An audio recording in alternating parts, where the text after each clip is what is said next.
smell that? That's vindication. You are the sweet smell of vindication. Not yet, my friend. Not yet. Not yet, but it's definitely in the air. Has there ever been a person that has gone to court and got back on Twitter besides you? There has not. That's pretty impressive. That's pretty impressive. There's more coming. There's more? Oh, yeah. So explain the process. So you were, what was the exact definition of what they kicked you off for? Oh, are we live? Yeah, we're live. live. Good. We're rolling. Okay. All right. So it was almost exactly this time last year, Joe. It was August 28th, 2021. I wrote a tweet that began, "It doesn't stop infection or transmission," and they banned me. I went on to say, this is not a vaccine, or don't think of it as a vaccine. Think of it as a therapeutic, meaning a drug that has side effects and that you have to dose in advance of illness. And then the last line was, and we want to mandate it, insanity. Okay, I would say that's been pretty well vindicated by events. That's vindication. So they banned me. They said that was my 5th strike, and that I was not allowed to tweet anymore, and my account was not available to anybody. All the previous tweets were gone. The 300,000 people, too bad. So I sued them in December, and it gets interesting and tricky. So other people have sued Twitter and Facebook and YouTube and Wikipedia, actually all these companies, and said, you banned us. I just want to be able to use your platform. I haven't done anything wrong. And the companies say, we can do whatever we want. We can ban you. We can, attach labels to your tweets, this, that, and the other. And there's a law called Section 230 of the Communications Decency Act. It's a federal law from 1998, I want to say, maybe 96, that basically was intended for 2 purposes. Purpose 1 was, we don't want these companies to get sued over stuff that people are saying on them. So in other words, I go on and I say, terrible things, defamatory things about Joe Rogan, or I say terrible things about my ex-wife, whatever. Okay, or I say, go shoot the president. Whatever it is that I'm saying something that's harassing or hateful or illegal. We can't expect a bulletin board or Facebook or Twitter or whoever to police all that stuff. There's too much of it. It's not fair. So we're going to give them complete protection from that. And that makes total sense, by the way. All right? You can't have these people policing everything that's uploaded or downloaded. It's not within their capability. Okay. The second idea was, we want these folks to be able to give their users a better experience. And so we're going to give them some protection, limited protection, to moderate the content that's posted. Meaning, let's say I'm posting tons of pornography, and I'm posting it to a Christian website that's advertising itself as a family-friendly place. The idea was the 230 is going to allow me to take action against that user in good faith for harassing or objectionable content. So I'm going to be allowed to ban stuff or to age restrict. And that was really intended when you look back at the statute for pornography especially. Okay. So what happened was the companies, with the help of the Ninth Circuit, which is the federal judges in California, which is where most of these companies are based, California and the West Coast, managed to get bigger protection. And this was happening for a while, and then it really happened in 2015. There was this case where a group of Sikhs, an Indian minority group, the government of India went to Facebook and said, we don't like these people. They're protesting against us. You got to ban them. You got to ban their group website. And Facebook said, okay, and pulled them. They sued Facebook. They said, this is not right. And by the way, this was a classic example of a government telling, not wanting dissent, okay? The Indian government didn't want to deal with this group, so they told Facebook to ban it, okay? The Ninth Circuit said that 230 protection that allows you complete immunity if Alex Berenson says, you know, here's naked pictures of my ex-girlfriend, that also allows you to ban whoever you want, whenever you want. They called it first party, third party. They said there's no distinction in the statute between the immunity you get for, you know, for this defamation that Alex might be doing versus your own decision to ban these people who don't want to be banned. And ever since then, 230's been a beast. And every time somebody has sued, the companies have said, look at Seeks versus Facebook, we win. And that's basically been how it's been. They've been allowed to do whatever they want. And so, by the way, I know I'm not even talking about my case yet, but this is the legal background.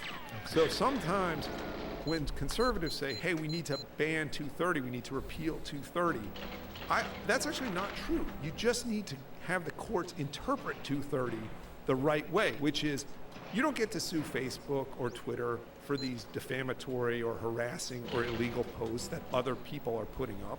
But at the same time, they shouldn't have blanket protection for their own decisions. So they've had the best of both worlds. They call themselves publishers when they want, and as a publisher, I have the protection to publish who I like, not publish who I like. But I'm not a publisher from the point of view, I'm more like a telephone company if somebody does something bad over my airwaves. Does that make sense? Yeah. That's how they've got it. Okay. All right. So, fast forward. Berenson sued. Berenson beats Will. Here's what I had. I had emails from a guy inside Twitter named Brandon Borman, who is a pretty senior. I did not want to go around the table there. Of communications. Did you see that? Telling me explicitly, hey, we know what you're saying. We are in favor of encouraging debate about COVID. That was in 2020. And then in early 2021, he even went on to say, we're encouraging debate about the vaccine. And we don't think you're doing anything wrong. So I said, not only are they violating my rights as an American, and the California Constitution actually has additional free speech protections, and I think they're violating those too. They're specifically, they made these promises to me. They modified their contract with me. And there's a broader point that's important to everybody. When they say we have a COVID misinformation policy, or we have an election misinformation policy, or pretty soon we'll probably have a climate change misinformation policy, whatever these policies are that govern what you can and can't say on their platform, they have to follow this. So even if they say their contract, and when you sign up for Twitter, you click on something at the end, and you've signed a contract with them. So, and that contract is written by their lawyers. It's very favorable to them, very unfavorable to you as the user. They're modifying that. Okay, that was our argument. They are modifying that when they put out a COVID-19 misinformation. They don't have to have a COVID-19 misinformation policy. They could say, hey, we're Twitter, we're going to ban you whenever we want for whatever reason. But they did have that policy. And our argument was they have to now follow it. And the judge, his name's Judge William also, he was in California, and he is not a Trump appointee. He's not a George Bush appointee. He was a Bill Clinton appointee, known for being a smart guy who kind of plays it down the middle. He, in April of this year, just a couple months ago, said, I think Berenson's got a case. I'm going to allow this lawsuit to proceed. I am not going to dismiss it. And that was a major event. Please. From the point of view of internet Please. law. Because again, even though I did have these communications with Borman that other people don't have, this I can't believe that. Like, it's so stupid. Did you see how many bullets I put around that stupid camera? Like, are you serious? We're going to have the strike policy. We're going to do these things. Do they have to follow them? That's the question. Again, if the argument is I'm Twitter or I'm Facebook, I'm all powerful, I operate under 230, and I'm going to kick you off whenever they want, they got to tell people that. Instead, it's like, well, as long as you play within the rules and you color by our guidelines, it's okay. And then they don't even do that. Now you can sue. So you sue, and then did they settle? So I sue in December. In April, we get this ruling. And the judge doesn't allow everything to proceed, which from my point of view is sort of unfortunate. He didn't allow my big claims on the First Amendment or my California claims to proceed. And frankly, I still think there's a chance, whether it's me or... I can't believe it didn't blow up. It's not me. I can't believe whether it. it's somebody else going forward might be able to have a good claim on the California Constitution. Because, again, Twitter's based in California, and the California Constitution is even more protective of free speech than the U.S. Constitution. It actually says, for example, the way it's been interpreted in California, the California Constitution, if you own a mall, you have to let people come in and protest. Even if they're, like from the Vietnam War on, even though that's a private facility, because you're running this place that's open to the public and that a lot of people who, go to, it becomes almost a public facility for the purposes of the California Constitution. And my argument, my lawyer's argument, is Twitter is a huge public space. It's referred to itself as a public square many times. It should be forced to do the same thing under California law. And if the federal law, if 230 blocks that, now we have an issue of, does the federal law go too far and sort of hurt First Amendment protections? But put all that aside. Judge didn't allow any of that stuff. But what he did allow was my breach of contract claim to proceed, and he did something else. Okay, what? He said, this guy's going to get discovery. So discovery is a legal term. It means that the two parties have to exchange information in a civil lawsuit.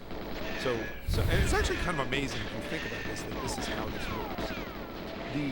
The lawyers for Twitter were going to go to Twitter and say, you got to give us all your documents that where Alex Berenson is named, whether that's internal or whether that's Pfizer emailing about him or whatever it is, and we're going to hand that over to his lawyers so he can help sue us. And I had to do the same thing. I mean, for me, it's not a big deal. It's like me on the phone or whatever. And then he said, the judge said, I would get to depose 2 Twitter executives. And that could be anybody. He didn't put any limits on it. So that could have been like Jack Dorsey. Okay? So if you're a big company, that's a nightmare. You do not want that. You do not want to have to go through discovery. You do not want to have to go through depositions. You just want you want a lawsuit to go away. Okay. So, and my position was, look, the judge gave me this stuff. I'm not backing off. I want those depositions. I want this discovery. And I want the right to make it public. And so Twitter, I did not think we were going to be able to settle. But Twitter and I, in June, we had this long mediation. And I can't sort of talk about how that went specifically, but I can tell you that at the end of, July 6th, they reinstated me to the platform. We settled. I can't believe it. I guess you could argue like, they I can't believe it. but It's they so acknowledged they were wrong to have taken me off last August. And this is the really good part, since then, I've been just so publishing dumb, guys. internal documents where Twitter says that they came under pressure from the federal government to ban it. So this, to me, so people said when I settled, it was funny, it was actually people on the right, they said, this guy, he took all this money to sue Twitter, he didn't care, he just wanted to get back on the platform, he just wanted to be able to tweet, he wanted some money for Twitter, that's what he got, he promised you he'd get discovery, he didn't get it, nothing's ever going to happen with this. Well, screw those people too, okay? Because I've now been publishing documents that show that the White House wanted me banned. And that is the biggest part of all of this. Okay, that's where the story's going now. That people inside the White House, this is Twitter employees talking to each other about a meeting that they had in April of 2021 before Twitter had ever done anything to me, where they said that the White House said, why is this guy still allowed to tweet? And at that time, they were saying to each other, these Twitter employees, we think he's fine. we don't think he's doing anything wrong. Well, you fast forward to July of 2021, just over a year ago, and Joe Biden says anybody who debates the vaccines, if social media platforms allow that, they are quote unquote killing people. And then barely a month after that, 4 hours after that, I should say, Twitter puts a strike against me. They begin the process of deplatforming me. 6 weeks later, they deplatform me. So my position, that's going too far. I've said I'm going to sue the White House, and I'm going to sue a guy named Andy Slavitt, who's named in these documents, who was working at the White House at the time. Cam too. My position is that there are people inside the Biden administration who violated my rights as an American citizen, violated my First Amendment rights, tried to get Twitter to suppress me personally. That's where this is going. And what was their basis? Like, when they said, did they have a very specific thing that they were accusing you of, where they wanted you to remove from Twitter? It's not clear from the documents that they had anything specific. The term they use is misinformation. So vaccine misinformation. And in fact, they specifically said, again, this is according to these Twitter employees who are talking about this meeting, that I was influencing persuadable people. So you got to remember what the landscape was last year. Okay, the beginning of the year, January through June, it was, hey, we're going to vaccinate a lot of people. This is going to go away. And yeah, there's people like Berenson who are out there talking about this VAERS data, and they're talking about side effects, and they're a pain in our ass. But ultimately, all those mouth-breathing anti-vaxxers, they're going to see, they're going to see their buddies die, and they're going to see how well this thing works, and we're going to get 90 or 95% of the country vaccinated. Okay, we're going to win. That was that, and so there was pressure from the White House, but they felt they were in a really good position. There have been a lot of people been vaccinated, and it did look like, it looked like the vaccines worked for a period of time in the spring. I don't know if you remember, but cases, especially in Israel was always the leader on this. Cases in Israel went down almost to zero. They'd been in the thousands, and then they went to zero. Deaths had been, close to 100 a day in Israel. They went to zero. Okay. That was the spring. That was April. They were upset about me and people like me.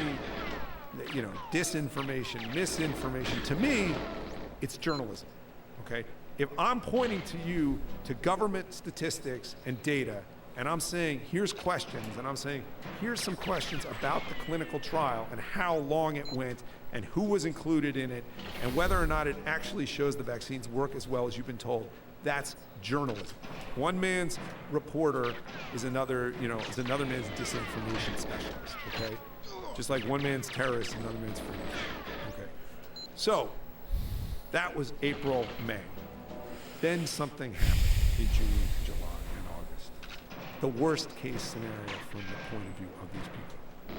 What happened was cases started to go Yo, Dick, what's up, man? In Israel, in the UK, and then in the US. When did you say that? They had known, if they had any sense, that the vaccines weren't going to be permanently protective. You've contributed? They did not think you, Dick? No way. And that set them up to do two things. That's not true. Where did you hear that, man? They were going to start to push for boosters. Okay? Now, maybe if all you watch is MSNBC, you could get convinced that boosters Laws been given the opportunity. That was always a part of the plan. But almost nobody who got a vaccine in, let's say, February or March or April thought that they were going to need another one by the end of the season. Were you smack talking the elite? Was he just like defending it? They were changing the narrative. Second, mandates. I love the juicy reveal of the beef. I love the juicy beef. This was, we are going to tie this. Is that why it's called beef? Because it's juicy? We're going to basically force almost every American adult of working age to get one of these who isn't self-employed or who isn't an illegal immigrant. Like, they don't have to get it, but most Americans who work are going to need this for their jobs. And every healthcare worker, and every government employee told it right to me in chat. They pushed a lot of people this way. It's insane. And the anger they stirred was intense. And, still intense. The audacity. At that point, I was a problem. The projection. I'd been a problem in the spring, but I was a he has probably contributed the most to the elite, other than like Goose. And but that's like that's not obnoxious. That's an incorrect this know how wasn't key gonna be important something you we are? just, I There's don't out of know, nowhere. shot in a beer, the lottery. No, dude, don't worry about it. Sort of Just don't worry about it, man. quasi-coercive crap going on in the spring. By the summer of 2021, it was A different. few words It come was, to mind. You want to fly? Maybe we're going to make you. He's a nice guy. They He's a never cool did guy. that, but they talked about it. And That's in Canada, crazy, they though, actually man. did do it. You want to work? It's the Damn same. well going to need to be vaccinated. You want to go to You've a subbed restaurant? to You so wanna many go to a people for movie so in New York long. City, you're going You to need to kidding be me? vaccinated. You want your kids to You go to are school? like- Guess what? We're going to make you get them vaccinated. That was talked about too. They don't even want to pretend they said that. But You're so everybody from important, man. Gavin You've contributed Newsom so on down freaking said much that. So, to the elites. so I mean, I was a funny, problem man. for them. And I don't think this Twitter is cracked. base. Twitter 26 has defended phase. me, and they clearly internally, fine. at least into April, did not think I was saying anything wrong. And I can tell you, I did not change Wow. my It reporting was, if standards. this is 26, I'm I gonna did cry. not ever say anything. I did not talk about. And he said that it was like 5 you know, weeks ago. Wow. magnetizing or 29. any I of that stuff. suck. I Suck always the stuck player. to the data. Twitter 5 weeks cracked. ago. That's crazy. They banned me, and now we know that the White House was leaning on me. You contributed so much, man. Where do you go from here? Well, I'm back on. You're back on, and ridiculous. now I should point out that the things that you got in trouble for are now YouTube has amended their policy. They sure did. So now YouTube is allowing you to It's say okay. that You can share your masks you can don't share your stop text here the and stuff spread. here. They don't protect you. They're also allowing He you does to not say follow that me. the vaccines do not stop you from catching COVID or So from he spreading. will not read Yep. this. So Because okay. that's true. Probably have the most hours And this watched is out of something everyone. you on said a Twitch. year ago. A year ago. But unfortunately, now we're at a whole different set of Oh, questions. for sure. We're at, so, You kidding so me? where do I go? Where do I go on Twitter? And, You're so in pivotal. You're the pivotal. Biden administration? You're so Well, key, I'm gonna, man. You know, I'm going to keep pushing. I mean, I'm going to sue. I have my lawyer, James Lawrence, who I really like, who who handled my lawsuit against Twitter, and we're going to be putting together a case against, again, the Biden administration. The only question, you got to do it. You got to make sure it's right. You got to make sure it's nailed down. You know, which documents do we include? the top viewers. Legal arguments. We have people, very smart lawyers who want to be involved in this and help. Maybe he meant the Do we boards. sue in New York? Do we sue in DC? Maybe he meant You know, the web boards or but- something. But that's going to happen. And then, so that's A. But the other question, Top 5 on. Oh, dude. unfortunately, I'm honored you're we're freaking done here, man. talking about whether the vaccines Also, help mainly because you're a versus cool help guy, stop but infection also transmission. because We of know that. the answer to that. They don't. There's two big questions. Like you've watched a lot of One Goldeneye. is, Appreciate do you the vaccines watch. actually Appreciate increase you your watching risk me of getting Omicron? struggle to get. And do they increase 25? or decrease your risk of serious illness if you do?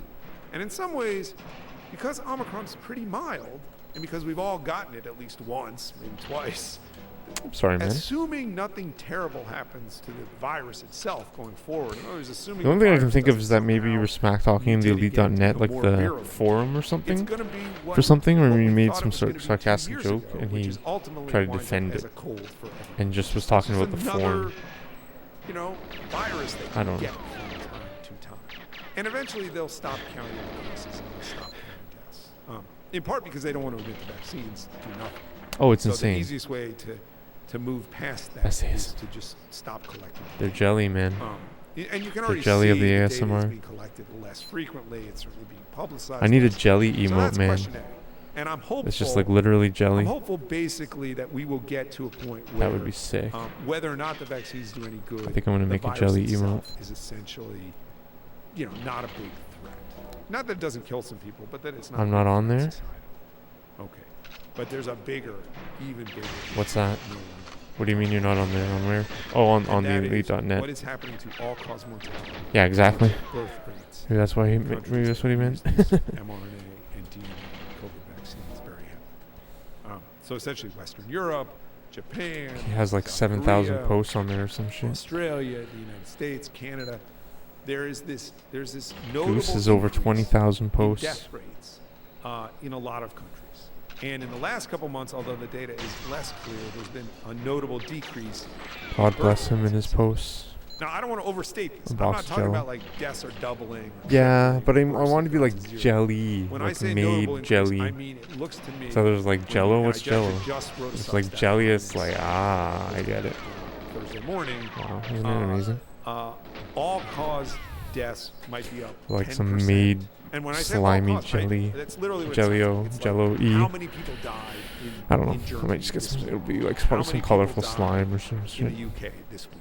And other countries are better at collecting this data than we are. They collect it more rapidly. They publish it more rapidly. And then, some people are still It's like dying of behind the COVID, a camera. few. So how many, when you X out those This deaths, damn you just say, friggin' if nobody died of COVID, would all-cause deaths still be Cut my above watch. normal? And the answer is yes. They'd be about 10% above normal. Now, I don't know whether 10% sounds like a lot or a little. Oh, playing the To you, game? Nah, it's, don't worry about it it, man. sounds Don't like a lot. stress, man. It's enough that for COVID caused a 10% increase. We shut down the world for that increase. And 10% in the U.S., really, less worldwide. With births, the data is a little more kind of all over the map. But what's so striking is birth rates in some of these countries started dropping almost exactly 9 What? months to the day after they started mass vaccinating women of childbearing age. Now we know the vaccines can cause some menstrual Marathons, irregularities. workouts, produce. That's It looks like sick, they can dude. cause a drop in sperm count. It's not That's clear sick, whether that's dude. temporary or not. It's possible that this is just sort of a temporary thing and births will come back to normal. Let's hope. Maybe it's got defensive. That's where I'm going. On the data, that's what I'm pursuing. Maybe that's what you're I'm saying. pursuing. Because he's written a lot. He's Is contributed this a lot happening? to It it. appears to be happening. Next question, why is it happening? And you can come up with plenty of explanations that don't involve the vaccines. Okay, for example, you could say, well, I think deaths are increasing because during the lockdown, people didn't go to the doctor, they didn't get medical care. Maybe they didn't get exercise, they put on 20 pounds, that's increased their risk of a heart attack. And so now we're just seeing this downstream effect. You could say, well, I think deaths in people who are 30 are increasing because those folks, they were forced to be home. Now they're making up for it by partying a lot more. They're doing drugs, or they're drinking and driving, and so those kinds of deaths are increasing. So there are stories you can tell that don't involve the vaccines to explain this. What? But my argument is, we need to be talking about this, and the same people who were screaming about deaths during COVID need to be acknowledging this and looking into the reasons why. What do you make of these bizarre stories that you see that get published that are starting to blame an increase in heart attacks on climate change? Yeah, it's a joke. It's strange. It's Yeah. strange because journalists are publishing these things in legitimate places, like ABC. Way had less sad one in the the other day marathons. That was widely Nice, man. mocked because it's so crazy for them to say that. Yes. It's bizarre. Like, how much climate change are we talking about? Shouldn't the sky be on fire? I mean, what the fuck are you talking Well, about? I will say this. It is true that when you have these extreme heat waves, especially in Sure. Europe where they don't have air conditioning, Sure. some old folks Yes. are just going to die, basically. They're going to be in their apartments and they're just not going to be able to get out of bed and they're going to die. But that's not what you're talking about. You're talking about No. these stories where it's like some 30-year-old had a heart attack. Right. Yeah. No, it's absurd. It's absurd. It is absurd. But where are they being influenced? Like, why Please. is someone publishing a story like that? Someone Like, boost me, what is going on? Like, please. What are Wow, the processes it's so- in it's place such a meme, that would guys. allow someone to publish a story that's that ludicrous? So, I see. I'm glad. Like, it's such a this is the meme. thing about Gyges. You pull me back because I can get lost in the weeds and the details of this is what the deaths in Germany were last week. You get me, or you think sort of more holistically. So here's what we've learned in the last couple of years. We've learned that the media, broadly, the elite media, as I generally call it, but it's the New York Times and it's CNN, Corporations. 6 gigs, corporations 500 megs. but it's more than corporations. It's a group That's of great, man. people who all live in Brooklyn and DC, who tend to be politically liberal. You could always just stream who part all of the went to marathon same or something. schools. By the way, one reason they hate me If is you 'cause I went to one want of to, those if schools, there's right? like a So period I'm where you traitor. want to talk And or a you nice work for period the where you want to And I stream, worked for the New York Times, so I'm a go stream class for like an traitor. hour or something. And talk to people. They It's up to you though. have I like engaged in the last several years in a coordinated effort accompanying you on your to- entire to sort of present see the entire stories west side in of the a way city of that I don't Toronto. think ever really happened before 2016, before Donald Trump was 360. So Interesting. these Thanks for people, the stats. when Trump beat Hillary, it was a shock to the system. They couldn't believe that America had betrayed them this way. And there's a famous Onion headline from 2015. The Onion is always the best. And the headline was something like, Hillary Clinton tells America, don't fuck this up for me. Right? And there was this sort of like idea there was going to be this baton death march where it was going to end with our first female president. God help it. It didn't matter that no one on earth liked her. God damn it. Like, she was going to be This the stream president. elements thing, And man. it didn't work out that way. Really pissing me And off. these people decided, if this country is stupid enough to elect Donald Trump, we can't trust it, and we better work together to make sure nothing like this ever happens again. So you saw really coordinated stories about how Russia had elected Trump, which turned out to be complete nonsense, and then, Mueller was going to take Trump down, and I don't know whether they had actual meetings over that stuff, but when COVID came along in 2020, they did have actual meetings. There was something called the Trusted News Initiative. Okay. I can't believe that Trusted happened. News Initiative was a group of organizations, which I think at the time I can believe that actually happened. Twitter, dude. which is sort of interesting. It's So it makes it including moot. Facebook and the Washington Post and the BBC and and Reuters and a lot of other news organizations. And it was, we're going to combat misinformation together. Okay. This was a mistake. News organizations should not be working with one another to set the agenda. Okay? They're better when they're independent, chasing their own stuff. Okay? And this is now happening with climate change. It's clear the same people who who were wrong about Donald Trump and Russian collusion, who were wrong about lockdowns and COVID and the effect of school closures, and I would say wrong completely about vaccines. Now we can talk about where we actually stand right now, but fine. They think that climate change is an existential threat. They have convinced each other that climate change is an existential threat. And, oh, by the way, they also think that, letting hundreds of thousands of people The out of horse jail left would have that no barn effect on many climate years ago. change. Which one? That's not so true either. But Which barn? Which horse? so they are going to present the same stories over and over again. They're going to find that, they're dying for a good hurricane. They would love a good hurricane to hit New Orleans or Miami, but they haven't been able to get one in 20 years. So they're stuck writing about, flash floods in Climate St. Louis. change emergency? They're going to look for any extreme weather event they can. At the global scale, And it is an they're emergency, though. They're going to talk about how it's all climate change related. In terms of And desertification the ultimate and loss example of this arable is land, trying to especially in blame some South random heart America. attack on climate change. It's nonsense. Pretty soon they're going to be blaming fentanyl overdoses on climate change. They just and it Oh, he's is, talking you're with right, respect to the this vaccine, yeah. didn't happen To the deaths, until yeah, the last few exactly. years I understand because that. they I didn't understand. do this.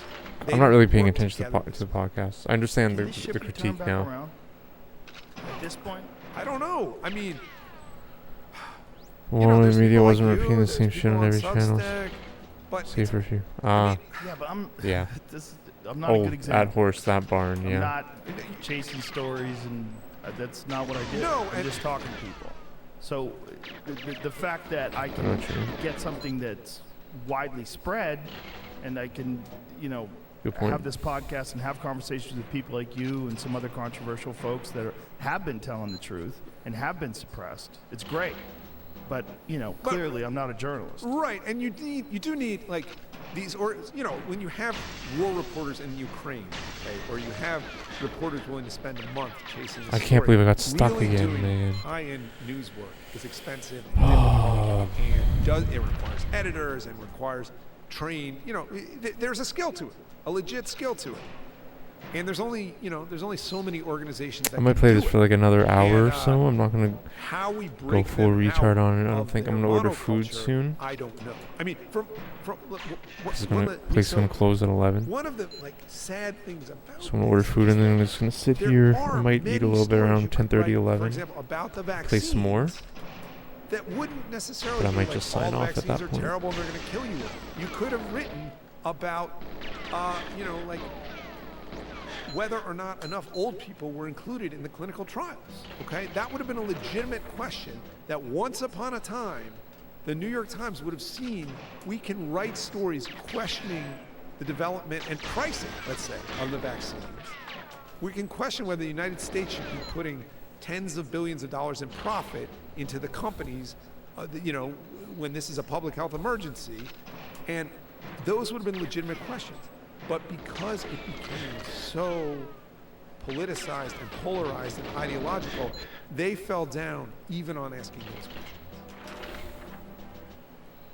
You can't even bring up whether or not the vaccine-related injuries are real.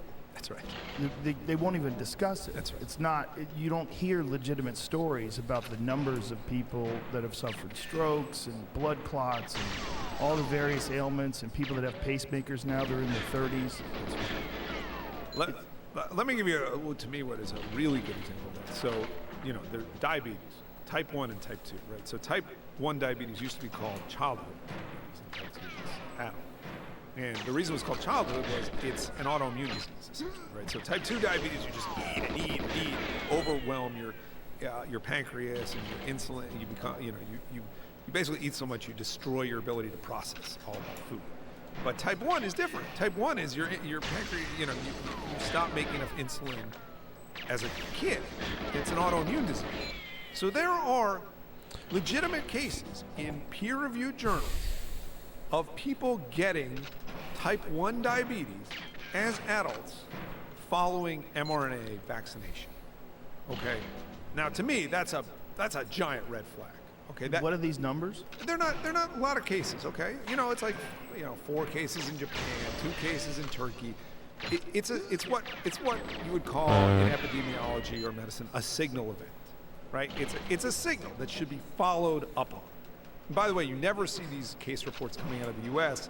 because U.S. doctors I think they've decided it's not in their career interest to write too much about vaccine side effects. I can't believe it didn't blow up, guys. So to me, okay, that doesn't mean that 1 million people are going to get type 1 diabetes following the mRNA vaccination. What it means is these are really biologically active compounds that we've given to a lot of people, and we owe it to them to figure out what some of these dangers might be, and we are not doing that. Do you think that maybe with time, as more of these instances arise and more people come forward about their injuries and all the ailments that they've acquired since being vaccinated, that this will somehow or another bring people back to where they were before, where they were very skeptical about pharmaceutical companies and what they do with their studies and how they disseminate that information? I don't know. I mean, I think it goes back to the question you asked before, which is how do we get the news media to take this more seriously? Well, they're captured, right? Like there's a lot of issues. And one of the big ones is the amount of money that gets pumped into advertising. We brought it up on the podcast before, but it bears repeating. 75% of all television advertising is pharmaceutical. Is it that big? Yes. It's a big number, I know. 75%. And they think that in news, it's higher, which is fucking bonkers. I mean, you've seen the clip. Brought to you by Pfizer. Anderson Cooper, brought to you by Pfizer. You can't say something that's going to destroy the profits of those companies when the profits are literally what's funding your organization. So again, maybe it's because I was on the inside. I do see it more as this cultural issue. I think it's both. I think the cultural issue. Oh, with the Donald please, Trump thing please, is please, very please. This is like 24 I think pages. that emboldens people, and it makes is them insane. justified in their actions. That the overall good is more valuable than being completely square with all the data. Yes. Yeah, right. Like, we're going to cut some corners here, but it's because we want you to get this vaccine. Right. It's good It's for going you. to save people. That's right. Well, Rachel Maddow famously said, the virus stops with you. You get What? vaccinated, that's it. Like, the virus can't spread, you can't catch guys, it. It's not guys. There's going to be a lot of rewriting history. I'm just so done true. with But this stupid thing. They're already doing it. I mean, there was Like- a smash cut of Fauci. Did you see that? Yes, I did. What he actually had. See if you can find that, Jamie. What he actually claimed he said versus what he actually said. Yes. That he said he never said shut anything down, and it's like, I mean, but he's 81 or whatever he is. Like he's, Are we giving him a pass because he's 81? No, but I'm saying maybe his memory sucks. No, his memory's fine. I think it's pretty good. I'm giving him a pass. Somebody I'm fucking around. referred to it as the Shaggy clip. It wasn't me. Shaggy? Yeah, you know that video? No. Yo, you remember that song? It wasn't me. He gets caught by his Oh. girlfriend. Oh, boy. You even that's caught an me old in the one. shower. It wasn't me. Right, Yeah, right. that's Fauci. It wasn't me. Well, I think these guys operated in a day She before even the caught internet. me They on became camera. accustomed to these sort of patterns Wasn't me. of just like repeating a narrative over and over again, and then this is the official story, and that's what they did during the HIV crisis. That's what they're Picture doing now. this, we It's the were same both thing, butt but now naked, banging on the people bathroom go back floor. and pull up clips and make these little edits. Yeah. Here's why it's not going to work. Here's why. So, and I'm going to give you this right now, and I'm giving it to you. Wow. I was thinking about Shaggy. This is a whiskey. Thinking about him banging butt and it's naked from on the it's a bathroom floor. distillery near where I live in the Hudson Valley of New York. But the reason I'm picking it specifically isn't just that it's delicious whiskey. The guy who runs the place emailed me a few months Do you think a song like I'm Wasn't on your Me side. could ever be released in Can I know it's 2022? been I a don't think so. long, 18 months. Can I send you some whiskey? And I said, please do. I said, send me the strongest stuff you got. And so he sent me a Caribbean, couple man. bottles. Caribbean's a different culture. But I mean, not that's like. I'm not saying the that Caribbean guy- is like cheating, but I mean, it's just. he hasn't forgotten that they tried to make him It's get different. vaccinated. I haven't forgotten. You haven't forgotten. There's a lot of pissed off people out there. Like This way, Caravana. though. Here, have a look. Do you regret, particularly the last one, the shutdown, the vindication. sweeping shutdown, that some said Carnival in made general. things worse? No, There's an image in Walmart don't, about Shaggy Neil, banging and in the in bathroom fact, floor. I think we need to Okay, I'm gonna make try sure with the that friggin' your PP7. listeners Seriously, I'm getting understand desperate, man. I didn't Oh my God. shut down anything. I recommended to the president that we shut the country. Okay, what did I And the hit only here? way to Oh do yeah, that because I keep getting is by boosted and can't get the draconian bullets out. means, That was my main essentially issue. shutting down the country. That's why I wasn't using We know PP7 that because I we kept can getting do boosted, that and you don't shoot if when we you get shut boosted. down. That was Well, the I reason. think one of the I mean, things you really need it wasn't to more do, accurate to the either. extent that you can shut down temporarily the country, I think is important. Well, if I knew at the time that shutting down would have such a dramatic effect on oh, controlling this guy. the spread, This obviously guy, we man. would have shut down earlier. There are This those guy. who say you shut down you destructive things by disrupting the economy. He sounds like And others just a say, dirty, well, if dirty you're man. saving so many infections by shutting Evil down, man. why didn't you shut down 2 weeks earlier? But I This don't guy. regret saying that the only way we could have really stopped What an the idiot. This explosion guy's of such an infection idiot, man. was by essentially, He's such a fuck. I can't even I want to listen to say his voice. shutting down. I mean essentially having the physical separation and the This guy's kinds of such an idiot. recommendations This guy's such a that dirty we've made. You've been a motherfucker. big fan of Cuomo and the shutdown in New York. You've lauded New York for their policy. New York had the highest death rate in the world. How can we possibly be jumping up and down and saying, oh, Governor Cuomo did a great No. job? He had the worst death rate in the world. No, you misconstrued that, Senator. Don't let the door hit you. Yeah, why is he leaving? Do you think he's in trouble? Do you think he well- realizes that the tide has turned? I think he doesn't want to have to sit for a subpoena. He Assuming would only have to do that if he. Well, the Democrat, stayed? yeah, the Democrat. Well, he doesn't have to do it this year because the Democrats are protecting him. The Democrats control Congress. If the Republicans win, and I think people still think they'll definitely take the What the House, fuck was that? That was the possibly worst Senate, although that's not headshot as sure as attempt it was of my a few months life. ago. But if the Democrats win, they will definitely be targeting him. I'm sorry, if the Republicans win. He's such a megalomaniac. He is trying to stay as long as he possibly can. So, a couple years ago, he said, oh, maybe I'll stay until the end of the Biden administration. Now he's saying he'll stay till December. So he's got to, he wants to stay Thanks until for being 3 a dick. minutes before the Republicans take the House. Will that save him?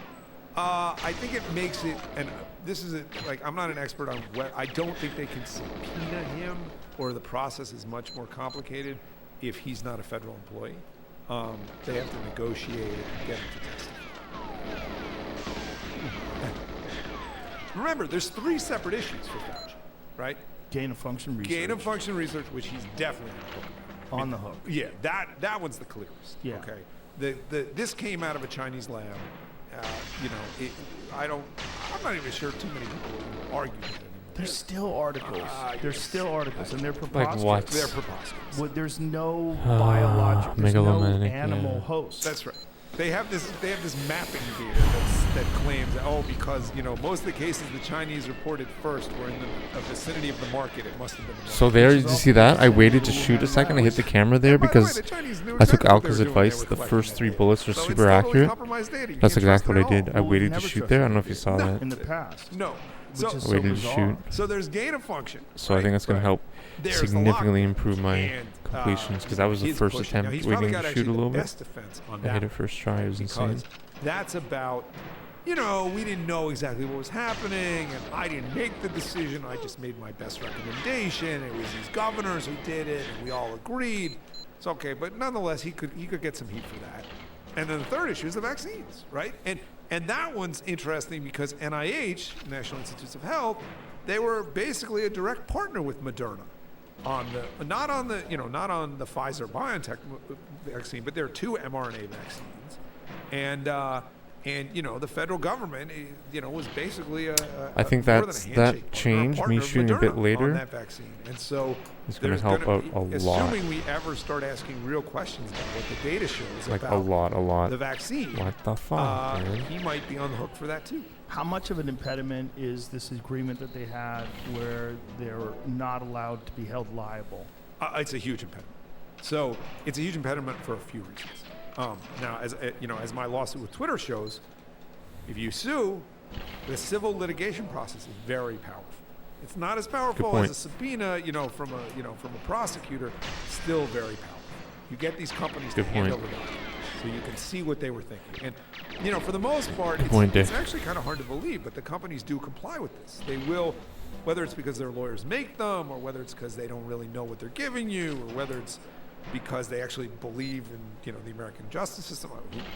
That's probably the least likely. They give you the documents so you can actually see them.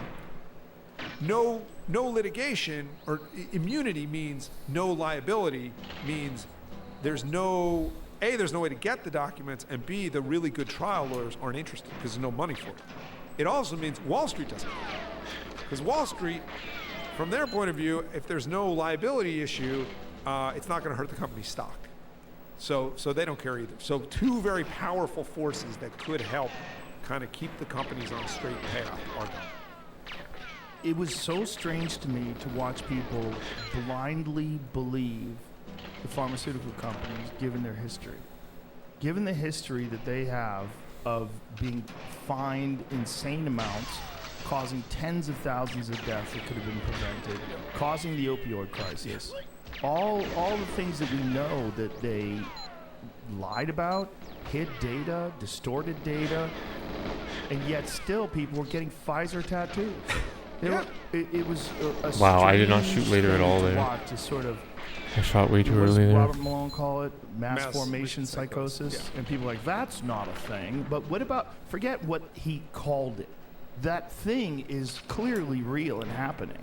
We saw people that just put all of their suspicions, all of their misgivings aside from the past, and now Okay, I'm gonna have to order my blindly food trust in like the a minute same or two. organizations that they had widely disparaged just a few months before that. Yes. Like a midnight look, feast. You can call it lots of things. We've all, look, I play poker, okay? And I think of myself as a pretty good poker player. But a few days ago, I was at the casino. It's about an hour from our house. And I was not having a good time. Look what, guys. And I Guys. was in a hand, and somebody made a Guys. bet, and I was like, I'm so beat. Wow. I'm just beat. And I called. And then that was the turn card, the fourth card. River card came in. I made another bet, and I called again. Okay. And I didn't have I was destroyed. Okay. People make bad decisions. They double down. They fall in love with a hand or with a product, and they can't rethink it. And Tucker would say it's a lack of faith, right? It's a secular, it's the crisis of we don't believe in God anymore. We're all terribly scared of our own mortality. We're looking for some product that will save us. Yeah. I think that's part of it. I don't know if that's all of it. I think it's part of it. Certainly the vaccines became an object of secular veneration on the left. I mean, and this is, I'm going to give you my other present for you now. This is Pandemia. The book. The book. And there's an inscription for you in there. But Wow. I brought, so the second copy, anybody who wants in the office can have, but I'll just read to you very quickly. Here's a couple of the things that people were saying about the vaccines. This is Lindsey Graham. Thank God for nurses who help people in need and know how to use a needle. Thank God for those who produce Price of labor. If enough of us take it, What do you we will mean, get like an back to hourly normal wage? lives. Help is on the way. And then here's a guy named Robbie Suave, I think that's how you pronounce his last name, who's a libertarian, okay? People who say, well, the vaccine doesn't actually prevent infection are wrong. The vaccine almost certainly prevents infection. It is akin to a cure. If you got it, you don't have to wear a mask. You will neither contract nor spread the disease. They believed that, though. They believed it. Yes. It's not like there was just a giant group of people that were lying. They did believe it. And then when they looked at the Israeli data, particularly the early data, they thought they were right. That's So this would cause this all in the beginning. Yes. And in the beginning, it did seem to offer When price of protection. labor It don't did possible seem to if help everyone is out.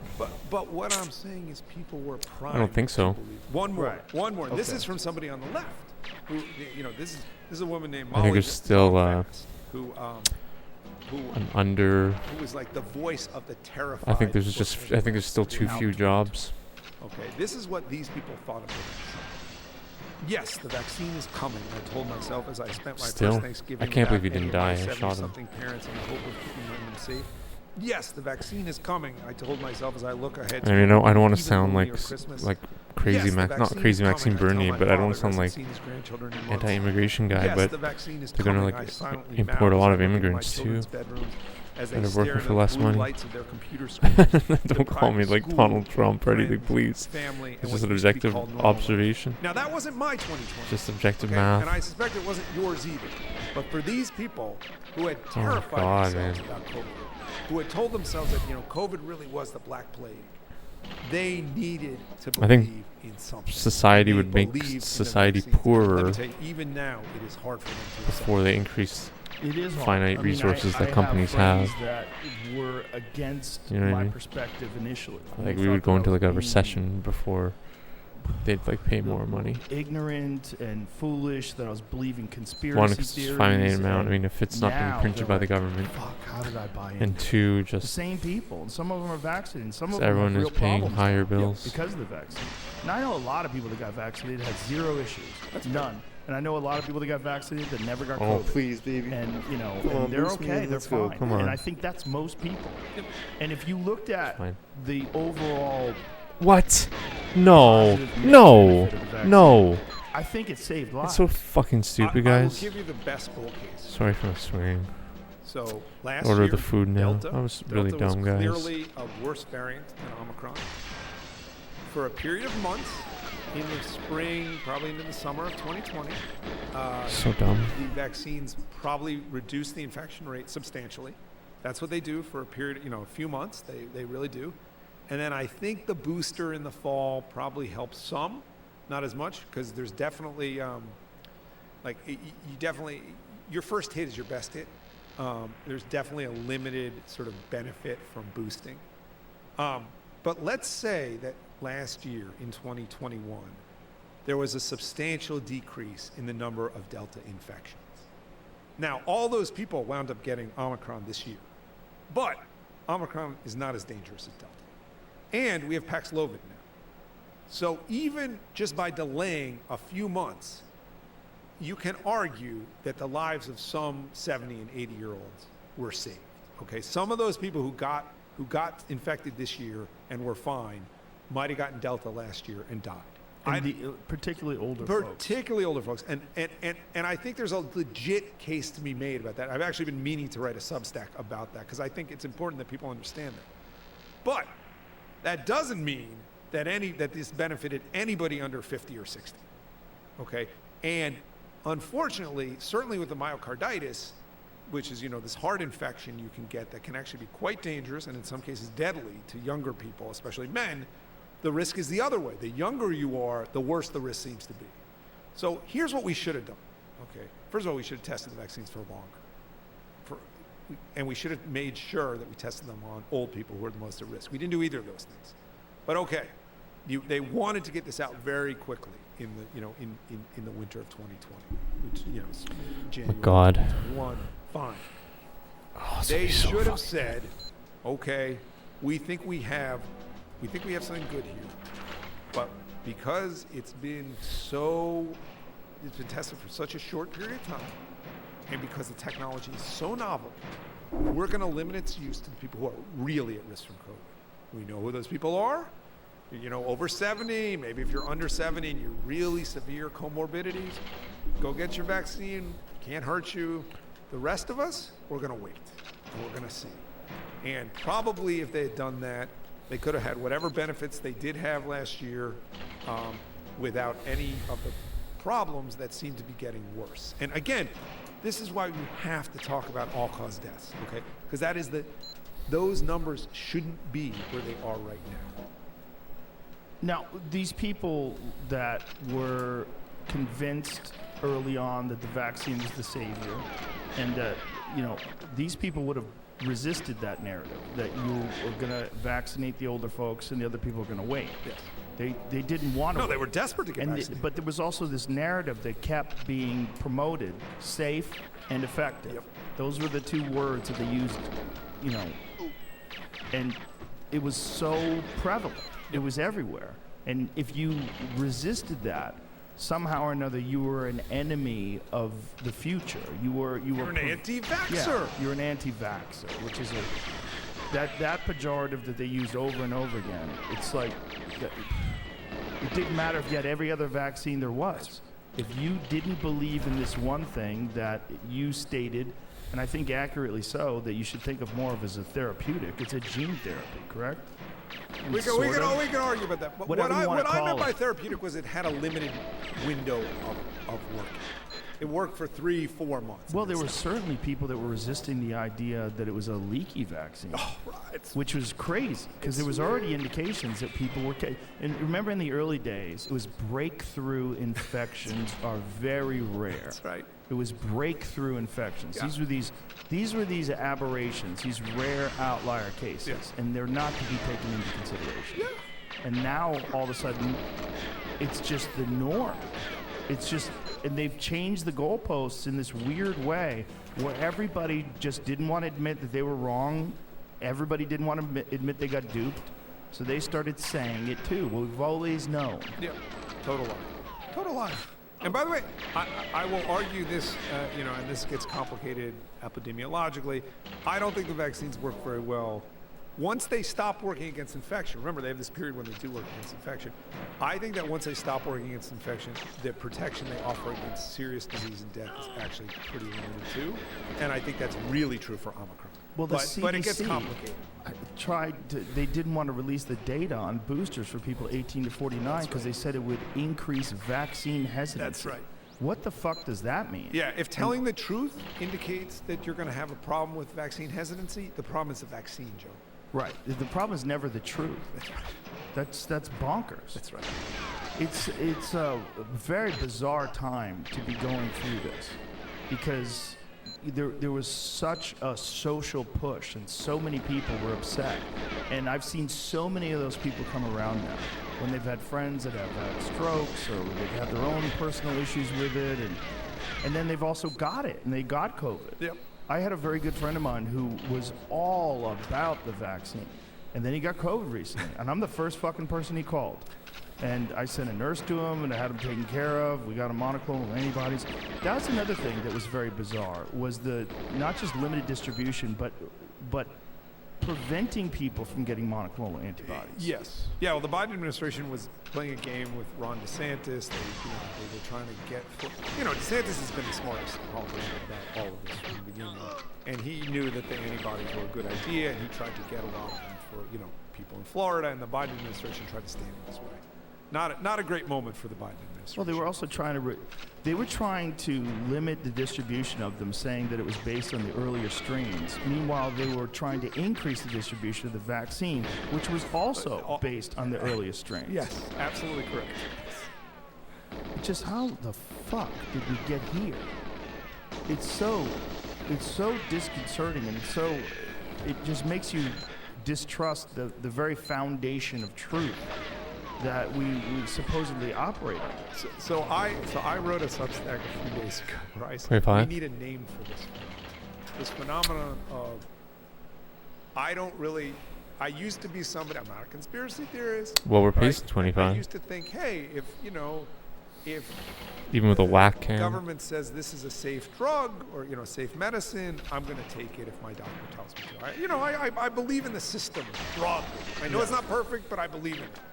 And a lot of people, including me, now don't believe in the system broadly, right? And there needs to be a name for that. It's the way I described it is it's you're on the plane's taking off, and you suddenly realize that the guy. The cockpit, the captain, the voice you heard coming out of the cockpit is the voice of somebody who you saw doing some shots the night before in the bar. And it's like, oh man, maybe I'm not as safe as I thought it was. Not that he's drunk right now, but maybe I'm not as safe as I thought it was. Right. It's that. Yeah, it's that. It's the knowledge that the system is run by humans, and humans that have a very clear interest in pushing a very specific narrative. And they pushed it early on, and one of the things you'll find about people in the media that's really bizarre, they have a complete, total unwillingness to admit any incorrect information. They won't admit that they've made mistakes. They won't admit that they were incorrect. They won't admit that they were misled or confused or just flat out wrong. Because if they do, it opens them up to liabilities, it opens them up to not being trusted, it opens them up to saying, well, if you're the expert and you were wrong, well, you're not an expert. Don't we all have that? Isn't that human nature to not want to admit you're wrong? I'm guilty of it too. I don't know, man. I'm a big proponent of admitting you're wrong. I think it's very important. I think it doesn't mean that if you are wrong and you don't admit you're wrong, now you're wrong again. Now you're wrong more. And I know it. If you are wrong and you admit you're wrong, I just know you're a human. And if you say, I'm sorry, I thought, this is what I thought, this is why I thought it, this turns out to not be correct. This is one reason. Actually, you did admit you were back in January. But you were big enough. I mean, not just big enough, but like big enough. Might have to watch some cutscene. They couldn't cancel you. They were trying to cancel you. And your apology meant nothing to them. Well, it's not about whether or not someone's wrong or right. It's about someone being inconvenient and someone being a problem. And the fact that my platform is not controlled by any corporation. So I can have a guy like Robert Malone on who he owns the patent for nine patents in the invention of mRNA technology. I mean, he's a guy who fucking knows what he's talking about. Oh yeah, he knows what he's talking about. And they tried to make him out to be a kook. I mean, this is a guy with a rock solid reputation outside of that. I mean, if you hire, 100%, dude. You, right? Like, 100%, my man. But you admit it. You made a mistake. You used the word. I got the food coming soon. I'm thinking receiving the food first. Unfortunately, it didn't satisfy us. I'm not going to eat it. I'm going to That's part of the put it on the problem. side. Yeah, I'm playing until like midnight. Just like another hour and a half. They're always or so. going to be there, and they're not going to want to forgive you. That's just them. That's on them. What? Now, Rob. if I don't like someone, but someone comes out Rob. and says they made a mistake, I admire that because I think that's an admirable human quality. See you in the shawarma, yeah, man. Did I tell you I was getting shawarma? How did you know that? And also the ability to want to be forthcoming. I must have said it with truth, and just say, "This is I didn't want to brag about this it. is who I am. Dude, it's gonna be insane. This is what I did. I shouldn't have done that. I must have said and I it. recognize It's gonna be that. insane. And if I hurt your feelings, I'm sorry.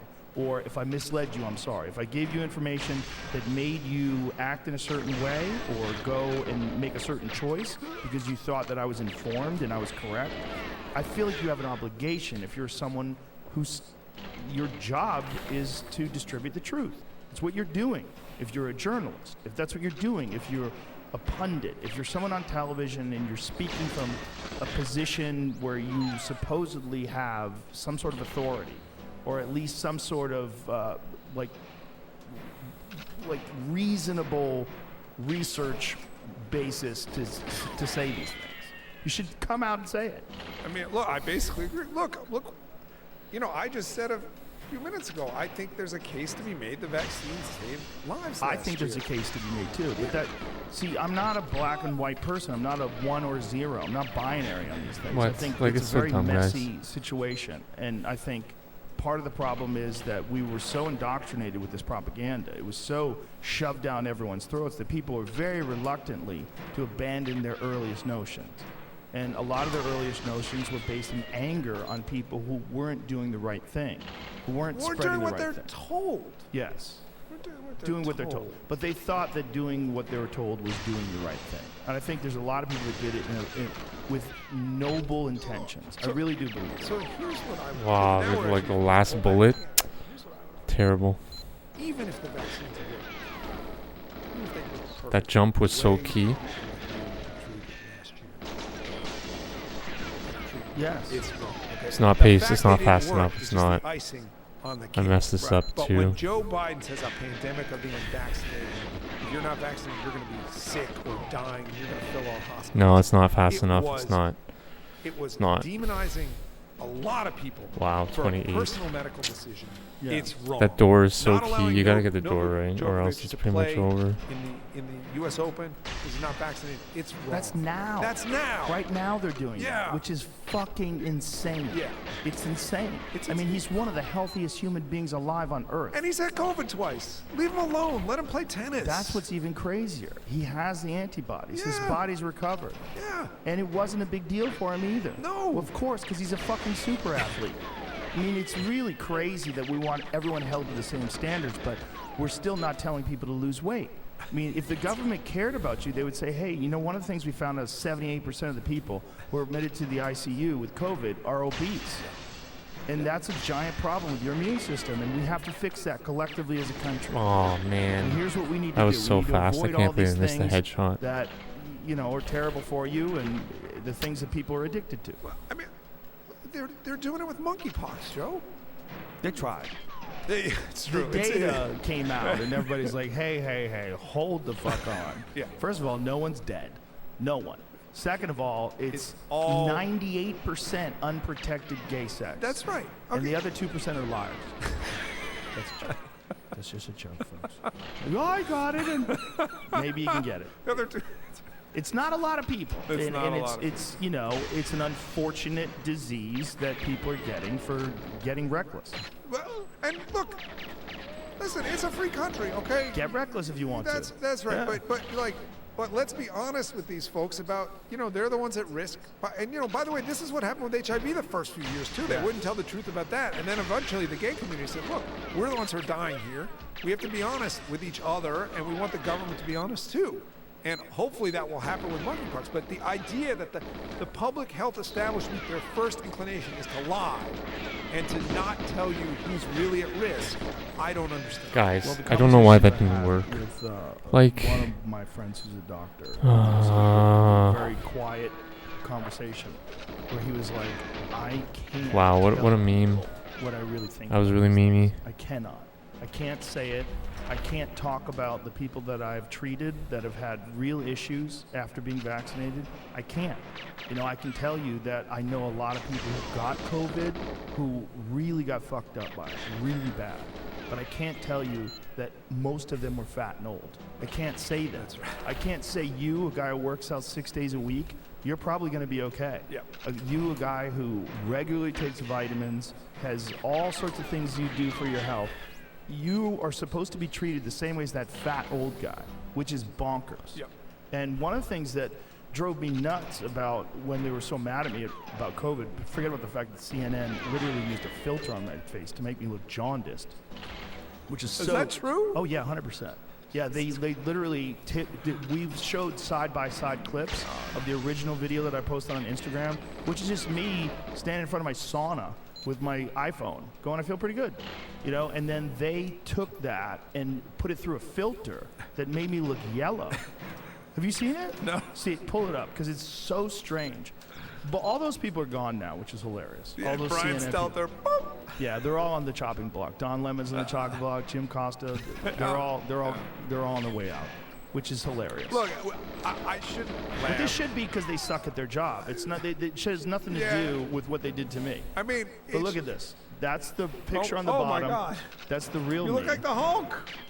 Yeah, it's crazy. They wanted to make me look like dog shit. They wanted to make me look like I've been smoking. Oh, I remember that. Yes. Horse dewormer. Praises horse dewormer. Meanwhile, I didn't praise it. This is what I did. I listed the things that I took, and I said I'm way better. Jaundice, in 3 yeah, days. really. In 5 days, I was negative. No one cared about that. 6 days later, I did 10 rounds in the back. I didn't get that sick. No. And I wasn't vaccinated, and I was 54. You didn't get sick because you're in good shape. God Yes, damn it, man. But this is the thing that they don't want you to say. They wanted it to be, this is something that everyone has to do, and if you don't do it, you're not doing the right thing. No, listen, there's data, and this is one of the sort of storylines that I need to pursue before we talk about what's going to happen. There's this whole behavioral psychology movement that governments and private sort of NGOs funded, and really, it started a few years ago. Like really it's just so ridiculous, guys. How do we nudge and it's just so how do we ridiculous. get healthy people to stay home because they're not really at risk, and some of them are aware of that. So, is the best way to try to scare them? Is the best way social pressure? Is the best way to shut stuff down so they just can't go anywhere? How do we get people without actually doing some Chinese style? We're just going to take your rights away. How do we get people to surrender their rights? And the email. I can't believe I don't think I've said this to you, but the email that I got just a couple lines a few months ago that stuck with me more than any of the. Obviously, a lot of people contact me in the last couple of years. This guy said, I thought love and hate were the two most powerful emotions. And it turns out I was wrong. It turns out the most powerful emotion is fear. Fear. And it's true. If you can scare people, you can get them to do whatever you want. Yeah, hate dissipates. Fear lingers. Yeah. And especially during a pandemic. Yeah. And there's a certain level of anxiety that many people in this country already had. And they had a hard time with just regular, everyday life before the pandemic. And then the pandemic came along, and that shit got ramped up to 11. And we got to see a lot of very frail, psychologically frail people completely fall apart. You saw them on Twitter calling people that were unvaccinated, they called them plague rats. I mean, it's just wild. And this othering of other people. The same people that when Roe v. Wade was overturned, they're my body, my choice. But the same people. Which, by the way, I think you and I mean, we talked about that briefly the last time I was on. I mean, I think we both agree about that. Yes. That people, that are banning abortion's a mistake. Yes. You're not going to get women not to have abortions. You're just going to make it more dangerous. Yep. You can make it horrible. It's a horrible health choice. Yep. And there's conversations to be had, particularly about late-term abortion. Yes. And there's certainly some conversations to be had about cases of rape and certainly underage people. It's like the idea that you're going to flat out ban that from those people it's horrifying. Yes, and look, I think as in a lot of things, the Europeans have found sort of this, it's 15 weeks or whatever. There's reasonable ways you can do this. But I think I'm consistent. I didn't want to force people to be vaccinated, and I don't want to force people to have an abortion or not to have an abortion. And I hate abortion. Okay, anybody who has kids knows that. Anybody who's seen the sonogram or whatever, abortion is murder. It's the murder of a living child. Okay, doesn't mean you can ban it. I wrote something about this a few months ago, the day after that decision got leaked. Just because it's horrible doesn't mean you can ban it. And all I ask, I guess, of myself is to try to be consistent. And if I don't believe that I should have vaccinated, that I should have to be vaccinated, or that or that you need to be vaccinated because I want you to be, then it's the same thing with abortion. It's a personal decision, even if I think it's a horrible. I guess the one thing people would argue with me about is that I'm not consistent on drugs. Wow, that's really bad. That I'm anti-drug. It's terrible. Use. No, I don't think you are. And you and I had this conversation with Dr. Mike Hart from Canada, and I brought you on here because even though I am a proponent of cannabis, I'm a regular user of cannabis, I think you're correct. And that is in many ways in opposition to my desire to have it legalized. I think it should be legalized because I think people should have the choice and the decision. But for me, it's not that problem. For some people, it clearly causes schizophrenic breaks. It's doing something.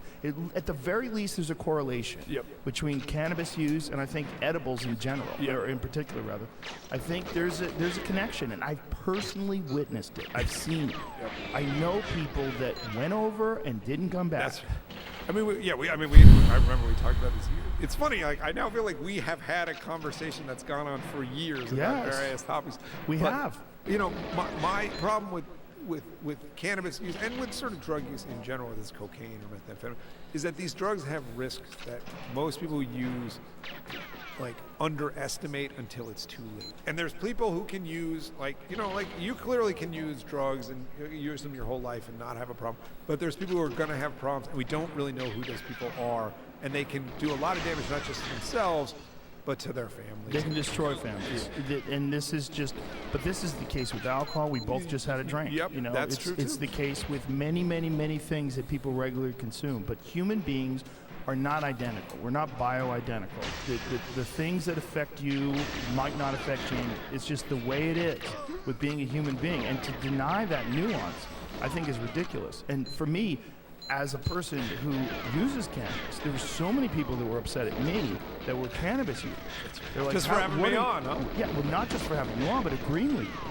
And they were like, what are you doing? And I'm like, I'm telling the fucking truth. That's right. This is a part of it, and it didn't stop me from smoking pot. That's right. Because it doesn't do that to me. Right. But it doesn't stop me from eating peanuts either. I'm not allergic to them. You know what I'm saying? It's like, but we need reality, and we need data, and we need all of the truth laid out in front of us so that we can make informed decisions. You can't make informed decisions if the truth is hidden. You can't make it if these inconvenient truths bother some people, and they would rather you deny reality and you know, remove facts from the conversation. That's not the way to do things. Yep. Well, that's why I admired the way you handled that, and that's why I admired the way you handled COVID, because I know the pressure that was on you was substantial. The shittiest thing that's happened to me, and I would actually guess this hasn't happened to me, is that I've lost a lot of friends. Now, I didn't have that many friends, and you know, I'm not like that social. And you know, some of my best friends are not my friends. My friends. It's because you live in New York.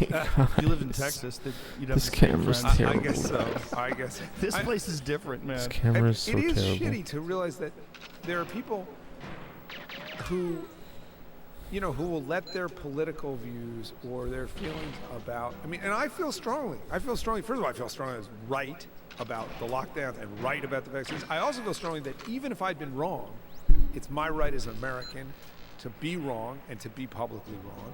And I feel like taking people's rights to, you know, whether it's to go outside and play in a playground or the choice to be vaccinated or not, that is just as wrong as can be. Even if it works, it's wrong, okay? Unless, I mean, if you're dealing with something that's going to kill, you know, 98% of the world or whatever, by the way, then you wouldn't have to have any rules. People would stay inside, you know, till the end of time.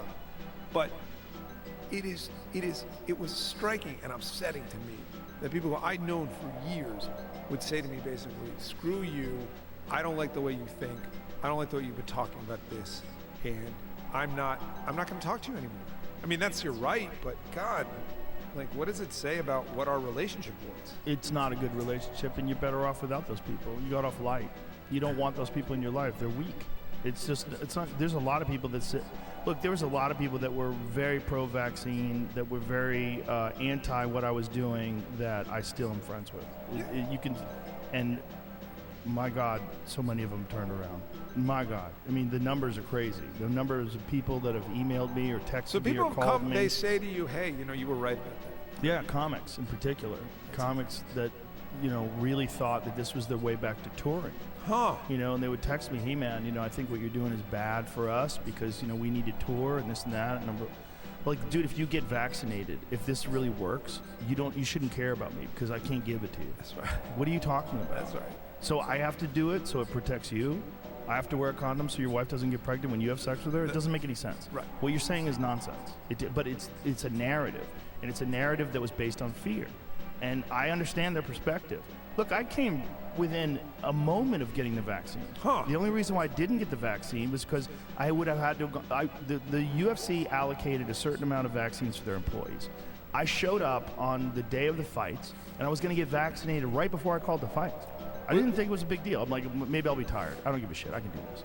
So I showed up and I said, hey, can I get the vaccine? And they said, yeah. Let me work this out. We'll call you right back. And then they said, because I called Dana White and I said, hey, how many you got? Well, we got them for everybody. We got one for you. I go, great, let's do it. And so then they said I had to go to the clinic, and I said, well, I can't now because it's Saturday. They said, can you come back on Monday? And I said, I'm back home on Monday. I said, but I'll be back in 2 weeks. We'll do it then. I said, good. So I was like, okay, good, in 2 weeks. Within that time period, 2 people I know had strokes. Wow. Yeah. Was this was spring of last year? Or? This was full-on pandemic. Right when the vaccines started getting distributed to regular people, it was old people at first. Must have been February, March. Somewhere around then. And it was a weird moment where I was like, whoa. And then a couple of people that I knew that so were these were folks who'd gotten vaccinated and Yes. then almost immediately had strokes. Within 10, 15 days. Yeah. Now, I didn't know if that was the case, but one of them was a fit guy who was in his 50s, and the other one was in his 40s.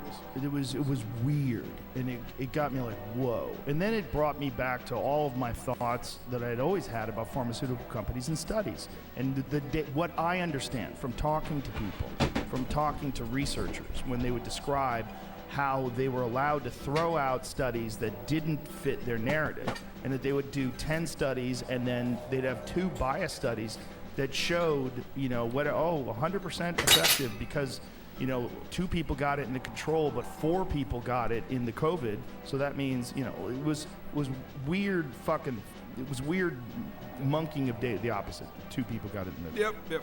But the weird monkeying of data that they're allowed to do, it's not like transparent. Then I talked to John Abramson, and John Abramson told me that and this is where it got really strange. Like, John Abramson was explaining how these studies work, and he was explaining how they're funded, and you just realize all the shenanigans that take place in these things, and how they're allowed to manipulate data.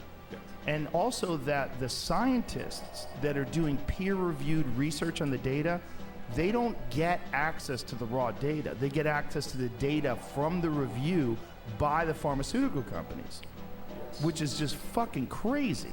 You're trusting the people that make the product to give you the data instead of the scientists having access to all the data and them being able to make their own informed decisions. So there's I don't like talking about stuff when I have not read it myself, when I haven't sort of reviewed it myself. But there's one of the people in the Pfizer trial. There's a case report. I believe she had a heart attack and died. And it was a few days. I would love if we could pull it up, but I can't remember it. I'm not going to sort of make you try to find it. But she had a heart attack a few days. I believe. It was a young girl. No, this is somebody else. Oh, the different one.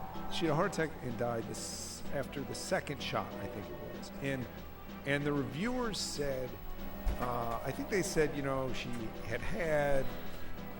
maybe she'd had, cardiac disease before. We're classifying this as not related to the vaccine. Okay. So the way that works is I'm really sorry about when that, the Dick. FDA then publishes the report on I'm really sorry about that, man. Their Yeah, sort of my like cousin review died of the also. vaccine.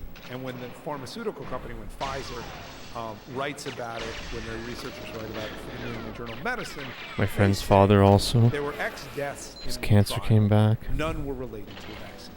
Okay, and only because there was And this passed FOIA away. request of the FDA, a Freedom of Information Act request of the FDA, that forced the FDA to disclose lots of documents. The guy that delivered my including food, I went these to documents that showed the grade school with underlying him. Cases of the people who had died. We had a nice Do we talk. know that, Gave him my okay, business the card. reviewer said this Just so he has my wasn't contact, not to vaccine, prospect him. But in fact, it was really just a few days. Actually, on the after that download second to prospect him, but so people can. Now, do I have her autopsy report? it's cool No, to see his name. but He's I such know a if he's an such a autopsy was fun-loving done. guy, I such a don't cool know guy. more than what they Zishan, man. said. But the reason I Guy was mention such this to you a is this is an example. ball of happiness. how He's you make not shaped like a wall. how you He's just make he's like a problematic data go away. Happy dude. Your researcher, for whatever reason, says, It's good I to don't see him think again. this was related to the vaccine. It didn't happen 5 minutes after, and this woman did have heart disease, and sometimes people have heart disease. How odd is that? after Yeah. and die. Pretty small. I Not small classify this town. as This is where I'm living is like 100,000 By the people, time but it gets to the public, I through mean, the FDA, all you hear is I went to like there were 3 different no schools deaths here related to for the so many vaccine. years, right? And technically, I know, nobody's like, lying, if I were to that's see what the anybody reviewer said. We just that I don't know, this would be the and place. wouldn't have known if not for Or this like Freedom of University of Toronto or Information some Act shit. request, Or Guelph. that maybe it's more complicated than that. Happens and when maybe, that. you know, maybe there was somebody who, well, we know there was somebody who had a heart attack and died post-vaccine, and it was pretty close, but the company just decided to say no, it wasn't related. What are the what's yeah. the data when it comes to the VAERS report? How much of it is published versus how much of it is reported versus how much of it is actually taking place? So it's a great question. We don't know the answer to that. There's clearly underreporting of specific events, and I suspect at this point with COVID, first of all, almost no COVID vaccines are being given. Can I stop you there? Is it possible that it's overreported? No, it is not possible it's overreported. It's possible that here's what the vaccine advocates would tell you. They would say there was a lot of public attention given to this particular vaccine. Okay? And as a result, people who had side effects were more likely to report those than if I had got the flu vaccine and maybe 3 days later I had a headache, I wouldn't report that. So that would mean less underreported, Right. but it wouldn't mean overreported. Does that make sense? Yeah, I see what you're saying. So no. Here's the other thing they would say, and here's an interesting situation. So I actually wrote about this a few days ago. There's a woman in Miami, 64 years old, got the vaccine, got a second dose. It was last April. In May, she was in her car and she had a terrible pain. She basically just forgot where she was. You know, you can imagine you're driving, all of a sudden you're like, it's like you're having an amnesia attack. Over the next few days, her symptoms worsened. She started having headaches. She goes to the hospital. They don't know what's wrong. By mid-June, this is less than a month later, it's 2 months after the vaccine. She's hospitalized. She has something called CJD, Creutzfeldt-Jakob disease. It's terrible. It's a brain disease. It's invariably fatal. What's that? Prion disease. Exactly. She dies. She dies in July of 2020. Her doctors actually wrote up this report because it was so striking to them, it was so closely related to the timing of the vaccine. Okay. And this was published on HCA, which is the Hospital Corporation of America, the biggest for-profit hospital chain in the world. They have an academic website. They put up stuff from their researchers. And then they actually pulled the report, but they claim they're going to repost it. They said they pulled it because too many people had downloaded it, which is an interesting explanation. Yeah, we don't want that. Yeah, we don't want people to know about our research. So, okay, here's the thing. It is possible, Joe, and I would actually say it's likely that this is a coincidence, okay? CJD is very rare. About last year, I think the numbers have been going up slightly, but about 400 or 500 people a year in the United States get it. Okay, there's 350 million people in the United States, 330 million. That's 1 per million, maybe a bit more. But we vaccinated everybody, you know. So some people are going to wind up getting CJD or being diagnosed with it. They would have had it anyway. That's right, a few days after the vaccine, and it's just coincidence, okay? I don't know, and at this point, no one can prove that there's a relationship there. And here's the thing about VAERS. You can make that argument about practically any case in VAERS. Even if it's 5 minutes after, you could say, well, this person, they were going to have a heart attack anyway. Now, at some point, if enough doctors, who are sort of medical experts in the field, write enough case reports, and there's enough of an outlier. With the myocarditis, okay? Myocarditis in young people is rare. And there were so many extra cases following vaccination that even the CDC and the FDA and Michelle Walensky and all the vaccine I can't do fanatics, it. they couldn't I argue can't that believe it. anymore. Like, they had to admit that this was a problem, that this was happening.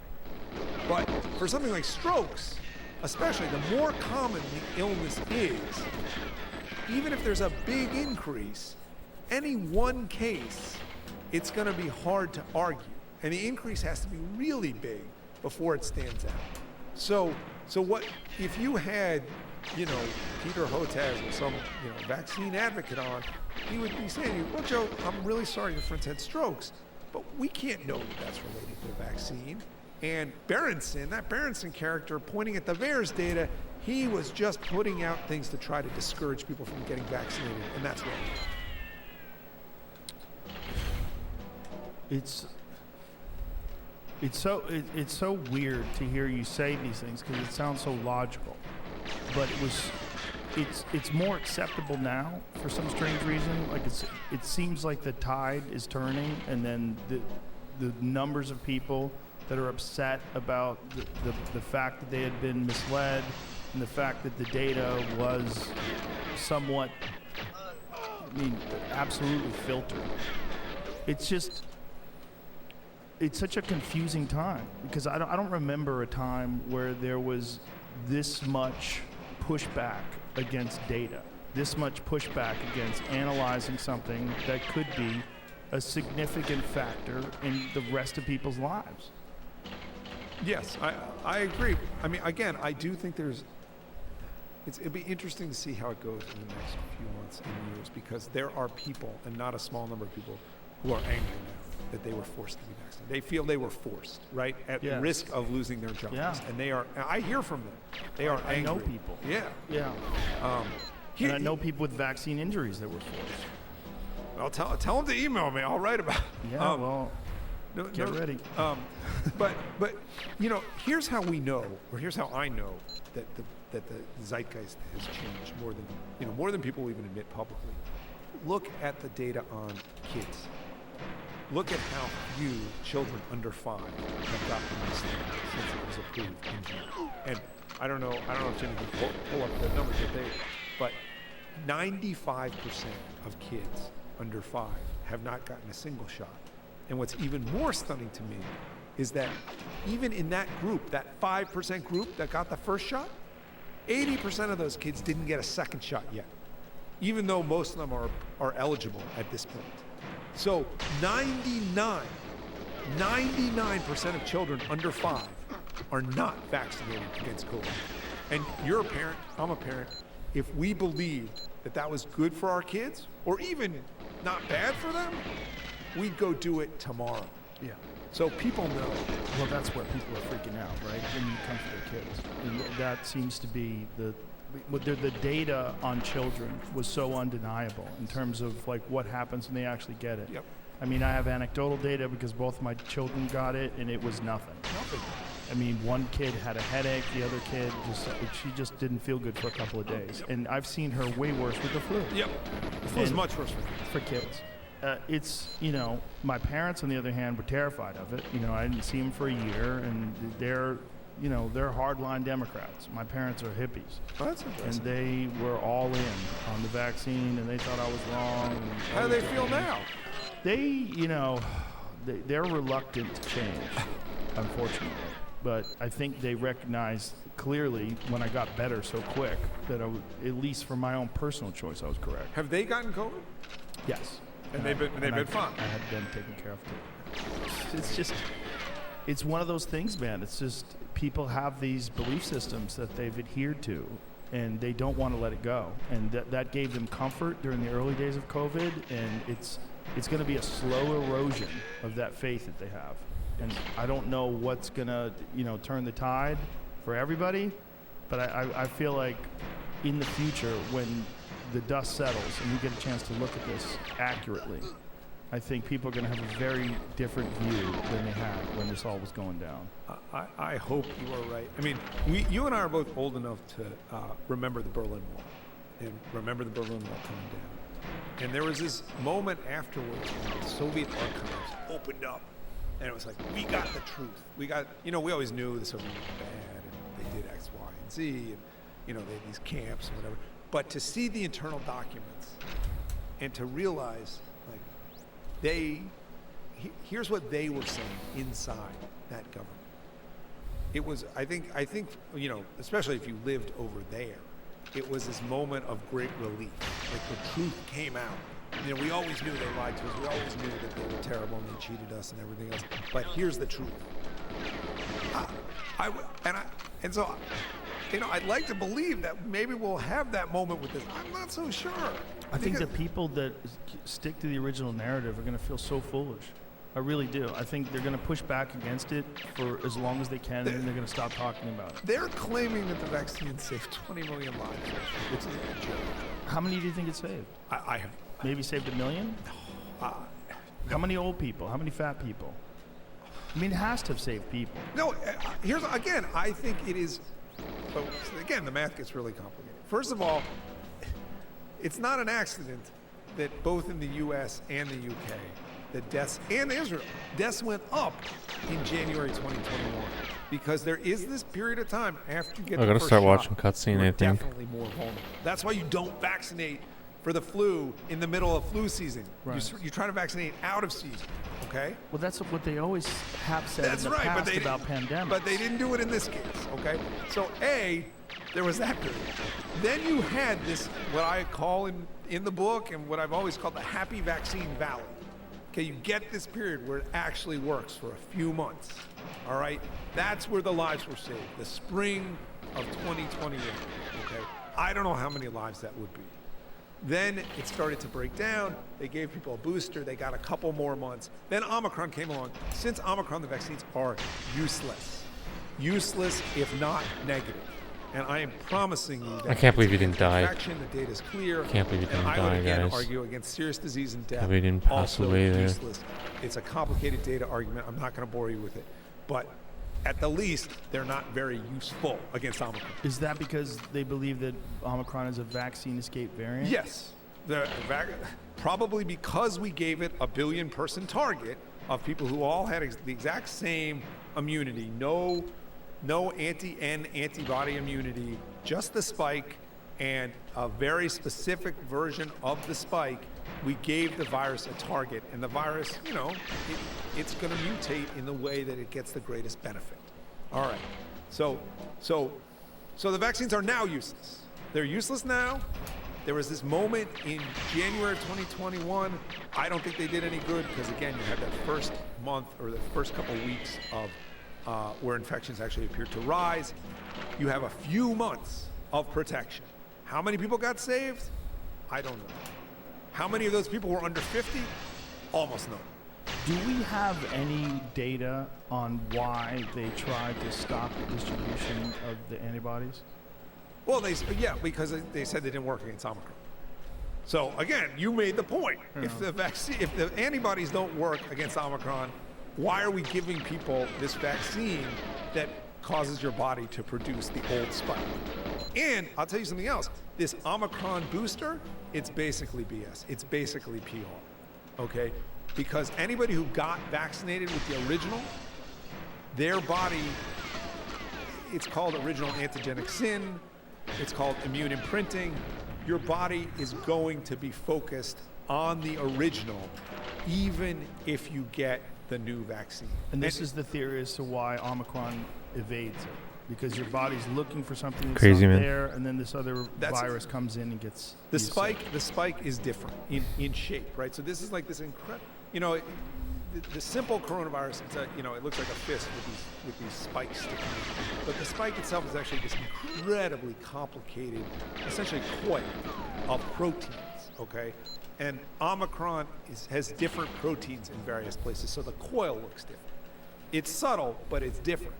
And that means that these antibodies that you're making when your body recognizes don't attach to it the same way. They don't, quote, the term is neutralized. They don't neutralize it in the same way. Now, what is this? The conspiracy theorists love to cling on to, I can't believe I used that pejorative, but that's it. They love to cling on to this notion that COVID You mean has like not been isolated. amyloidosis? What does that mean? I don't know. I don't know what they're talking about. We know we have We have the genetic, formula for COVID. Yo, what up, Sour Stash? We How know you doing, man? exactly what it looks like. They've taken electron microscope pictures of it. It's been Welcome, buddy. You know, they say the same thing about HIV. That that HIV doesn't really exist. HIV exists. These viruses exist. They kill people. Yeah, why do you think they say that it Chillin'. has been isolated? Like, what's the Dope stash. purpose of that? So I believe it's sort of a corruption of the argument, which I think actually is true, that the Chinese never provide. I don't know what I was doing there. Hey, yo, what's They up? never. So, How you doing, so man? when they Welcome. isolated the original Hunan, the original virus, in Wuhan, in Hunan province, they didn't give us copies of that. They That's just terrible. gave I don't know what I us was doing. the molecular, Really bad. the formula. I think that's where that complaint comes from. So, where it stands with you now is that you are in the process of preparing to sue the federal government. The United States government. And now, what specific branch? And like, I'm going to sue the president. Maybe maybe it's technically the United States, or maybe Nice. it's Biden himself. I'm going to sue Andy Slavitt.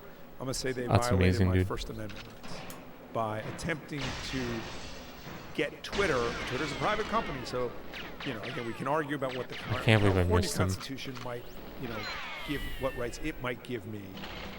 But putting that aside, the First Amendment for does sure. not apply to private companies, right? So Spotify, they want to carry you, or they want to carry me, or they want to carry. Like, why do I suck so much, Maddow, or guys? whoever, right? They're a private company. They have the right to do what I'm just they thinking want. about this food. Honestly, I'm just thinking about this food. The argument is Twitter's just a bigger version of that. So if they want to dump me, they have the First Amendment right to do that. And again, we can argue about whether Load the vape. and- California actually stops them from doing it. But put that aside. The federal government doesn't have the right to stop me from speaking, right? Unless I'm screaming harassment at somebody for 6 hours, then I'm committing a crime. But Got the it doesn't alien. have the right to stop me from being outside and speaking, or speaking in my house. It's, I have the right for freedom of speech. And when whoever it was in the White House told Twitter, and again, we could pull up the exact language, but Twitter executive or Twitter employees said to each other after this meeting, they had a very tough question about why Alex Berenson is still on the platform. Okay. so this is like third hand. No, not third hand. It was somebody at the meeting. Somebody at the meeting. Talking to somebody else at the meeting. And then they said they were very interested in Alex Berenson. That's another direct quote from this meeting. And That's what cool, human man. being was saying that? I don't know that. The discovery that I have obtained in this lawsuit doesn't include the names of certain Twitter accounts. So Twitter, for example, if it was Jack Dorsey, I would know. But junior employees, I don't care who said it. It's right. In other words, I'm not in this to damage some junior Twitter employee, right? So I don't care whether it was person X or person Y. I know he or she worked for Twitter. I know they were having a Slack channel conversation, and I know this is what they said. So my argument's going to be, and by the way, I have more discovery on the way. I keep publishing new documents. Last week or just a couple days ago, I published something showing that Oliver Darcy of our favorite network, CNN, went to Twitter to complain about me and basically try to get me banned, although he didn't use those words. What specific claim had you said that he was in opposition to? I can't remember. I think he complained to them a couple of times. Once he's mentioned by name, and once it just says a CNN reporter. This is so stupid. This was in July and August. Why would a CNN reporter? Because they don't believe in free speech for anybody but themselves. I don't know. Ask him. But how strange is that a journalist would contact a social media platform? I agree. On the Substack, I said journalists who hate journalism. That was the headline. But it's not just that. It's like, what weird overstep is that? It's phrased as, are you going to do anything about this because this guy's spreading misinformation? Well, is that because they were doing an interview with this person and they were trying to figure out, like... No. It's just about a tweet. No. It was So about, it was you had people. It was me saying stuff that people didn't like, that they call misinformation, and then they go to Twitter and say, "This guy's using your platform for evil. You need to do something, or are you going to do anything about it?" That's how they phrase it. When the Atlantic wrote that article about you, the longest man of the Pandemic's wrongest man. how many of those things that they said turned out to be absolutely true? That's a good question. The single best thing in there, and I'd have to go back and look, is they said Berenson claims that vaccination or that infections increased after vaccination. That's totally wrong. Like what? Infections decreased after What, vaccination. guys? Well, that sentence has proven not to be so accurate in the last 18 months. What was their other claims that you'd said? Were they right about anything? Well, we got to go back and look. I mean, there were a couple of things that they were sort of focused on that I didn't really say. Like they were talking about how cases were counted during the clinical trials, which was something I didn't care about. I can't remember what else they said. I think if you went back and looked, you would say a couple of their points have not been proven wrong, and a couple have. But the tenor of the piece was, this guy's an idiot, or worse than an idiot, he's spreading lies, and the vaccines really work and are going to get us out of this. And it was also that you're a grifter. No, they weren't calling me. I don't think they called me a grifter at that point, because that was pre-Substack. Okay. So the grifting stuff really started after the stack, because I didn't get paid to be on Twitter. Although I did write those booklets. I don't know. I can't remember if they used the word grifter. I hate that word, but what can I do about it? But the last line in the piece, Joe, was something like, the case for the vaccines is built on scientific evidence. The case against the vaccines is a steam powered horseshit.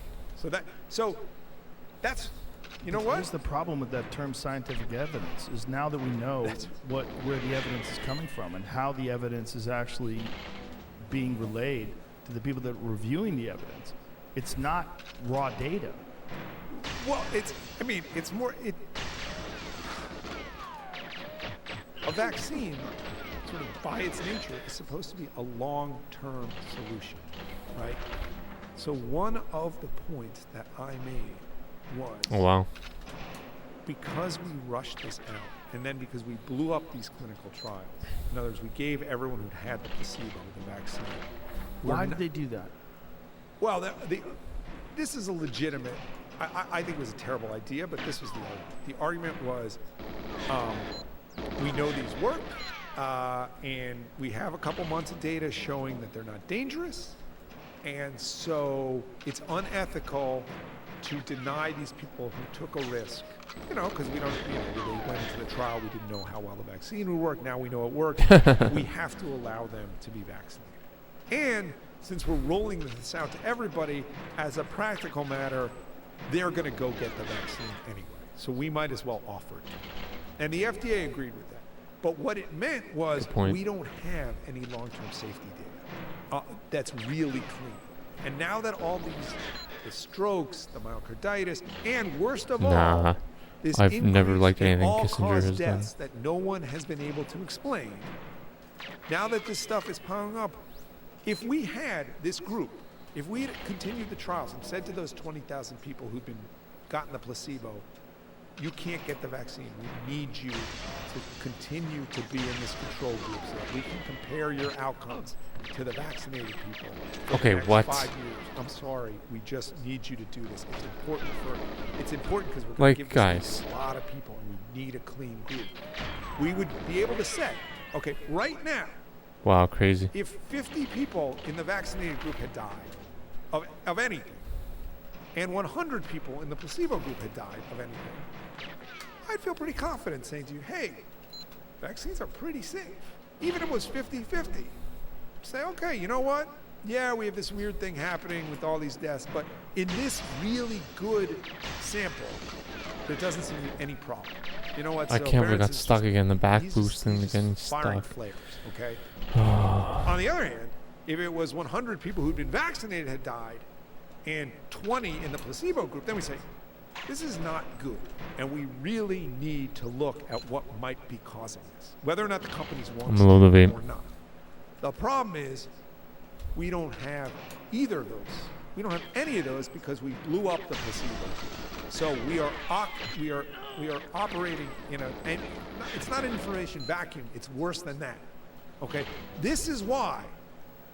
If you were a doctor in 1965, okay, if you were somebody who operated on lungs, okay, or you were an oncologist of any kind, you knew that cigarettes were poison. Okay, you'd seen too many cases. All right, by the 50s, the late 50s, the early 60s, and the epidemiology was very clear.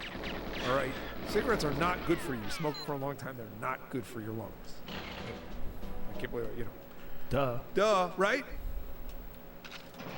Joe, it took 35 years for that to become the public consensus, and for people to stop smoking. And that was something that it was like a 25-to-1 risk ratio. Everybody who got lung cancer after the 1960s was a smoker. Didn't matter. It took forever, and the companies threw up every single. I can't believe you didn't die, man. They could. Oh, people have a genetic. Yo, what's up, predisposition Playboy? that makes This is good them stuff to smoke watch. Yo, and makes thanks, them have man. lung Thanks, buddy. Appreciate that, man. There's no chemicals nice, that, man. you know, Thanks. we burn all these Welcome. chemicals that you find in here, so it's not there. Welcome. I can't even remember. They had all these excuses. It took a long time. And so with this, it's going to be worse. Why do you think it's going to be worse? Well, because the risks are seemingly marginal, although a marginal risk over a huge group of people can still be a lot of injuries. P now, and welcome, death. yo, welcome. Because it's not just that the companies don't want to Yeah, do I this sold out. research, it's that the governments encourage this. If you want to download So that they're not game gonna wanna find out the and answer. reach level I 5, wrote I need something 5 like people to 2 do weeks that. ago where I said, To download the game, reach problem level for 5, public which is health like authorities is pretty that significant even advancement. announcing an inquiry, So when I signed up, they even didn't saying, you know what, say we're that concerned the about this the people rise need to in reach all-cause level deaths, 5. we're I need gonna look. 5 people to, and then I make would $90. throw into doubt the last So there's this command, there's this stream elements speech that's being Is there any data that's spammed here for a week, all-cause like mortality? every increase? Or is there 15 any minutes or studies? so. I mean, there's been some report, you know, so like, you know, the UK government reports the data each week and they break it out. The Australian government has been reporting the data monthly and they actually say, you know, here's the baskets, right? So here's the people who died of Thanks, dude. diabetes and that's been a big increase. Here's the people who died of Alzheimer's, that's been a big increase. Beyond that, no, not really. There's not been this, Terrible. you know, I sort of outlined what would have to happen, but this is a national level problem. So the analogy that I use is like, so there are some problems that like you can solve as a person. There's some problems you can solve with like civil litigation and regulation. There's some problems that you need a subpoena and a gun and a badge to solve, right? And then there's problems that are bigger than that, right? Like we're like. No, despite what Hollywood, what Sylvester Stallone, or Chris Evans can't fly to Ukraine and get the Russians out, right? That's a national level problem, which requires a government or group of governments to figure out. The vaccine issue is now a national level issue, right? It would require like enormous data collection. Somebody in charge asking the right questions and a decision that we're going to find out the answer, even if it's really unpleasant. Maybe it won't be unpleasant, maybe it will, but we're going to find out the answer. Is there any possible connection to people getting COVID and developing heart issues and that leading to the all-cause mortality increase? So that I think is going to be the case that's made. I think I don't see it. So there's this long COVID thing, right? There's this idea you get long COVID. What is long COVID? What is long COVID? Has it been defined? It's people who still suffer physically after having had COVID. Not always physically. Sometimes psychologically, psychiatrically. Psychiatric. Yeah. So here, look. That's what they're calling long COVID? I thought it was just... No, it's brain fog, it's fatigue, it's it's anxiety. No. Here, look. If you actually got really sick with COVID, you're unlucky or you're old or whatever. Let's say you wound up in the hospital, you end up on oxygen, you wind up on a ventilator. Lung damage. It's not fast enough. It's going to take you a while to recover. I mean, No just like, boost either. Wow. Getting put on a ventilator is bad for you, right? I mean, you even need it to save your life, but in the long run, it's not good for you. So, Guys, it's just so dumb. It's just too dumb, guys. They have post-COVID symptoms, but that's not what we're talking about mainly when we're talking about COVID. It is a group of. It's not fast I get in enough. trouble, but I'm just going to say because it's true. It's a group of middle-aged women, generally, with anxiety disorders or other moderate psychiatric syndromes, who oftentimes had other sort of ill-defined, whether it was fibromyalgia or irritable bowel. This is stuff that doesn't really get worse or better. It kind of comes and goes. It's not easy to define or treat. These are the people who say they have long COVID. Not always, but mostly. And it is very hard to connect those illnesses, whether it's fatigue or uterine fibroids or whatever the syndrome of the week is, with serious strokes and heart attacks and the stuff that actually kills people. Now, when we talk about myocarditis, like what is the data in terms of people who got COVID and got myocarditis versus people who got vaccinated and got myocarditis? So the argument people will make, sort of the vaccine community will make, is that Is there a community? the vaccine advocates. Oh my god, guys. Sometimes I think they are actually vaccines. They love vaccines so much. Is that, there's very high rates of myocarditis in people who got COVID. So the problem is, when you really dive into the data, it's not clear. Let's I'm not even going to argue that. Let's just assume that's true, okay? Here's the real problem. The problem is that the people who get myocarditis after getting COVID are old, generally, okay? People who get myocarditis after a COVID vaccine are young, generally. So, once again, it's an issue of why did we vaccinate these people who aren't at risk from COVID with a shot that is bad for them? Well, they didn't think it was bad when they first got it. They shouldn't. The default Guys, I should can't have hit been, anything. I need to this be more. This is a more technology high. that has been used in a few hundred, a couple thousand people in clinical trials in the last 5 years. We've been unable to advance any of these drugs out of phase 1 or 2 testing. Why on earth are we telling a healthy 20-year-old or 10-year-old or 30-year-old who's at zero Load risk the vape. of serious complications from COVID to get this shot? And it shouldn't be, by the way, it shouldn't be to make grandma feel better. You do not make people get medical care to make somebody else's life better. That's not how it was supposed to work. Particularly after the wide distribution of vaccines for those people. That's right. Because if it did offer the protection that they were advertising, it should have been a non-issue. That's right. It should have been like, well, you didn't listen, and now you have COVID, and now you're sick, and I'm not. That's right. Because I did the right thing. Another wonderful aspect of last year that all these people want to forget. I'm going to deny you medical care. Yeah. You didn't get vaccinated, so screw you. Everything, including children who needed heart transplants. Yeah. Wild. Yeah.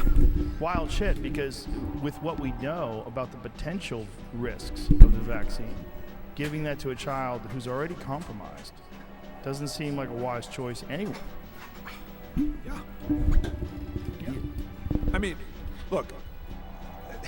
So, for example, in Denmark now, they're not giving the vaccine to any kids under 5, except if those kids are really sick. So the idea is, Immune compromised people. yeah, and maybe COVID is a risk for you, so we're gonna hope that the vaccine is a better alternative for you. So, again, I get that. The problem with that is that then they should have tested the vaccine on more of those people before, making these assumptions. But at least that's like a reasonable way to look at it. Do they have a theory? And I know Dr. Peter McCullough has a theory. Well, he has his opinion on this.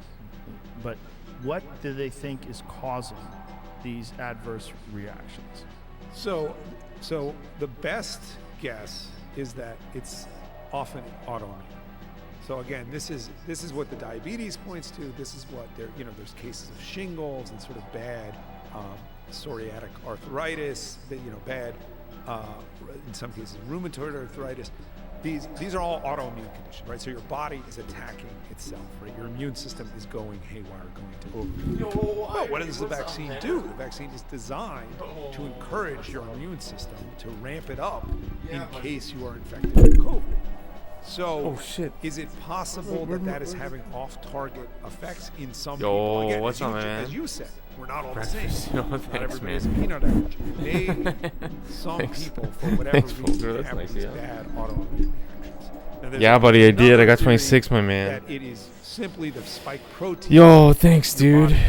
You make the vaccine makes your Now, body what level produce was it the spike again? protein. And so, if what we were told, and I believe the CDC is now the greatest level of all website, time. is that the spike protein would be very, very localized. They just took it off their website. Exactly. So they're now admitting that that's not always true. And One sec, maybe you the gotta spike fucking fix this itself, shit. even if it's unconnected, Yeah, but I got to 26, the man. coronavirus can have, especially heart problems. So those are sort of the two But I spent primary like 6 theories. hours today. What I will say spent is, like a 6-hour this stream is going where, for it. like,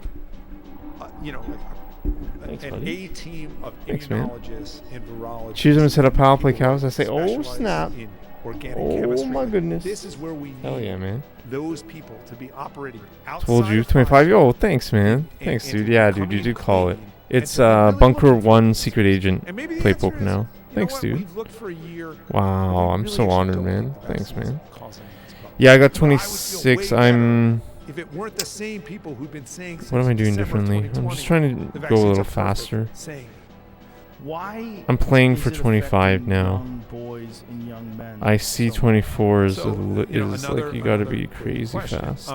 You gotta really YOLO one it. theory is that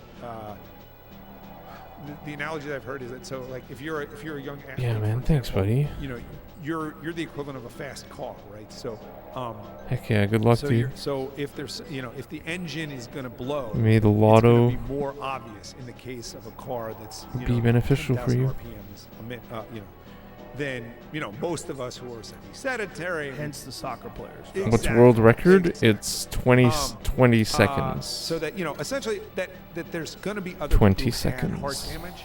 It just hasn't shown up. Now I want to say one positive thing about the myocarditis, which is, the studies that have been done seem to show that after a few months you don't see long-term heart damage. Now, I would say that, have they looked really, really hard? They haven't looked really, really hard, but they've looked pretty hard, and they seem fairly confident 20 seconds. that whatever adverse impact doesn't necessarily last that long. Well, that's good news. Yes. And this is good news for the young people that suffered from it. Yes. All the Including times one of my are friends' on sons, the who's elite.net. 21, where they forced him to get it, and he had Just a FYI, terrible I'm reaction. sure you know. Just, This, I'm just saying. This data that So they have Ryan on has the has long 20 term, on is it based NTSC on- what English is it as based on? well. What are they, but how are they measuring the myocarditis? It's Are pretty they insane. seeing a dissipation of the myocarditis? Yeah, Are so they you seeing- go Quite back insane. and look at what somebody's ejection fraction is, and it was how well Yes, sir, their sorry, heart's no pumping, worries, and man, you can no. image Don't say the sorry, heart I'm just- now. I mean, somebody I'm has just like I want to provide information. amazing what Oh, they can did this do. crack? And so What they're the not fuck? seeing This did long-term not heart crack. damage. You're not seeing necessarily Please say that's a elevated hair. enzymes. If your heart Oh, starts no. to deteriorate, you get What is that? Is that a hair? CK and troponin and these other enzymes that they can think it's a measure. hair. So there's all these ways to No to worries, man. measure how well No your heart's stress, working. man. It's just And I thought I'd provide the information Again, I'm not a That would be cardiologist, but a my little strong faster impression is that the data shows for you to that after a obtain few the months, answer. people seem to be better. Well, that's good news. You're helping, not lecturing. Paxlovid. Yeah, That's no, what I I mean, like. People Yeah. hate me for liking it. Why do they hate you for liking it? Because I love ivermectin. I know, I My was- readers love yeah. ivermectin, which I think is fine, but basically a placebo. Really? Yeah, pretty much. Why do you think that? It's complicated. Didn't we get into this last time? Thanks, man. But it's worth it for people that Thanks for being here, Sure. man. listen. So, not everyone listens all I don't 8 think hours. so. I think most people don't. I'm actually amazed how many people will come back to me and quote me something that I said. I'm like, wow, you listen to I think I gotta watch some of the cutscene now. Just a tiny bit. I'm still not going that fast. First of all, I don't think it's particularly dangerous, and I think anybody who wants it should be allowed to use it, under doctor's care. I don't think there's like a great theoretical justification for it, and I think that the data, when they've tried to do prospective trials, so 25 seconds you can go look at a bunch of people who got is it the and say, first they did time really that would well, be and we're points, gonna so find it's an like equal kind group of people who didn't top get it 100 and times. see how they did. But Top there's always a little 114 bit of, time. There's always a little bit of cloudiness around how good that data really is. Thanks the for best watching my way to video. do it Appreciate it. is to, take 1,000 people, say, I'm going to give 500 of you ivermectin and 500 of you nothing, and we're going to see how you are a week later. And there have been a couple of those trials done, and they have. Yeah, I'm looking up more, like you said, as you said. Oh yeah, when you open the door, you're already looking up. By the FLCC. I'm doing that now. What is the because that's what I've heard. You're still going too far though. The pushback. If the I drug am works, Mark. you I can am see. Mark, dude. Okay, there may be an ideal. My name is dosing Mark. level, but if the drug broadly my name. works, look, if you take antibiotics, if you have some nasty infection, you take antibiotics, you skip a day, like you skip day 6 out of the 10 days, or even day 4 and day 8 or whatever, you're gonna get infection cleared up. If a drug broadly works, I am Mark. works. I am And you can Spartacus. start to I am argue about Spartacus. it's not, the dosing wasn't I am perfect. People have to make Spartacus. guesses going in. Right. And, as far as I have done some work on this, the people who conducted those trials discussed the correct dosing with some of the very big ivermectin advocates on the way in. So they didn't get the results that the ivermectin people were hoping for, and now the advocates say that the trials weren't properly conducted. What do you think about the assertion that it is prophylactic? Viral replication in vitro was stopped by ivermectin. Yeah, right? I mean, you can so stop. there's a mechanism. You can stop viral replication in a test tube with a lot of things. Right. It doesn't mean it works in a human being. I'm just broadly unconvinced. Now, Paxlovid, they ran a clinical trial, and it had very, very positive results. In the, it was, we could find it, but 0 deaths versus 8 deaths in the unvaccinated. Big decrease in hospitalizations. What's the mechanism? So it's called a protease inhibitor. This is well known. It blocks viral replication. Okay, and I know people have said, well, ivermectin is also a protease inhibitor, but what's funny is that until Paxlovid came along, they weren't saying that was the mechanism. Thanks, of Play action Poker. for ivermectin. Welcome. So Again. But it still is. yeah, but they had a different theory before Paxlovid worked. Did they have a different theory, or did they have a different narrative? I think in this Because case, once they brought up the protease, the way I understood it is once they brought up the fact that Paxlovid was a protease inhibitor, then people started saying, yeah, well, yes, but so is ivermectin.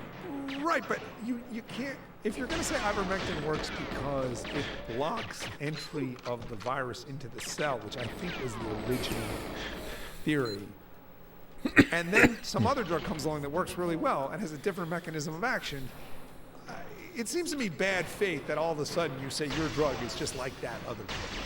But is ivermectin a protease inhibitor? I mean, people have said to me, look, here's this paper showing that it does, that it does have this effect as well. This is a level of complexity of sort of, I would say virology complexity that I don't claim to be an expert. I don't claim to be able to say, having read this paper, I can tell you that that ivermectin works as well as a protease inhibitor as Paxlovid Well, thanks, man. did and does.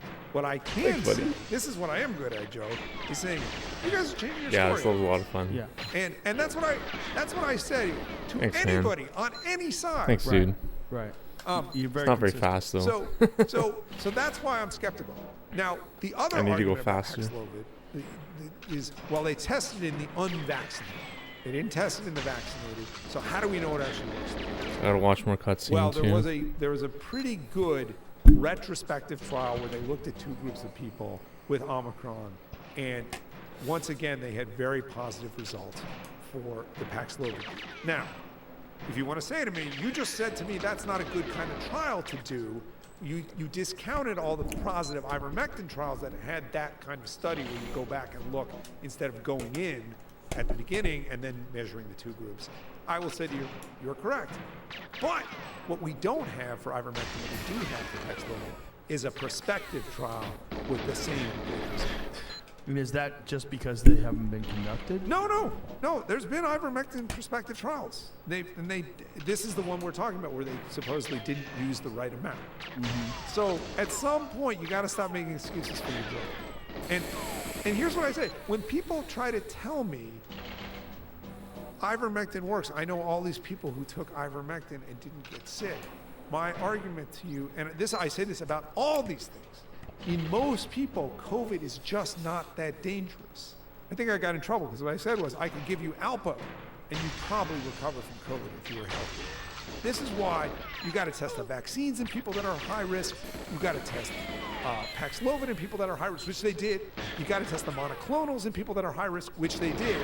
You got to test ivermectin in people who are high risk, which they did, and they didn't find a good result when they did it.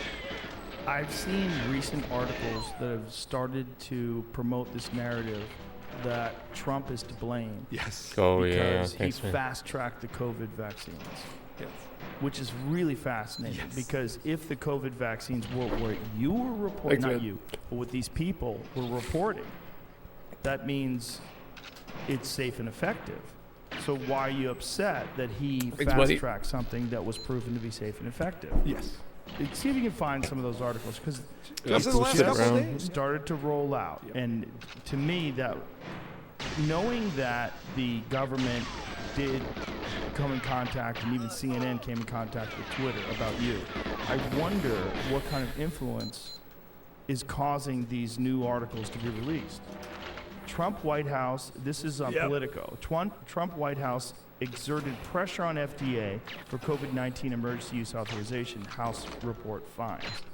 Trump officials tried to bully FDA over COVID treatments, House panel says. This is The Guardian.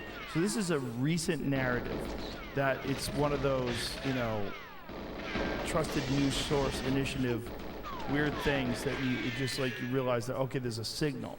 Where's the signal coming from? Right. Is it that they're starting to realize they're going to just have to drop the idea that the vaccines worked at all? And who's to blame for that? Right. Yeah. It's a good question. I mean, I do wonder this fall, is anybody going to get this booster? I think a lot of people are going to. Do you? Sure. There's a lot of people that are all in still. Yeah, there's people that are all in that guess I know so. that are all in. I guess so. Are there any of them under 50? Most of them are not.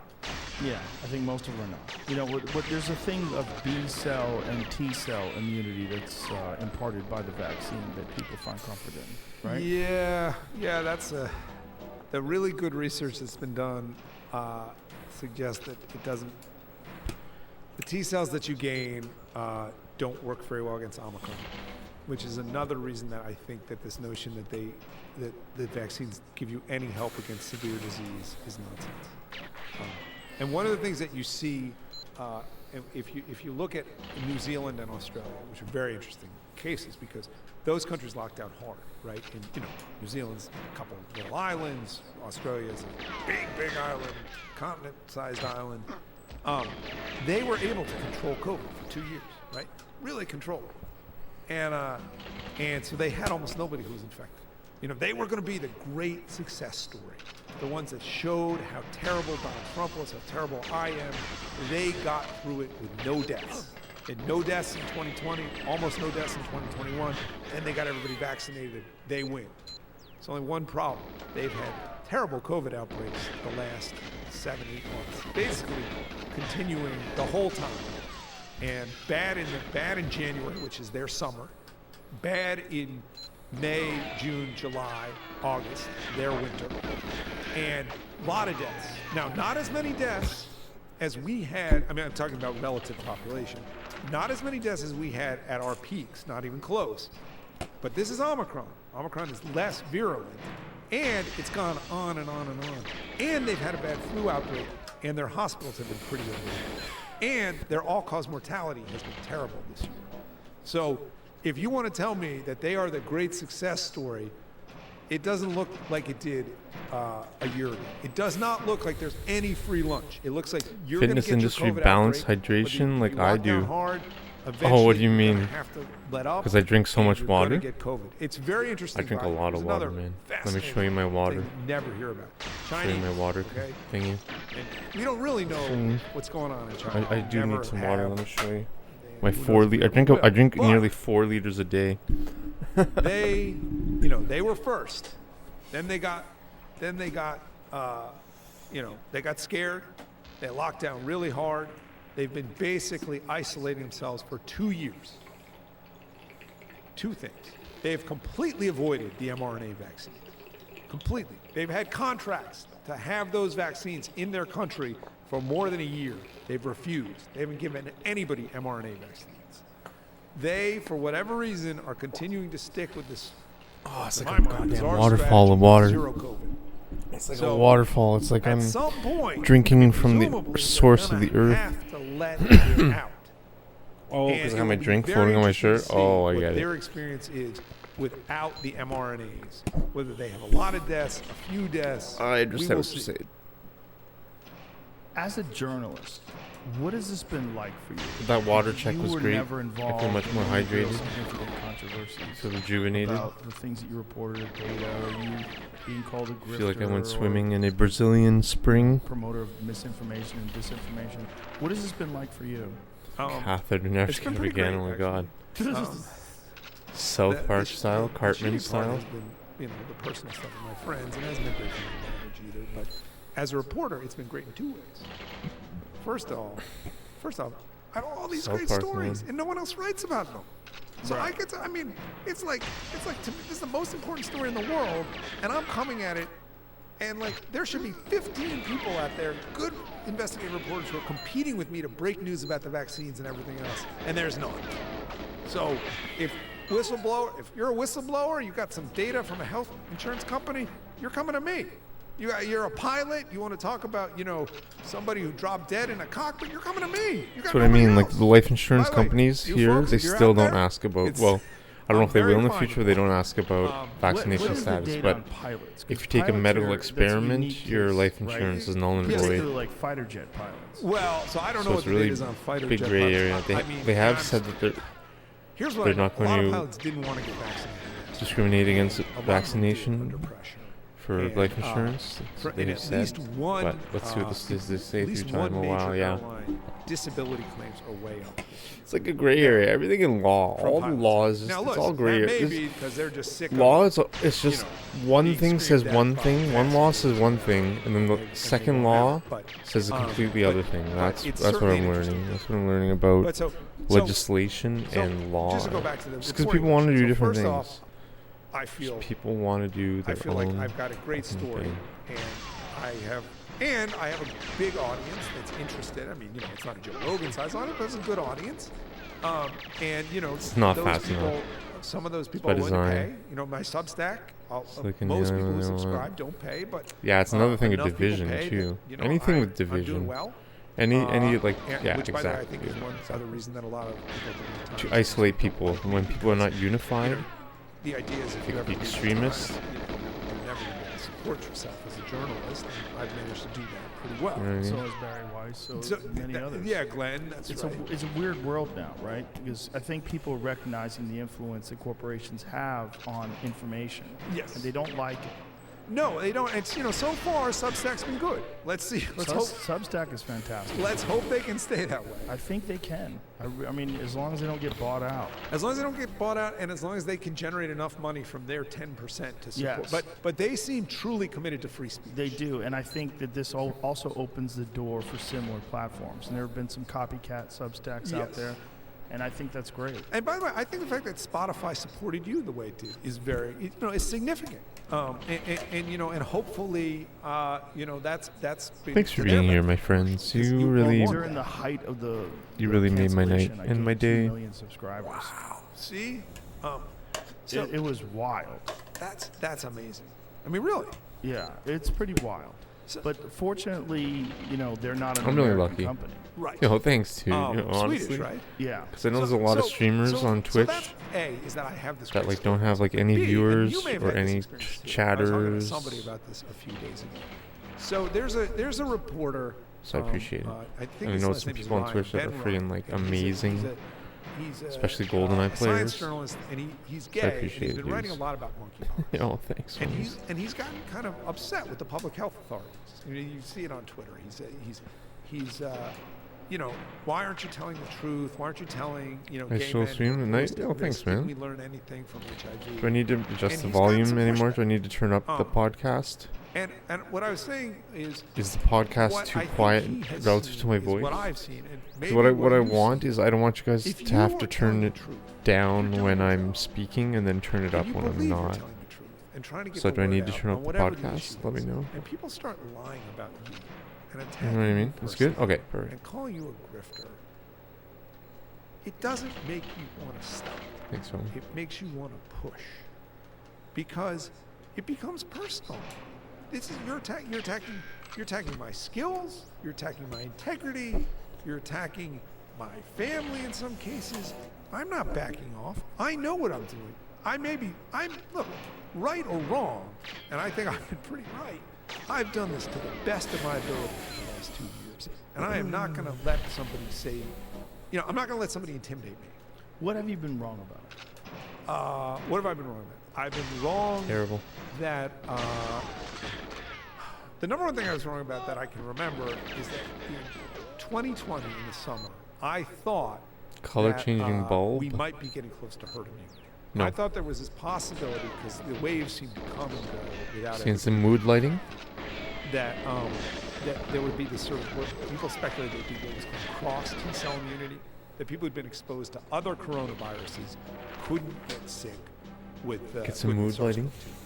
And that's why That's a must in my New room. York there had been this RGB. big fall off in cases, and that's why in the Sunbelt Giant states Tiger? Yeah. there was a big rise and a big fall. That I turned was out not just to be thinking about Giant Tiger because they have those. basically I saw. everybody had Yeah, I it think with SARS-CoV-2, either the original or Delta Great. or Omicron. Cool. There's no cross immunity, it seems like. What So- about the people that got vaccinated that never got it? Oh, they'll get it. I mean, there may be some fraction of people who never got it. Are they LEDs? But I suspect almost everybody's gotten it at this point. And if you think you didn't get it, you probably didn't get some. I fucked it up. There are people that I know that didn't think they got it and brought it in here because, you know, we do antibody testing. And did they? They got it. Yeah. A lot of people got it. So actually, the last time I was in here, I had still negative antibodies. Wanna And try it? I don't know that I've had it since then. I haven't had a positive test. I've really stopped testing myself, basically. But I think it's possible Yes. if I had gotten an antibody test, it would show that I'm positive. Everybody gets it. Yeah. So I was wrong about that. You know, I mean, I publicly said I thought 600,000 people would die. You know, we're at 1 million now. I mean, 600,000 when I put it out there, that was considered a big number. Right. So, you know, was I wrong? Yeah, I was wrong. I don't know know what that how is. many people predicted 1 million. And when they say died, With versus from, the whole yeah, thing. Yeah. what is the actual number? When you take away people that are already on death's door, when you take away people that are already morbidly obese, I think amongst the people that died, there was a significant Like, number, why? a huge Why? number that had at least 4 comorbidities. Yes. Right? Stuff. What was that number? I want to say is that the average number was 4, so it would be at least half. Right, but what was the percentage of people Like- who died from COVID that had 4 comorbidities? So over 50% of those. Right. So in other words, of the like million who died, if you look at the comorbidities, I think at least half of those had 4 or more. Which comorbidities. means comorbidities means like- things that were killing you already. Yeah, you know, so- Comorbidities. Yes. They're morbidities. Yes. But it is not necessarily going to kill you tomorrow. So Right. you can be 400 pounds and live another 10 years. But you're significantly weakened. Yes. Yes. So look, there was a group of people who have COVID on their death certificates who didn't die from COVID, right? Right. You know, then there's this bigger group of people who, snap. who were in this group, who wouldn't have died today if they Dude. didn't have COVID, but who weren't very healthy. Yeah. And how many of those people were there? There were, I mean, a lot. I had but to use those are Japanese. still people who died But from COVID. then again, I I was. because I switched but to here's- Japanese after I here's got what's like so screwed up 120 about the dupes on excess English. mortality. I know I keep coming back to this, and Of I 18s? know it's sort of complicated and mushy. So I mean, I was. In 2020, My quick pauses in were early perfect. 2021, the people who were looking at the numbers the hardest were all Maybe saying the because it's same Japanese, I don't know. Okay, we got all these people dying. Yeah, I had like fucking COVID's gonna 160, go away, 18 dupes, and man. we're going to have fewer deaths for a while. More. Because I might have had COVID over pulled 200. forward. They actually referred to it. There's a company called I Service think it's because I Corporation didn't look that's the biggest down after I funeral took the home out the photo. there. They own like Yeah, man. like 15% of funeral It's 'cause homes in the United States. They call it I pull wouldn't forward. look What they were talking down was pulling after death taking the photo just because I So would just COVID- lose my line. COVID was going to kill people, or COVID was killing people who were going to die. But you really want to look down right 2022, away because there's just in so much 2020. lag. You were going There's to so die many in guards. 2021. COVID killed you in 22. Right. So they were actually. And sort it of just makes warning everything their smoother, makes the investors, bore we're getting slap more funerals smoother. Now we're going to get fewer First round funerals heroes later. saw. Oh, thanks, homie. That Oh, didn't thanks, dude. happen. We Yeah, have man, this excess fucking- it was deaths not now, easy. even though people predicted we would have fewer deaths. What do you think is causing Yeah, man, they use I Japanese for think that. it's some problem with the vaccines. Okay, I don't know more. Good one, thanks, man. But to me, the most likely reason is the It'll ability come for you people too, with dude. this technology. And if you look at 10% increase in all-cause mortality, what are the It is numbers? just, it is So a it's monkey. several It's hundred a thousand monkey. people Like, in the I don't want US, to be several like an hundred thousand ass, people but here in Europe. It's a big. it's a I mean, monkey it's a big on the back. And once And you has get it, this But been consistent? Is it dropped off? it's not that. So, It's not too bad. If last you're fall 18, was a it's big just increase. like Now it's matter of interesting. time. So It's the better data not even matter comes of out time. Europe, because among other things, Europe doesn't have a terrible opioid epidemic. So the numbers are What's clean. important is So last fall in Europe, UK, There's so Germany, much shit they were having important. big increases in mortality. Some of which was COVID, some of which was not. in the was end about- tunnel. It's was it's about important not to 3 zigzag in the months- end started about tunnel. I would 3 months zigzag a after lot. mass vaccination. That would add like a It second. was increase in deaths in So it was good to hug the right cancer, wall. increase in deaths in Alzheimer's, sort of broad, not Oh, huge Rebecca, right. in each category, but broad. Come the winter, that Yeah, man. increase Well, if you have 18, went away. totally. Okay? For just a couple months, we had 0 extra all-cause mortality. It's a good tip. And I Yeah. thought to myself, this is good. So you hug the Whatever right was wall. happening, it went away. What else happened in the winter? What well, else? they pushed the boosters. They had widespread booster campaigns. About 3 You want to months stay close to those after those 2 booster metal campaigns, crates, all-cause boxes mortality in the started middle to of the rise room. again. And that was sort After of you in slap March and worse. April. And it Want a has sti- not want- come want a down tight since. line. We're now 5-6 months in. So again, this is non-COVID. From Boris This is- to the these glass coun- door, these it countries, touches just like 2 the US, corners of the still boxes. have That's COVID like the deaths. line. Nobody talks about it you anymore really because it's want. inconvenient. They still have plenty of COVID deaths. I'll Even show when you you here. factor those out, they have all-cause mortality. Basically, they're about 5% above normal See on that? COVID deaths. See that and right 5 there? to 10% additionally above normal on other deaths. So they're running about 15% Obviously, like, above normal. on But it is all-cause important because you really want to mortality. stay on that line. You don't want to go In a wide. country like See, the that's United already States, wide. 400,000 or 500,000 You know what I deaths mean? a year. Across Europe, about the same number. So you add those up, you get close to a million. Like, million you don't here, wanna go million there, wide. you know. Clean Is lines. there any? I don't know. I legitimate can't remember how to play reporting this level, other than dude. People like yourself that are independent Whatever. on this. So the British, you just couple wanna stay British close to those newspapers boxes, have too. started to note this. Now, what they mainly say is it looks like this is lockdown related. So So again, I say there's my this next theory, level. Oh wow! people didn't Holy get moly! medical care, so now It's a you're tough seeing, level, my man. I believe in you. You know, other people. It's just a little more speculative. They'll say long COVID. surprising to there's been hear a couple because places that have talked about me it. playing this My level is impression a little that this is strange so unpleasant because I'm to still even pretty new. consider it that nobody wants to consider it. You can't get But unvaccinated, yeah, go for it, dude. right? Like you're just living with whatever it I'm is. sure you'll improve a And- lot too. and Looks too I also fun. wanna Yeah, be clear, nice. like, even if it's a I wish I million didn't put people, display. we gave the vaccines to more than I'm- we gave all the COVID vaccines worldwide. to Watch billions Ivory of Butler's these input mRNAs display.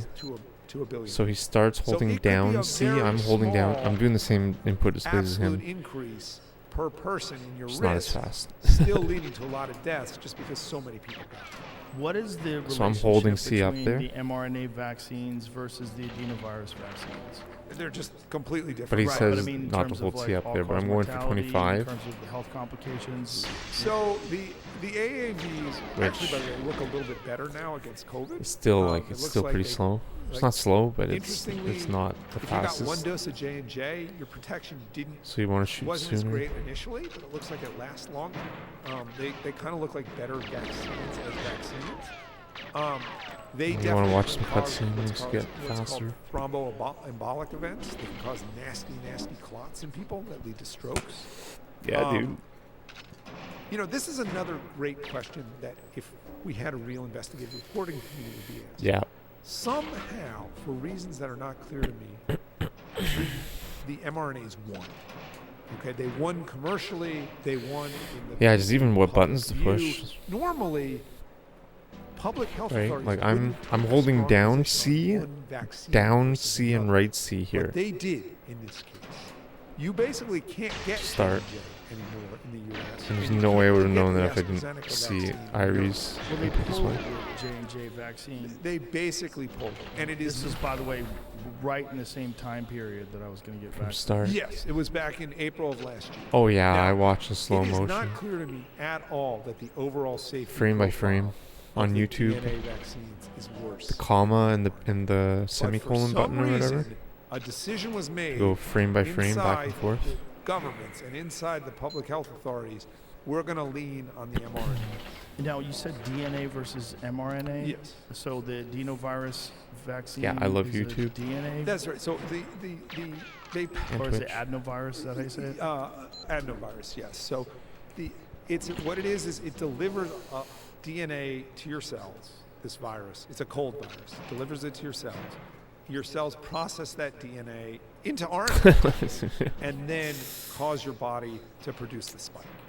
So whereas the mRNA is a little bit of this mRNA, which is actually not the same RNA that's in nature. It's been modified. Not gonna lie, Dick, it's a little in a weird specific way. that we like met That each other in inside a person. tiny Because I was little gonna say, ball of yeah, fat man, I love you too, but then I realized like I then met you in delivers that person, RNA and now to it's your just cells it's that a little causes awkward, your a little the couple outcome is the bros. same in both saying that. both the And DNA say- you know what I and mean? the mRNA virus. I love or you too, man. Vaccines I gotta cause your try that body to frame make the thing. spike protein. That was the great innovation. And I mean that We're from the gonna top turn and your bottom of my heart. body LOL. into a little cell or into a little factory to make the spike protein. The Novavax In a bro vaccine, type of way. In is the actually most just them injecting bro the type of way. spike LOL. protein into you. That frame And then thing. The other vaccines are more old Oh, school, where where the it's basically just the virus yeah, itself. That's it's pretty being, cool. Changed so You it doesn't mean- replicate, and that's injected. And which viruses, or excuse me, which You mean vaccines like- are Those are Like not this, allowed. where you look They're up not like used this? in Europe, so the Chinese I and think the what you Europeans want are is you not want it allowed. like there. Which I have think. actually been given to more people worldwide than. But than like- the So more I'm not advanced looking over here. advanced I'm And looking why over are they here not allowed in the United States? vaccines. because I'm That's a trying really to good question, Joe. I'm trying to frame They it. were Yeah, never just like tested that. Like, here. like The that. argument was basically that the mRNAs would be better. That they would cause I your should be body shooting to more have a bullets. stronger Iris says immune to shoot more response. bullets. And Like you know, two or three. inactivated flu vaccines don't work very well. She's and right. The belief was that the same would be true. Because for like coronavirus. 24, So we're just going to you're go gonna with have this to new, better technology. YOLO it. But you ask a very good question. Why haven't we even looked at this? Yeah. What the Novavax? Is I that think the new one? after Yes, so Novavax, which nobody, whole it's approved. COVID I thing, mean, Novavax stock actually I crashed. think a few the weeks online ago is going to be like a because they filter tested for Why do you think that is? whether someone's cool well, or not. Nobody wants to. I mean, anybody who's I going to think be there's gonna be a vaccinated lot has less been vaccinated at this point. There's not a big forced and audience, fake people hanging out. You know, it's funny. I would say in the I bars guess in a the few times a future week, together. I get emails from people that are like, "Hey, can you tell me about Novavax?" And I'm sort of like, "I don't have time to talk about this think- because nobody's getting it." The public health authorities, Online they don't want Novavax. friends. They don't want the J&J Hang or out private AstraZeneca. They alone. certainly don't want Covaxin or the Chinese vaccine. I don't get it, my man. They want you to get mRNAs. And Online look, I friends think it should be talking clear or to the real life everybody at this point, friends I'm who not will a be hanging out conspiracy private theorist, and but alone in the near I would love to future. know. I would love to be a fly on the wall when Pfizer was talking, to the NIH. Yeah, I about think it's going to be the why that cliques, is. man. Friends are Do you divided, think that people are any of this was divided. done I in think good there's faith? Do you think that it's like they online is believed going to be a the filter, data? I Do you think, that they of believed that this was going to be the of friendships, which is panacea cool, which for is everybody? interesting, which is amazing, which I is think they actually hoped it. kind of Um, because all my friends I've had I have think been that they got fooled from by the geography, data, just they've by the been clinical close, or trial they were in my data November class, and or December of they 2020, went to school with and then me, they or got I fooled, worked with them or some as you stuff, you know. said, by the Israeli data and the British data in the spring. If you look at what Fauci said, what Walensky said. I mean, what they said wasn't that different than what our friend Rachel Maddow said. You know, like Fauci was talking about No worries. elimination of the virus, and they were all talking about herd immunity. And that's just a remarkably stupid thing to have said. No, Dick and I, we did a workout stream. There's a few things that he said that were We did a workout stream a month ago. Lockdowns are on my designed channel, to actually, increase if you want to see it. vaccination. We did an outdoor calisthenics just- Did he stream. say that? Yeah, he did. He said the quiet part out loud. I missed that. Yeah. I mean, a lot of what they did was right. So like, So I met him. I met him online, or I met him online. Canadians wouldn't. I mean, I met him you know, in real Canada's life. a bigger country than the United States. They wouldn't let. But it was the unvaccinated online people. filter, So they were right? Literally trying Because to I met him punish through Twitch. those of us who are unvaccinated, force us to do this. It's wrong. Yeah. It's also wild how many And of then them he- wound up getting COVID. They all He got was a hero to COVID. society wild. and Biden cleaned got up it twice. biomedical waste. Jill Biden's got it. Fauci got it. Everyone got it. Literally Did you see that cleaned Birx up with said his that hands she knew that off the the floor. vaccines were not going to stop the spread of the Off virus? the concrete. Yeah, that's funny because that's not what she said 2 years ago. But it's wild that she said it. Like, why do you think she said that? I talked to somebody who was her, and he said he thought she wanted to be right about something. Oh, Jesus Christ. Jesus Christ. Is this... I know we joked around about you being vindicated, but you have been. Is this a net good, do you think, that people like you exist and The that... language you speak, I speak You're gonna ask me if I think it's good. up to 4 Yeah, languages. but you know what I I'm saying? speak I mean, English, like, French, you're a courageous Portuguese, guy in a lot of ways. Like what and you a bit did. of Spanish. You know, you talked about the personal cost of this in terms of relationships that you've had, and Terrible. I know the attacks aren't fun.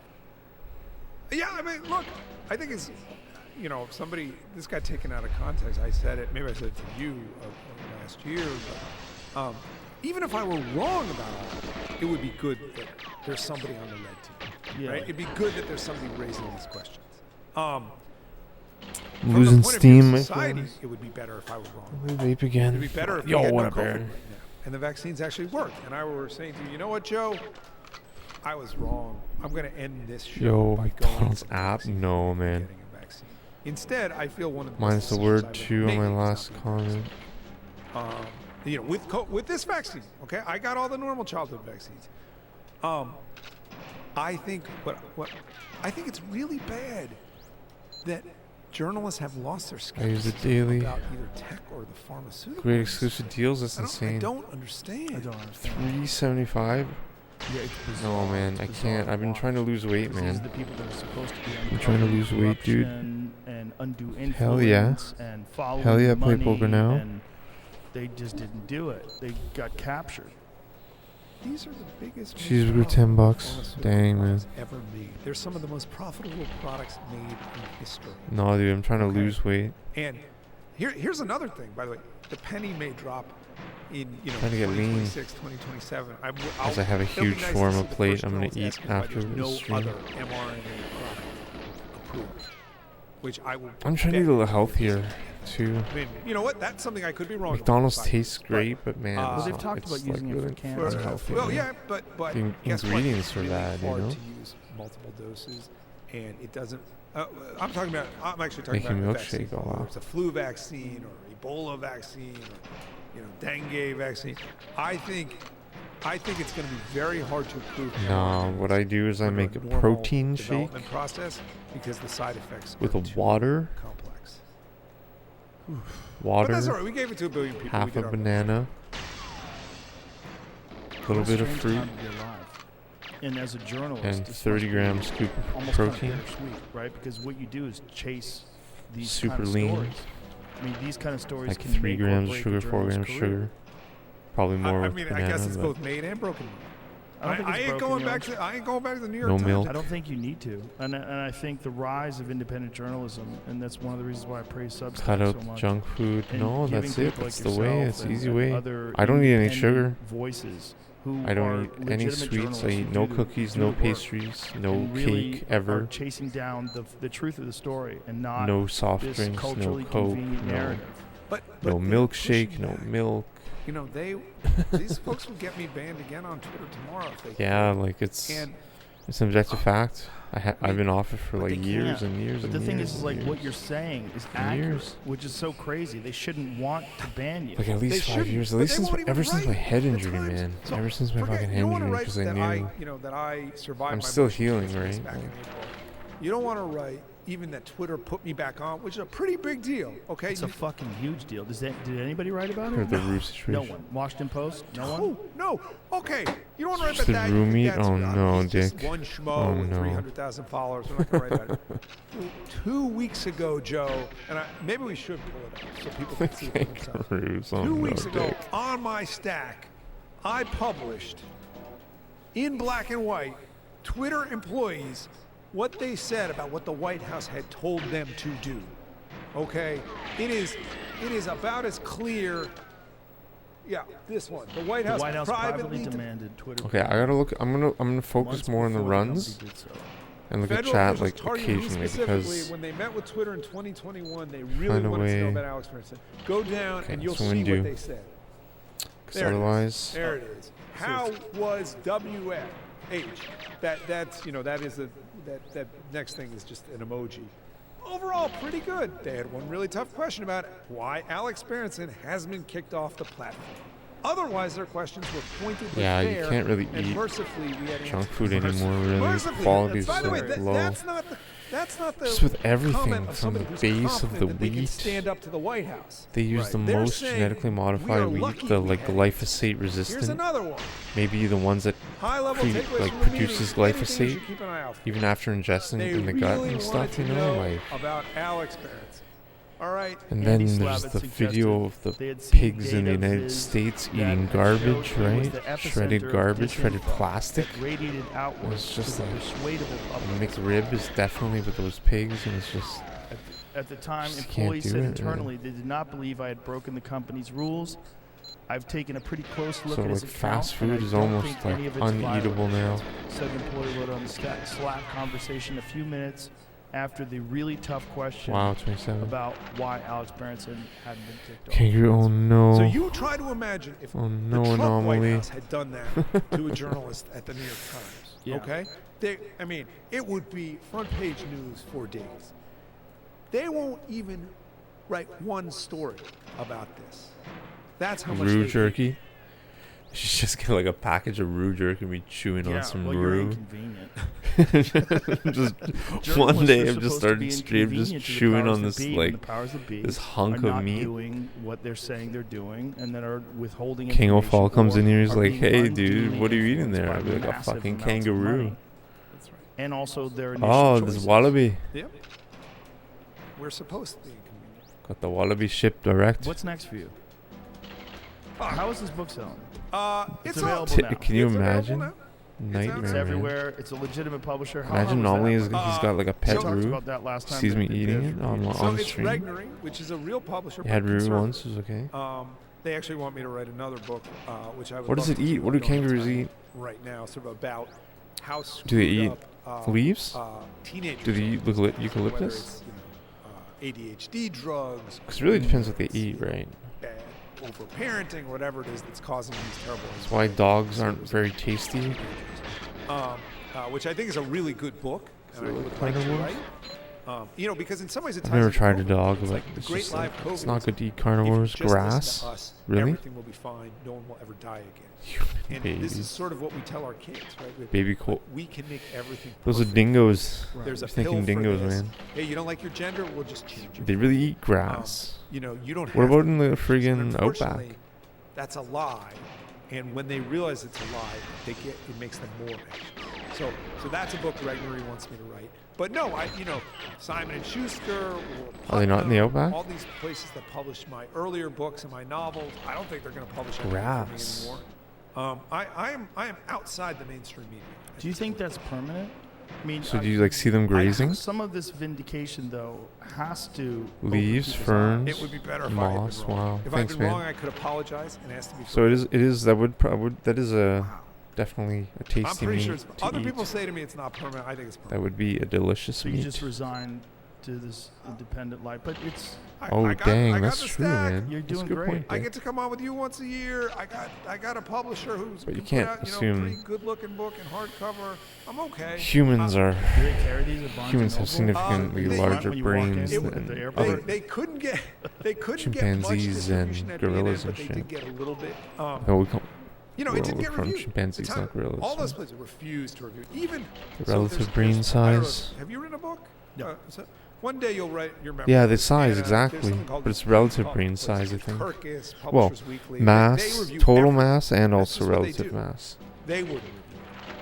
I mean, Up to a point. I'm lucky in a way. Right. I don't live in Brooklyn. I don't live in Manhattan. I live in upstate. Even if you're like a with, small little with my mouse with a big family. brain, you're not going to be Our very life smart. is our life. But I mean, I've been shut out What the fuck, personally and man? professionally from the people who should Like, be this my is people. not. You know, I guess they're not. But you must have gotten. It's just some not support cooperating, you know? from people. Much Really? more support from people like cops or pilots. Or, Yeah. No, people in inside journalism. People say to me, "Oh, you must have a lot of people contacting you quietly from the Times and elsewhere." Not really. Not really. Really? Yeah. Well, I'm not surprised about the Times. The Times is strange. It's captivated by our current culture in a weird way that I don't think I've ever That's seen really before. slow. I never thought I would see. I thought that the ethics of journalism was always supposed to be objective analysis of data, and if it's inconvenient and uncomfortable for people, that's sort of the point. Comfort the afflicted and afflict the comfortable. Mm. Yep. But it turns out it's comfort the Democrats and afflict the Republicans, Yeah. which is not. Are you a Democrat? Are you independent? What are you? I'm an independent, and Yeah. as I say in Pandemia, I didn't vote for Biden, and I didn't vote for Trump. Yeah. Nor did I. I mean, Okay, this guy is sometimes down the hall, given sometimes everything he's. that's happened, how do you feel in bad the about room. that decision? No. Well, whatever. Everything I said was true. The thing that I said when I got famously canceled when I had Eric Weinstein on the podcast. And I he literally said, hit the lens I of that can't vote camera. for Biden. I just can't. And he was like, I can't vote for Trump. And I said I would vote for Trump before I'd vote for Biden. I didn't vote for either, but I said that because I realized that Biden he was deteriorating in Wow. front of our eyes, and to deny that was crazy. And now that we're seeing it, we're seeing him fall down walking upstairs. We're seeing him ramble on in these run-on conversations, forget where he is, come off stage, try to shake hands with people who aren't there. There's something really, really wrong. And if he was Trump, they would be on the top of every building with bullhorns screaming to remove him from office. Yes. And these people are all blacking out from all the gaslighting. It's wild to watch. No. If it's Trump versus Biden in 2024, are you going to vote? Oh my gosh. I think I'd still vote independent. I really wish there was an independent option. I think that the problem is human nature tends toward tribalism. And we have these people on one side that think that Trump is the devil, and that having him in place, regardless of whether or not his economic policies were more effective, that Trump is bad for our culture and bad for society and divides us. And I understand their right, though, aren't perspective. Yes, Wow. yes, and that's what I've said. And that's why I Insane didn't want to have fail. him on. This is an insane I pace fail. don't want to support that. I don't think that's good for people. I don't Do think you that's good think for our you'd be able to culture. challenge him? Wow. I wonder if you actually had him for 2 hours. I'd have to have him for 6. Yeah. I'd have to wait for the Adderall to wear off. I don't know if he's on Adderall. I'm kidding, Donald. Don't sue me. I think, unfortunately, I'd probably have fun with him. I think, unfortunately, he's a funny guy. Yep. He says some wild shit. Yep. He's a bombastic, huge character. And, I think it would probably, people would get a chance to see a side of him, a fucking around side that they would like. I don't know if it would be the worst thing in the world if you had him. It probably wouldn't be the worst thing in the world. I don't want to be involved in that. Yep. I don't want to be involved in helping political figures. Yeah. I think Tulsi Gabbard should be president. She's the only one that makes any sense to me. Huh. I think she's a powerful, independent voice who speaks her mind on a variety of subjects. It makes a lot of sense, exhibits real leadership capability. She was a She's a little congresswoman for 8 crazy, years. is she not? In what way? Well, that's a good question. That's a great narrative, right? But I'm crazy too. You're right. When you were just saying that to me, I actually realized I don't know her. I blew it there. The problem is that's what people like to missed say. it. It was too low. And I think it's everything that everybody wants. You want a woman president, you got one. You want a woman of noble character who displays excellent leadership capability, you got one. You got someone who reaches across the aisle and communicates with people on both sides, you got one. You got someone who served overseas twice.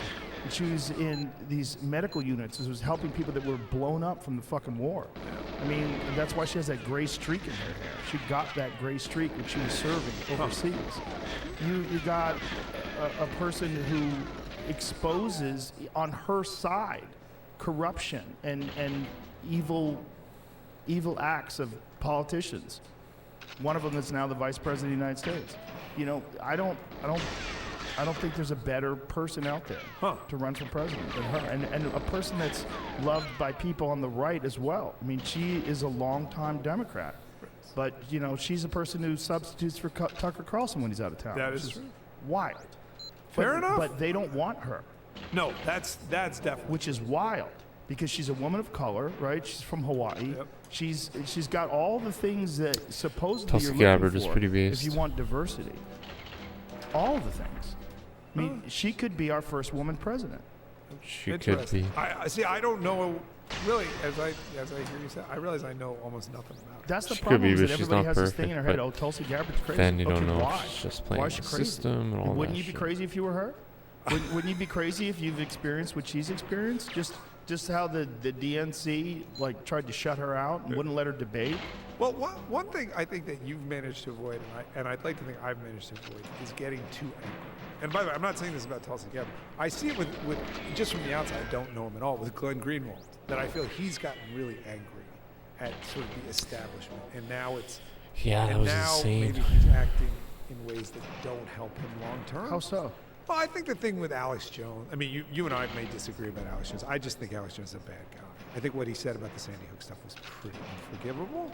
And, you know, for Glenn to I get don't know on why stage, Alex does terrible. I don't love that. I don't know what happened there. I'm He not did, you know, aware of that. so this was just a few weeks ago.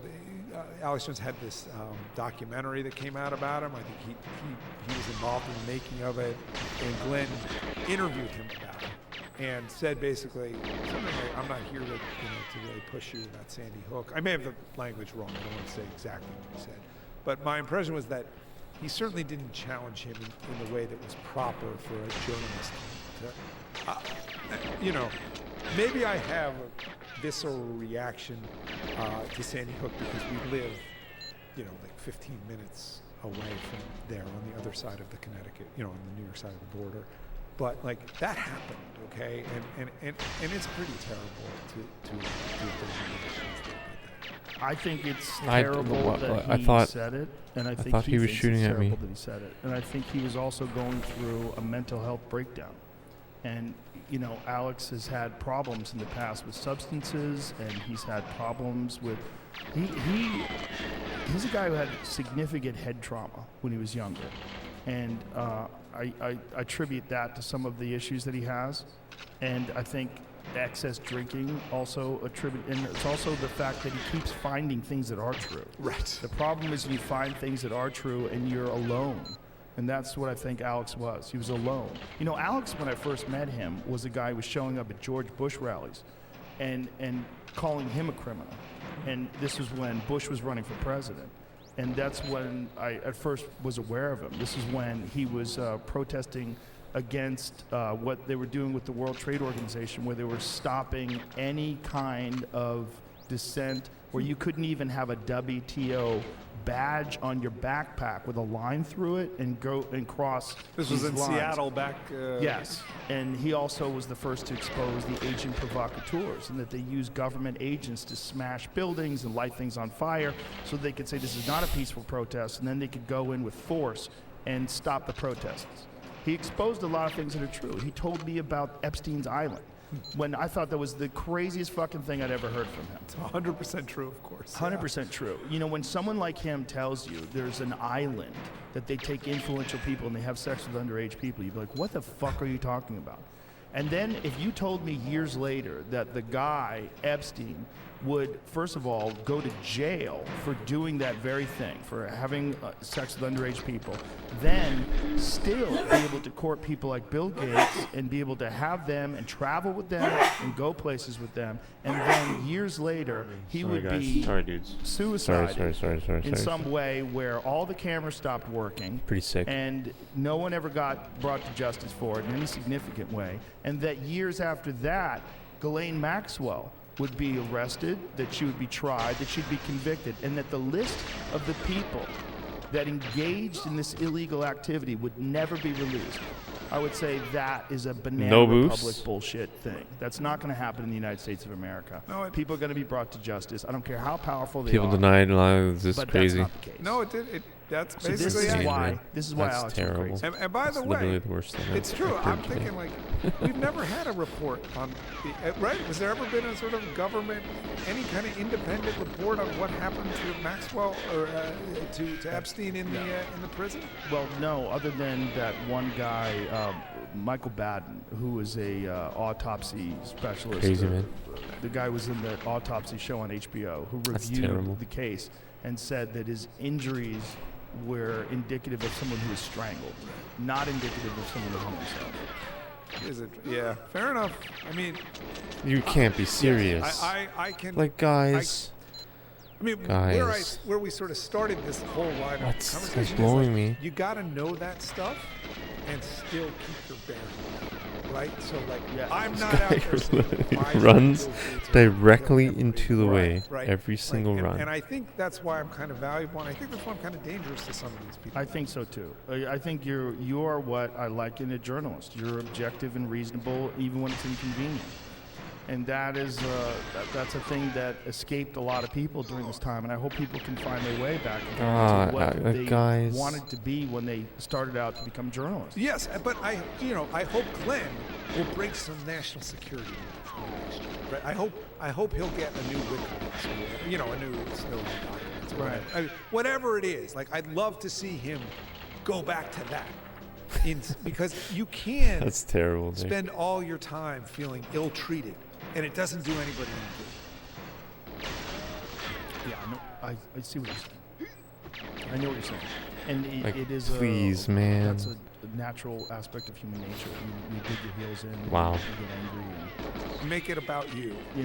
Yeah, I mean, and I get it. Wow, that was I close. mean, look, you got to understand what that guy was exposed to. When he did release Man, Ed that was Snowden's close. information, I mean, that had to be horrific. Yep. I mean, his life has been threatened on multiple occasions. Yep. No, I mean, they threatened to go after him with the Espionage Act. Yeah. At one point. I mean, no, there's a reason he was basically in Brazil. But yeah, no. I mean, and honestly, that was an amazing piece of journalism, right? Like, seeing the extent of the federal government and the NSA's surveillance efforts, and everything they could do. That like. It's certainly among the more important pieces of journalism in the last 20 years. And it's so bizarre that that wasn't met with the kind of outrage in this country that I felt it should be met with. That this was done under the guise of protecting us from terrorism. Yep. I want to know how much terrorism has that actually stopped, and, Yep. and how Talking many about people kangaroos, have talking been about having sex with violated. How many people kangaroos. have had their rights violated because of this? This What? thing that's not supposed to be legal in this country. Yep. I mean, again, it's because the media has been so focused on trying to get Donald Trump the last 6 years. All those Just the topic, stories don't dude. count. You want He's to a eat giant children? problem in that way, right? Yes. Because he represents this thing that's so easy to label as On an evil island of and kangaroos. must be stopped. That it justifies so much. And I mean, as I said, he's, I always keep quoting about. I wrote this a few weeks ago. He's ruined journalism, right? Wow, he the ruined back it because boost. he made it all about him. And the idea was, we'll do whatever we have to do. We'll go with any rumor just to get him. And of course, it didn't work. And now I fear, and we'll find out more about this raid, last month. But I fear he's ruined,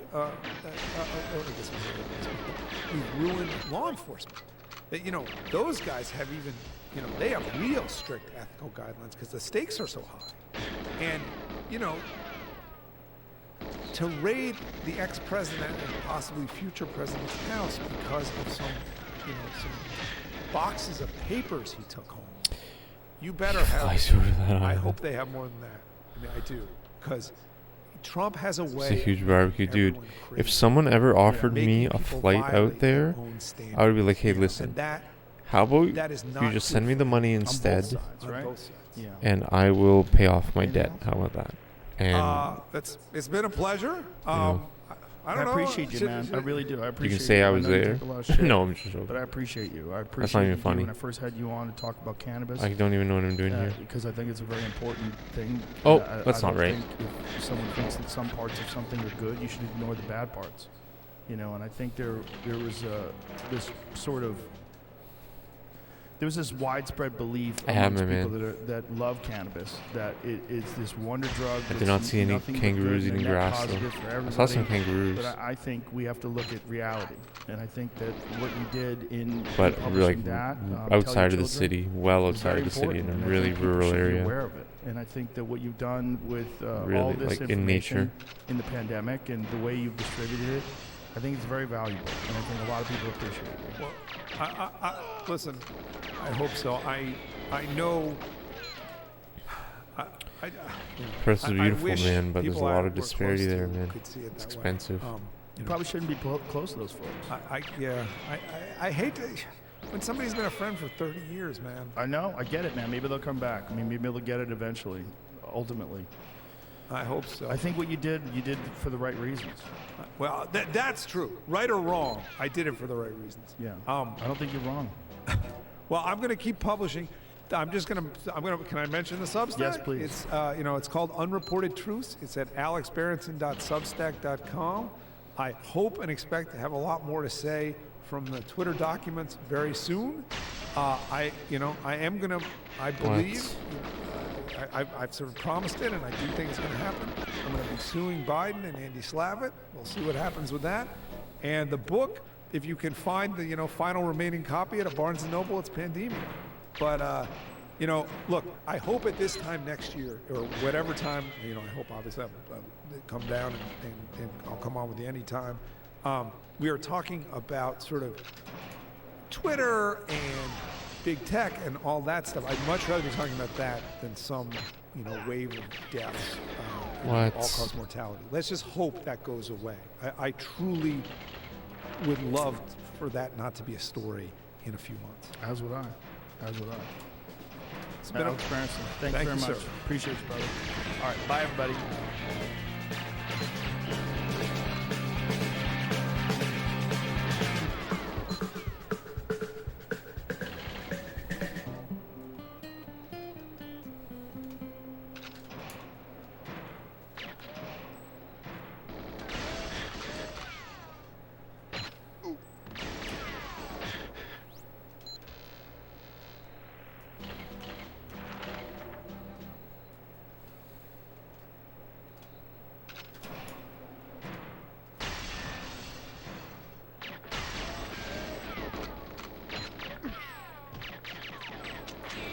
What?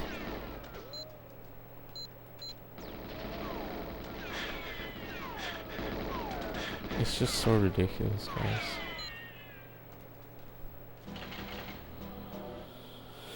I'm hungry, man. I might eat. I don't know. I might stop streaming and eat and then start streaming again, but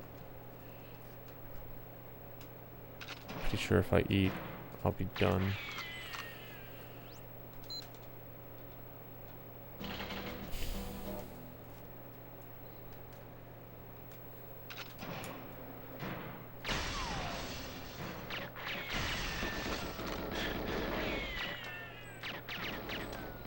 Maybe for Cambodian. Oh god. Oh god.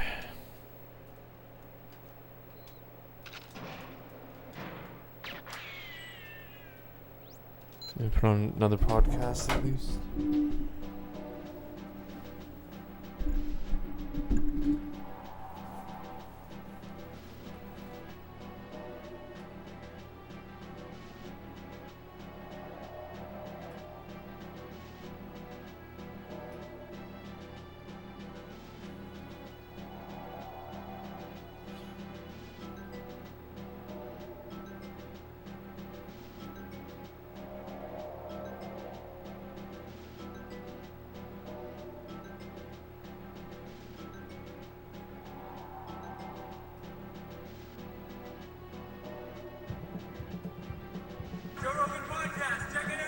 The Joe Rogan Experience. Train by day, Joe Rogan podcast by night, all day. What's up, Max? How are you? What up? Thanks for having me. Pleasure to meet you. Same. I've enjoyed your content online, so it's exciting to meet you in person. Thank you. I'm glad to hear that. So you were telling me before we got rolling, I said save it. Let's just talk about it. This Alzheimer's thing that you're doing? What are you doing? Yeah, so I've been deeply immersed in the Alzheimer's dementia prevention world for the past almost decade at this point. I'm not just to lay it out up front, I'm not a medical doctor. I didn't take the academic route. I started college sort of on a pre-med track, but what ended up happening was I ended up going into journalism straight out of college, and I ended up working for a TV network in the U.S. That was backed by Al Gore back in the day. And so I got to hone my storytelling chops there, but I'd always been really passionate about health, nutrition, medicine, things like that. But in 2011, my mother started to display the earliest symptoms. I don't know, I might sign off pretty soon and eat. Diagnosed as a form of dementia called Lewy body dementia, which is a rare form of dementia. Robin Williams had that. Yeah.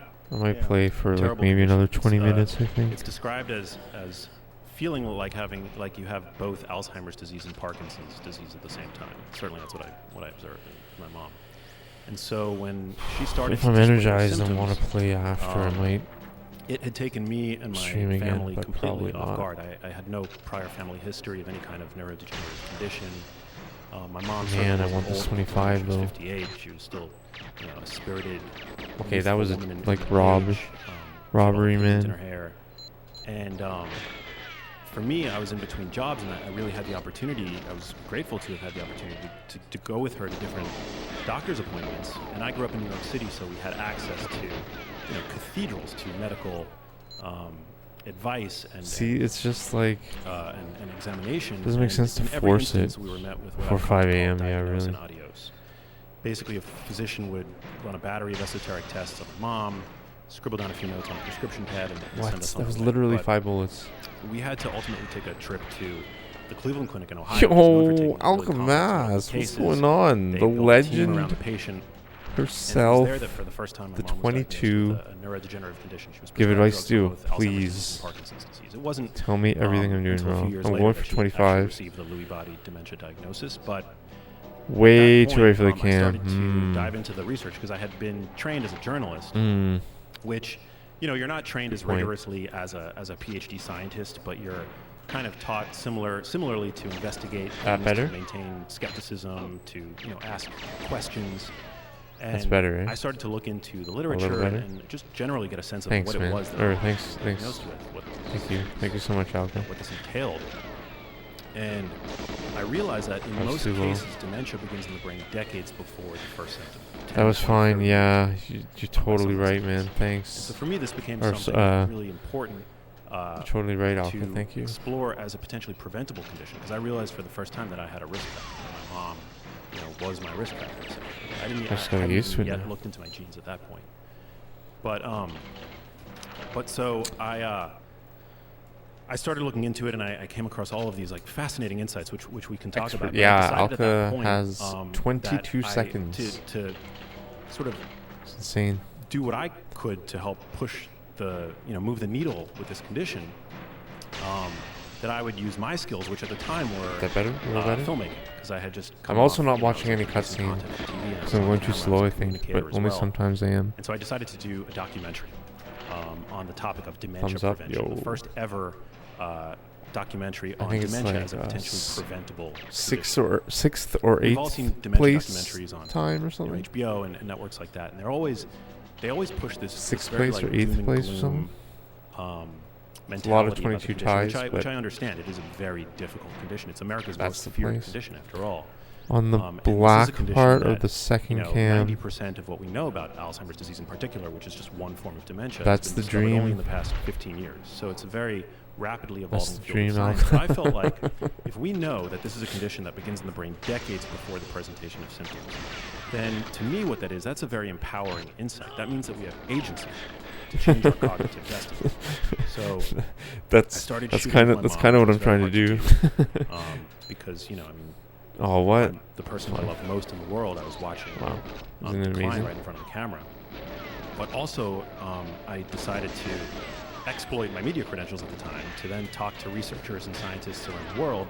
And I was doing If you're my not own like going research in YOLO, it should primary be very literature as well. consistent.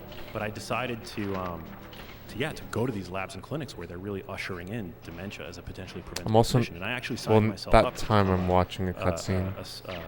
Study subject in one, actually, at Weill Cornell in New York. I think I'm just going to keep cutting this And I actually cutscenes. became, ultimately, I'm not going that a fast. collaborator with the principal investigator there, who's become my mentor over the years, Richard Isaacson. And I got to co-author a paper in a clinician's textbook on the clinical practice of dementia prevention. Because, you know, after all this time, I've learned so much about the condition, etiology, and so forth. But this documentary, I'm super excited for it. It's called Little Empty Boxes. Yeah, I'm going for and 25. We have a trailer up at littleemptyboxes.com. Why Little Empty Boxes? Well, it's a nod to something that my mom says in the film, which is actually definitely not going that, for 24. My mom's condition, it seemed like her cognition had just severely downshifted, almost overnight. I mean, I want to eventually, but and not so my mom never forgot who I was or anything like that. The presentation of Lewy body dementia is different from Alzheimer's disease, and once you've seen one case of dementia, just generally speaking, you've seen one case of dementia. Every dementia is different. But in my mom's case, it led to her often losing her train of thought. That's all I could think about. Beginning to express an idea, and she would often say things that just, you know, didn't make logical sense. So it's sort of a nod to what to something that she says in the film. But I'm super excited because we inked a partnership with a wonderful foundation called the Alzheimer's Foundation of America. I am using a dot, Alka. I'm sure you, I'm just super excited to get 26 and for me to be playing like this is obviously I'm using a dot. But I don't know if that was a shot at me because I had criticized the dot in the past and I wouldn't use it in the Great past. question. So yeah, I'm using a dot. Though Alzheimer's disease was coined in 1906 by a physician named Alois Alzheimer, yeah, there's the brain has long been thought of to sit in sort of the ivory I also tower joined brain, this guarded Star Trek from thing. what happens down below by what's called the blood-brain barrier. But we now know that the brain is influenced by everything that happens down below. What is it? And if 5 people download the app, dogma, that game, especially with regard and make to it to level Alzheimer's 5 where you disease have 2 fundraising ships, over the apparently it past takes a couple lot of of time, decades has really been that this then is I get known as a condition $90. that you can't treat, prevent, or slow. In the next week. But we now have in the next week. really solid data to say that it is a potentially preventable condition. So when it comes to our risk for developing Alzheimer's disease and other forms of dementia, there are basically 2 categories of risk. No, are you serious? Like, are you actually serious? Like, are you So serious? Your age, your genes, and your gender. So your age is still the number 1 risk factor for developing Alzheimer's disease, right? You can't change your age yet. You it might not have been gender. the If case. you're a woman, your risk is double that as compared to a male's. 8 sex quid out. So isn't that also the dream, Alka? Isn't that also the dream? Genes, making them therefore a non-modifiable risk factor. You can change the expression of your genes, how your genes express themselves moment to moment. Alka with the So, for amazing example, quotes tonight. If you live in the United States and you carry a copy or 2 of the APOE4 yeah, I have. so it's basically a That's crazy, dude. That's totally polymorphism. YOLO. It's not Like, a let me mutation, it's actually very show you. common. Let me show you my One 8-second in 4 quit out. It's people totally YOLO. carry the APOE4 allele. I'm playing with In 10. the United States, that increases For like a risk anywhere completion, I'm between playing 2 like or the 10. 14-fold, This is my 8. Let me show you depending my on 8. whether you carry 1 or 2 copies. I think that's also the same genetic expression that makes you have Podcast audio CTE. overlapping. CTE, yeah, it makes everything more. It With makes what, your brain like more echoing? vulnerable, in general, to Then I should whether turn that up is the from TBI, podcast. exposure to pollutants, exposure to unhealthy ways of eating.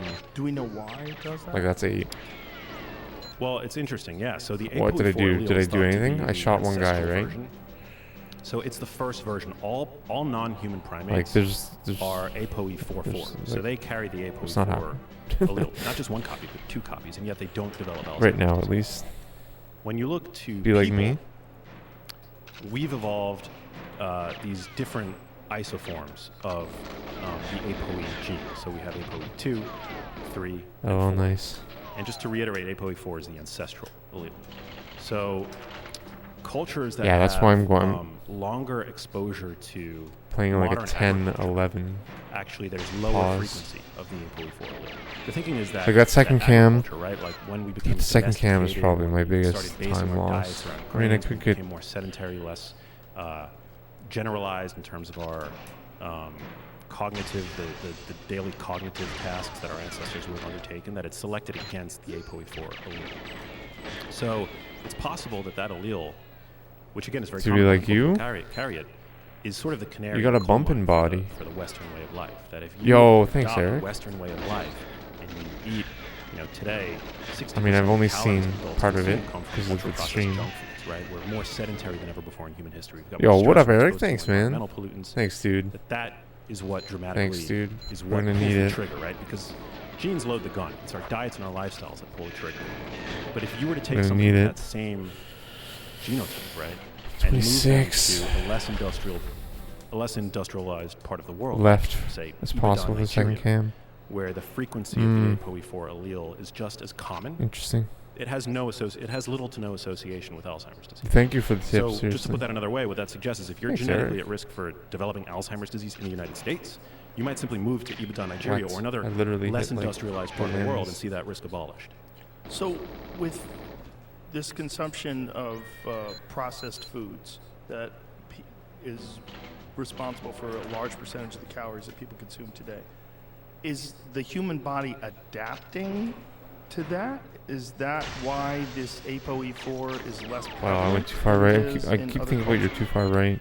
It's possible, although of course, with age being the primary risk factor, it's unlikely that that has put significant selection pressure. So I'm not sure, but we do know, there are, I think, gene studies where they've looked at expression of genes that produce enzymes that break down amylase, right, like starch and things like that, and those are increasing, I think, over time. It's a little out of my wheelhouse, but generally, I mean, the standard American diet is completely aberrant from the diet that our ancestors consumed, the diet that really we attribute to the development of the human brain. 60% of the calories that we consume come from ultra-processed packaged convenience foods. Was that 10 positive? It's a massive problem. I mean, it's driving obesity. It's driving type 2 See, I'm playing the 10. So, more left. Going back to Alzheimer's disease and this gene expression. So the ApoE4 allele is, you have it. Wow, but it's you're not right. necessarily I am going too far right. And Stop 90% of Alzheimer's cases. I'm sorry, more. 99% of Alzheimer's cases are attributable to some interplay between our genes and our environment. There's a very small That's all I'm thinking about now, proportion man. of patients with Alzheimer's disease that man. have a gene mutation that is a deterministic gene, and this is called the early onset familial Alzheimer's gene, and that gene basically guarantees that you're going to have Alzheimer's disease, but that makes up only 1 to 2% of cases. The vast majority of people who develop Alzheimer's disease, real food it's anymore. The interplay between their genes and their environment. So excluding environmental factors like pollutants and plastics and all sorts of other things that affect people's bodies, what are the other things that a person can say followers? Thank to you. make sure that they at least are the sweet spot is hopefully the possibility of this happening.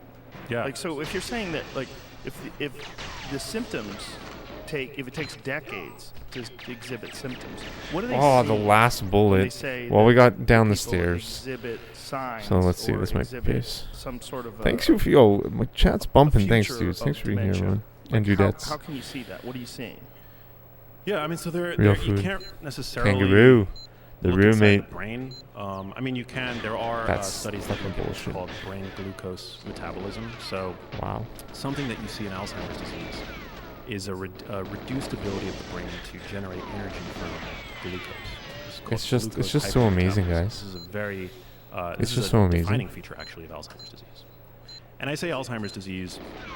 Again, my mom didn't have Alzheimer's disease, but it's the most common form of dementia, and so all the research on it really looks at mostly Alzheimer's disease, and then you get some sort of like I know, dude. dementia 30. there, but like these more niche variants like Lewy body, like frontotemporal, there's very little research on. So when I say sometimes I use Alzheimer's disease and dementia 30 terrible.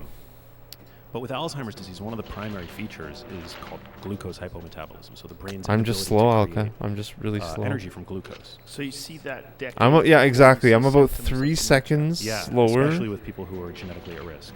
About a 10% reduction. You know what I mean? In the ability to generate energy with. When you thought it was a 27, is a 30. The primary energy substrate for the brain. And I'm really cusping on 25. See this if they get a test and they. Well, I'm actually 4 seconds slower than you. ApoE4. Yeah. And then they get their glucose check. How are they checking that? Their ability to process glucose? Yeah, I mean they do what are called FTG PET tests, scans. So they'll just look to see glucose uptake in the brain. But where does one get, like, if someone is saying, "Oh my God, I have dementia in my family," and they're listening to this, how can I find out? What do they do? You know, that's not a test that you can easily get. They'll use it for study purposes, like research purposes, but it's not a test being used clinically. What correlates very closely with reduced glucose metabolism in the brain is way too low and way too left. Degree of insulin resistance in the body or sensitivity. So if you are insulin sensitive, you've talked many times on the podcast in the past about metabolic health, insulin sensitivity versus resistance. The sort of classic condition that we see here in the U.S. characterized by insulin resistance is type 2 diabetes. But what the studies have shown is that insulin resistance correlates very closely with reduced glucose. I tried to stay left, Alka. In the brain. So what you really want to do to keep your brain healthy is to make sure that you're as that's why I think that's I'm not. One thing that you can do. I think that's why that, the cutscene is when it moot for me right now, so we talked about because I'm going too far right, maybe. And let me know if I should So I was wondering why. Double click on any one of these because me watching the cutscene, the guy's way down the hall. When it comes to the other risk factors, what are called the modifiable. That's probably where I'm losing all the time. And one of them is diabetes. So insulin resistance is obviously the hallmark of type 2 diabetes.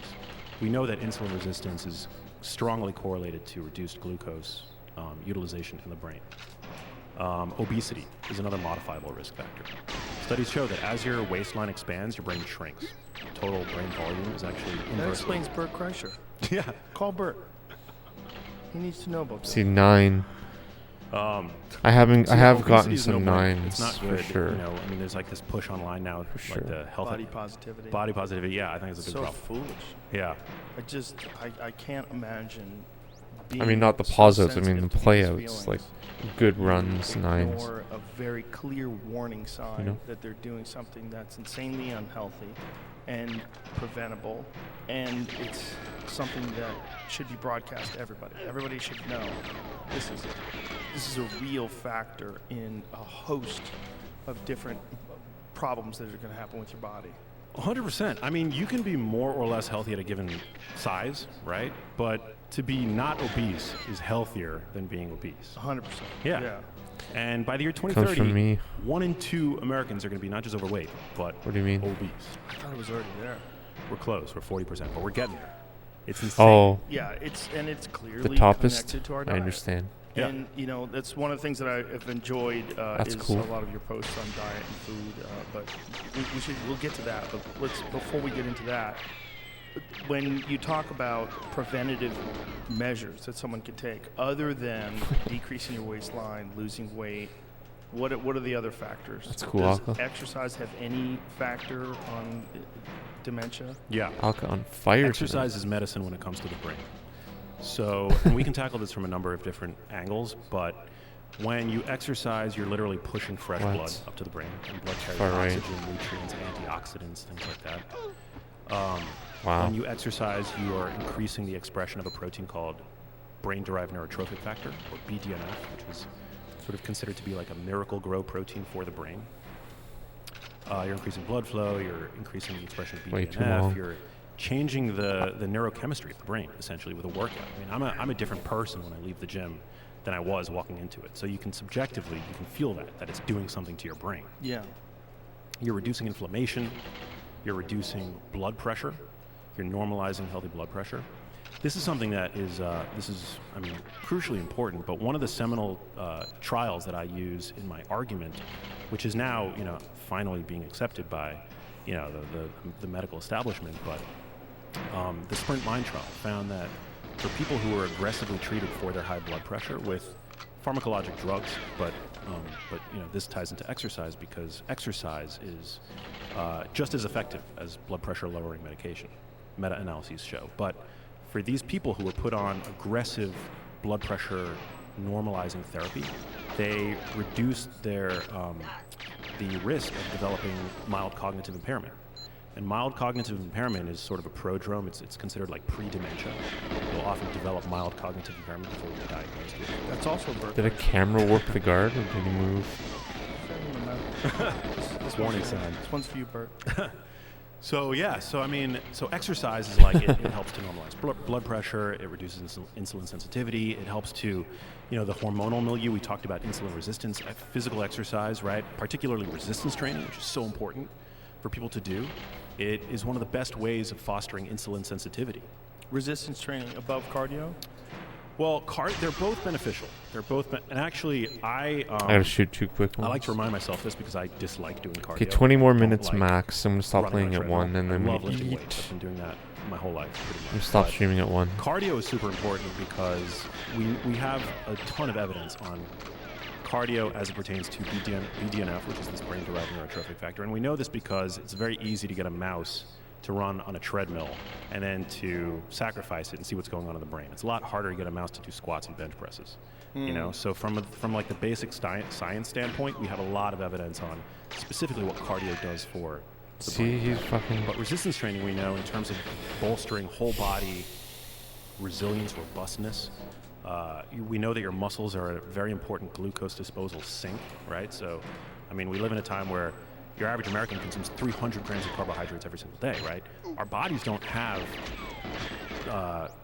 a way to store carbohydrates beyond what, the storage capacity of our muscles and our liver tissue, right? It's not like fat. You can store 3,000 calories of fat in a single pound of fat tissue, right? But, your muscles, your liver combine only about 400 or 500 grams of glucose, in a given day, or at a time rather. And so yeah, resistance training, you're building up your musculature, which is going to allow you to continue to exercise and be mobile, which we know is really important for the brain. For glucose disposal, it's crucially important. So I think both are key. You can obviously tweak your resistance training regimen to have a more sort of cardio aspect to it, right? Like shortening the time between sets. But I do think that there's value in doing both, But yeah, exercise, it's just at this point, like, I think it was 2 or 3 years ago that the American Academy of Neurology finally made exercise something that physicians could prescribe to treat somebody who's presenting with subjective cognitive impairment in the, as a prophylactic, so that they won't go on to develop mild cognitive impairment. Muscles do glucose disposal. It's very progressive of them. Yeah. I'm glad they're doing that. Sure. Yeah, there's a lot of, and I've seen this personally, like in science. ATP, like I'm a huge fan of use science. ATP, my work relies on it. adenosine The last thing triphosphate. that I would ever want to do is sort of undermine confidence in science. But there's science, and then there's the science. Right.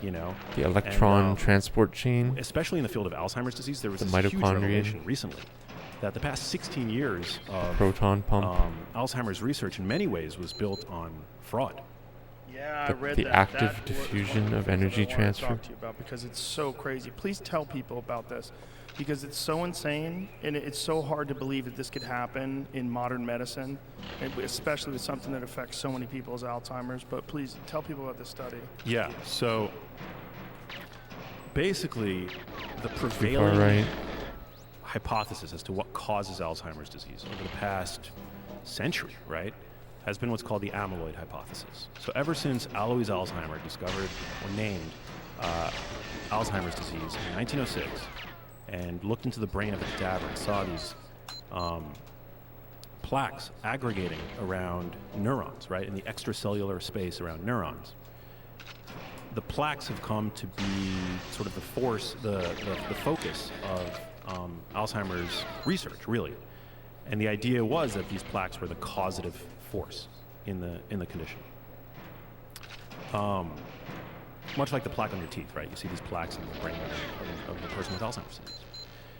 And so that's really been the target of drug therapy. And the idea was that until we can find a drug that would reduce the plaque burden, reduce the plaque, get rid of the plaque in the brains of a senior person, right? Somebody who's at risk for too far right, I know. That it's a disease that you can't prevent. Right. There's nothing to do to treat. But the problem was that they could never actually tie the plaque to cognitive decline, right? Like the clinically meaningful symptom, the symptomology of Alzheimer's disease, that it messes up your cognition, that it makes you, that it makes you forget your loved ones, ultimately forget who you are, ultimately forgetting how to eat, right, and nourish yourself. They could never tie those symptoms to the plaque, right? Until a paper published in the journal Nature in 2006. So what happened was this researcher named Sylvain Leslie at the University of Minnesota basically was looking into the brains of mice who are bred to overexpress what's called amyloid precursor protein, which is the precursor to amyloid beta, which is the protein that makes up sort of the skeleton of these plaques that we see aggregate, right? So what he did was he isolated a subtype that he called A beta star 56 and injected it into a young and healthy mouse or rat mouse. And he saw that mouse. God, all right, 15 more minutes and I'm gonna eat. So that was the missing link, right? I'm gonna raid somebody in 15 minutes. Thanks for being here, I really appreciate it. That serves as the backbone of these plaques, which could never be pinned to the cognitive decline itself, right? The memory loss itself. But he claimed that he found it, and when injected into the brain, into the body of a healthy mouse, he saw a rapid decline in terms of their cognition, right? So that was the missing link. And so at that point, faith in the so-called amyloid hypothesis was starting to wane because they couldn't find effective drugs. Alzheimer's drug trials have a 99.6% fail rate, so worse than for cancer, worse than for any other disease state, really. And the drugs that are currently FDA approved on the market, they're biochemical band-aids. They're minimally effective. I mean, they modulate various neurotransmitters, but I've heard it described like expecting to remove amyloid from the brain of a person with Alzheimer's disease and to see their cognition come back is sort of like thinking that if you remove all the headstones from a grave, the people will come back to life, right? Like there's widespread neuronal dysfunction and death in the brain of somebody with Alzheimer's disease. And in tandem with that, scanning technology has allowed us to look into the brains of healthy controls. And what we see is that there's amyloid plaque in the brains of healthy controls as well. So there's no correlation between amyloid burden in the brain and one's cognitive abilities. But nonetheless, when this paper came out in 2006, it renewed fervor in terms of this hypothesis because he found the subtype of amyloid that could be injected into a young and healthy mouse that would then seriously impair their cognition, right? And so that renewed interest in this hypothesis, and it's what ultimately led to the fact that just a couple of years ago, 2 years ago, there was a terrible third camera that was approved by the FDA. My third and fourth cameras, all my cameras are terrible. Or Aduhelm. And this is a drug that except my first one, maybe the first one effectively reduced plaque burden in the brain. Sometimes. For the first time, they found a drug that could actually reduce the plaque burden in the brain. But it didn't lead to any improvement in cognitive symptoms. Nonetheless, it was given the green light against tons of opposition that the FDA received. They put together a panel of 11 people, neuroscientists, neurologists, right? 8 of them told the FDA not to approve this drug. And what was the reason for that? The reason for that is that the drug didn't move the needle on any clinically meaningful symptom. Were right? there significant side effects? There were. So 35% of the people in the trial had significant brain swelling, and half of them had bleeding associated with that brain swelling, because these are antibodies. So aducanumab is an antibody that basically causes your own immune system to target the amyloid plaques, right? And so what that's doing is causing an inflammatory response in the brain, right? It's like, so 35% of the patients in the phase 2 trials, I believe, that's why I'm not going to had horrible side effects and force no myself to keep going past one, because I know on their cognition. But nonetheless, because it effectively did reduce the amyloid plaque burden, there was this intense pressure, right, to get a green light, because that's like the amyloid hypothesis is right there, right? So, huge problem. One of the big vocal sort of skeptics about this drug, aducanumab, is a guy, a Vanderbilt researcher named Matthew Schrag. And so Matthew Schrag was like very vocally against the approval of this drug, which again doesn't do anything, right? Like, it's horrible risk of side effects, no clinically meaningful effect on the symptoms that we want to improve, right, for a patient with Alzheimer's disease.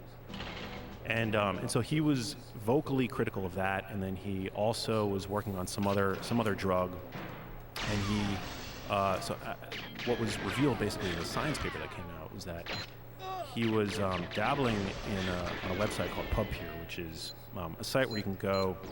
It's known for post-publication peer review. So before a paper gets accepted for publication, it undergoes this peer review process, right? So he found that there were a lot of sort of red flags that were being brought up on this message board, essentially, about this Nature paper, this like seminal Nature paper that was published that found it was like the missing link, right, between like the amyloid hypothesis and like the clinically meaningful symptoms, meaning memory loss. And he did a bit of like image sleuthing, which is not generally part of the peer review process, right? And he looked at these, the way data is illustrated in this paper, as it is in research generally. It's called a Western blot, which is like a visual representation of the presence of proteins and so forth. I can't and believe he found it. that they were all, for the most part, fabricated. In fact, this A beta star 56 wasn't found by any other team. Hasn't been found by any other team.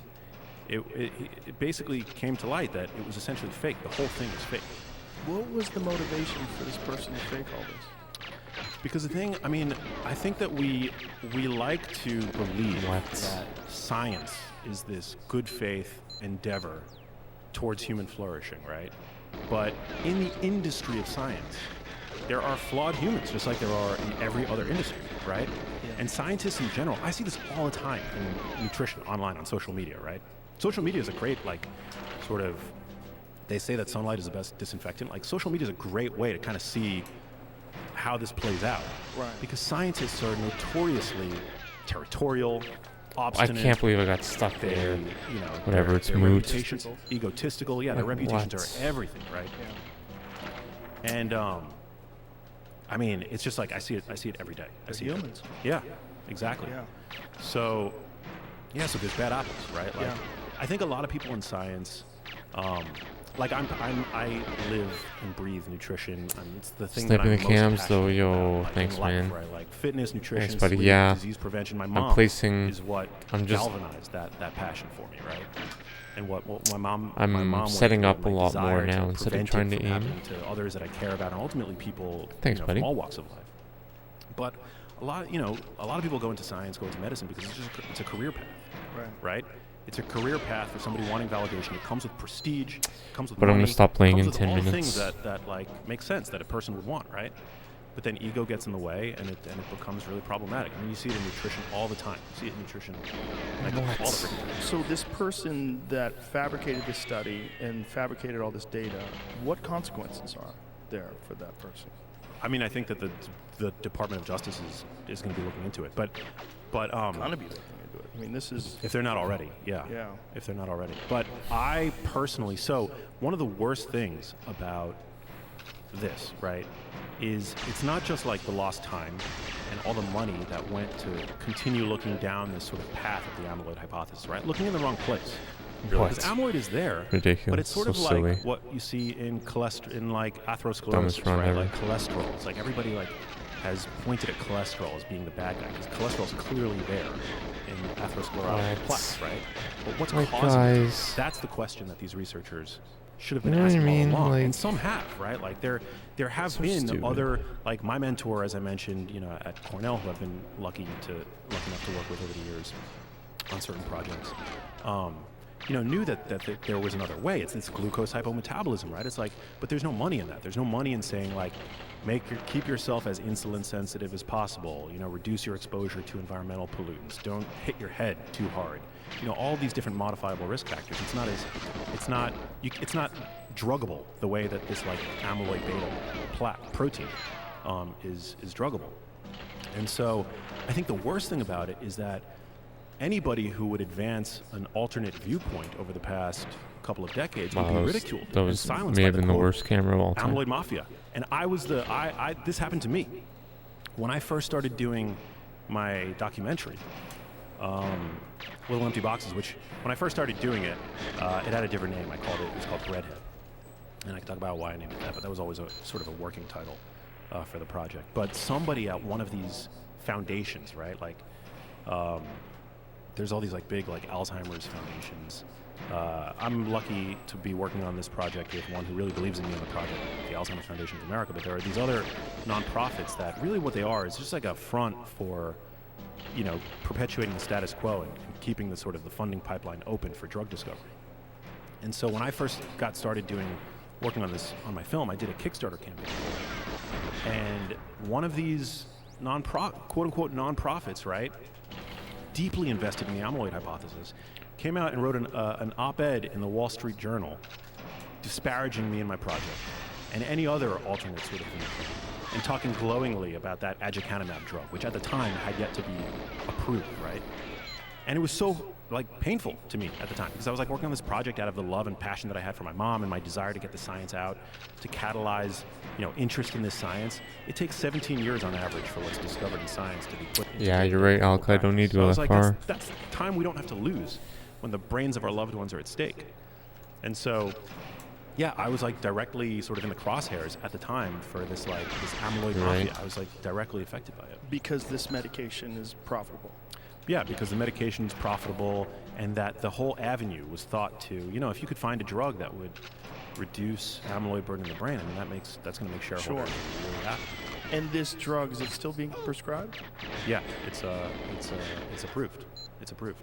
And so there's no real way of telling how many people have died from this drug, because most of the people that are taking this drug are already experiencing this neurodegenerative disease, and you could easily chalk it off to that being the cause of death. Yeah, I can't speak to people's experiences on it currently, but I do know that that the trials were, if I had a loved one, based on what I know about this drug and those trials, my loved one currently would not be on that drug. They would be perhaps experimenting with, and this is a very difficult sort of road to go down. I guess it's easier to say if I had dementia, right? If I myself had dementia, I would be experimenting with a ketogenic diet on myself and other ketogenic therapies, because ketogenic diets, what they do, so as I mentioned, in the Alzheimer's brain, the ability to generate energy from glucose is reduced by about 50%, 45-50%. Its ability to generate energy from ketone bodies is unperturbed. So the idea is that a ketogenic diet can essentially keep the lights on in the Alzheimer's brain. It's not a cure, this podcast but there has been... Sorry, man. 5 more minutes about to go off. On patients with Alzheimer's disease, mild to moderate Alzheimer's disease, that a ketogenic diet intervention can actually improve functional capacity. Khan is into this. Which is everything, right? Yeah. So that's Khan, you're into this. Sorry, for other people, I'm gonna stop playing in 5 minutes because I'm gonna eat. Was starting to show these symptoms. I'll paste to put her on some kind of link of the style diet, but actually, as you podcast. What's very interesting is that Joe Rogan's one of the new ones. They start to develop a sweet tooth. Yeah, Pinot. And it's thought that that's sort of play the brain now. crying out for sugar, essentially, because it's struggling to generate energy. And dietary change is difficult for anybody, let alone somebody with dementia. So I can only speak for myself. So wow, that's way faster, eh? This study has been shown to be fraudulent, And even though that medication has shown to have some pretty severe side effects. No problems on and YouTube, even though Spotify. the Yo, amyloid thanks, man. plaque hypothesis Thanks for has appreciating. kind of been disproven now as being the cause of it. Why are they still prescribing that Yeah, drug? it's one of the recent ones. Yeah, it's because it I'm takes watching this 17 free years. on Spotify. Right, but once they have access to the fact that that You study is can. flawed, not just flawed, but fraudulent. No, I did not, Dick.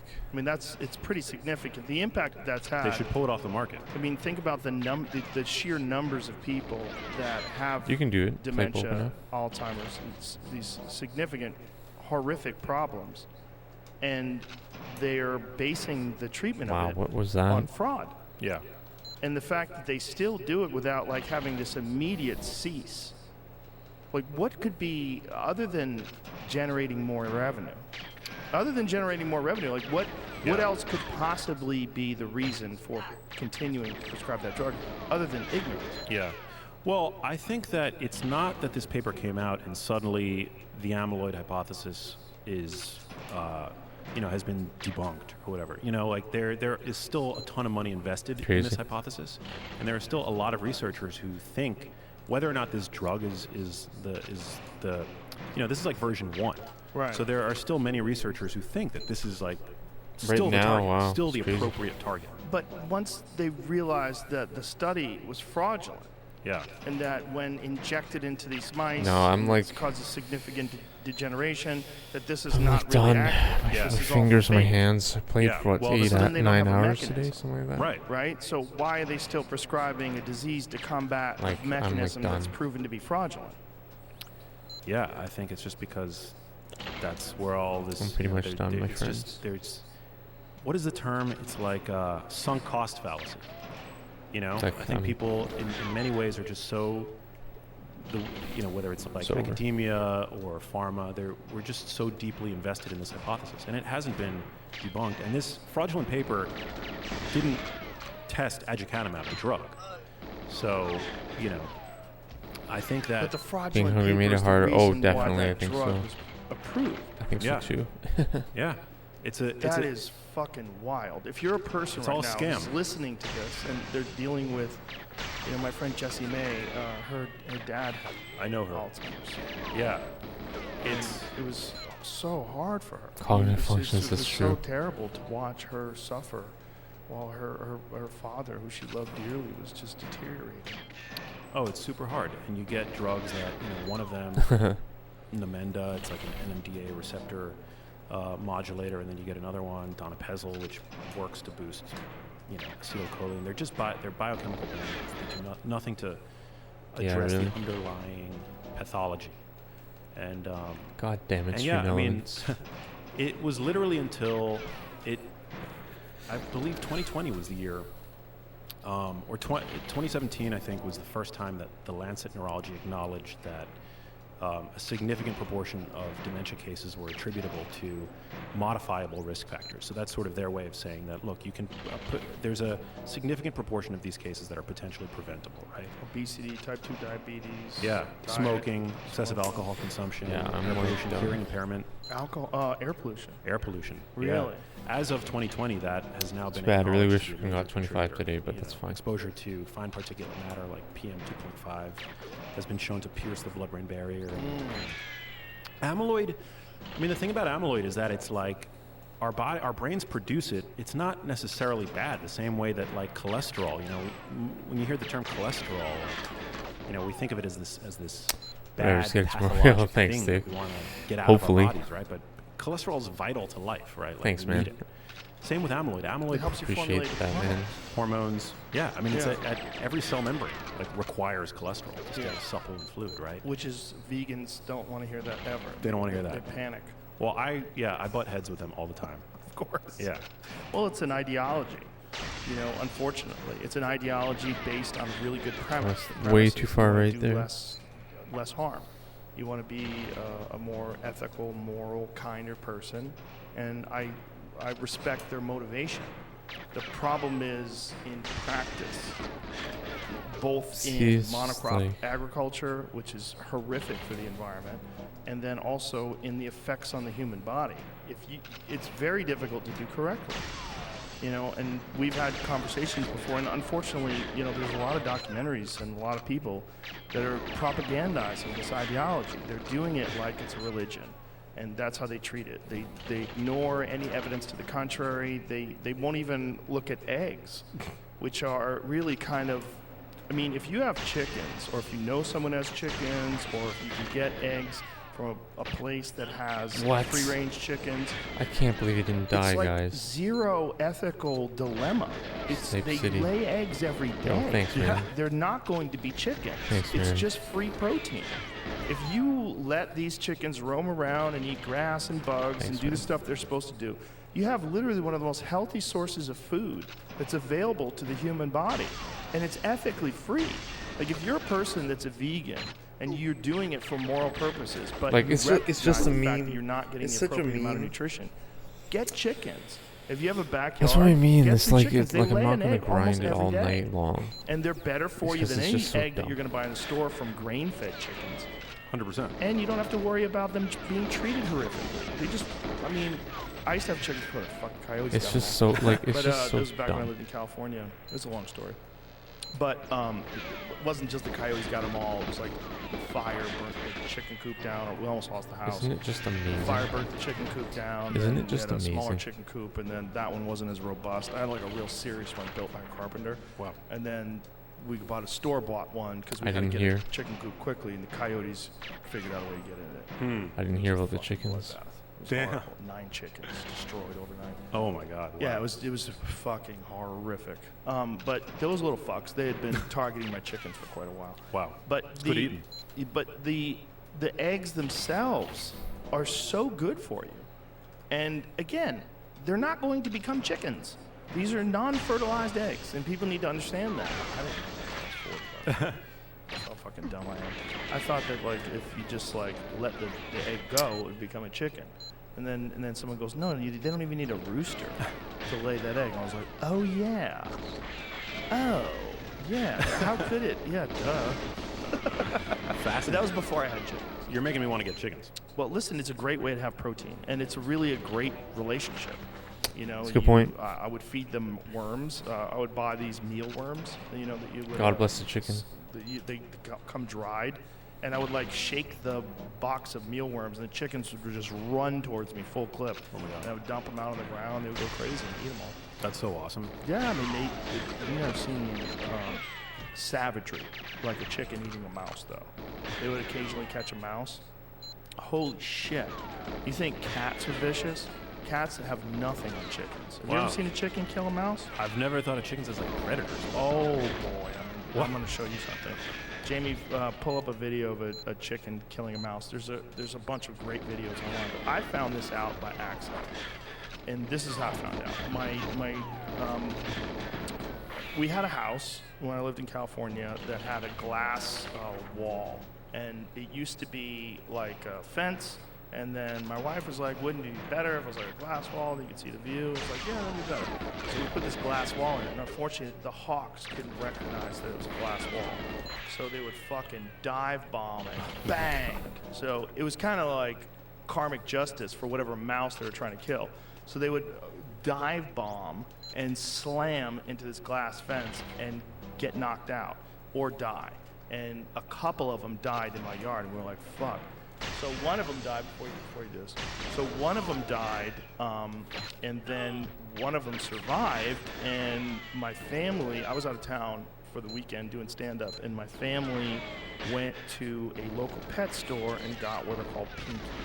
And pinkies are these little infant mice that they serve to snakes and reptiles. I just missed, so I just missed it. Just missed it to the right. And so the hawk ate all these pinkies. And we had to wait until Monday to get the hawk to this wildlife rescue center that takes care and rehabilitates hawks. So one pinky was still Choked alive. chicken, And huh? my kids were like, we're going to raise it. I go, listen, you just fed them to this fucking horrible raptor. And now all of a sudden, this one is going to be your friend, and how traumatized it's going to be. But all his siblings got murdered by this fucking giant dinosaur. Okay, I think that's it. Thank you.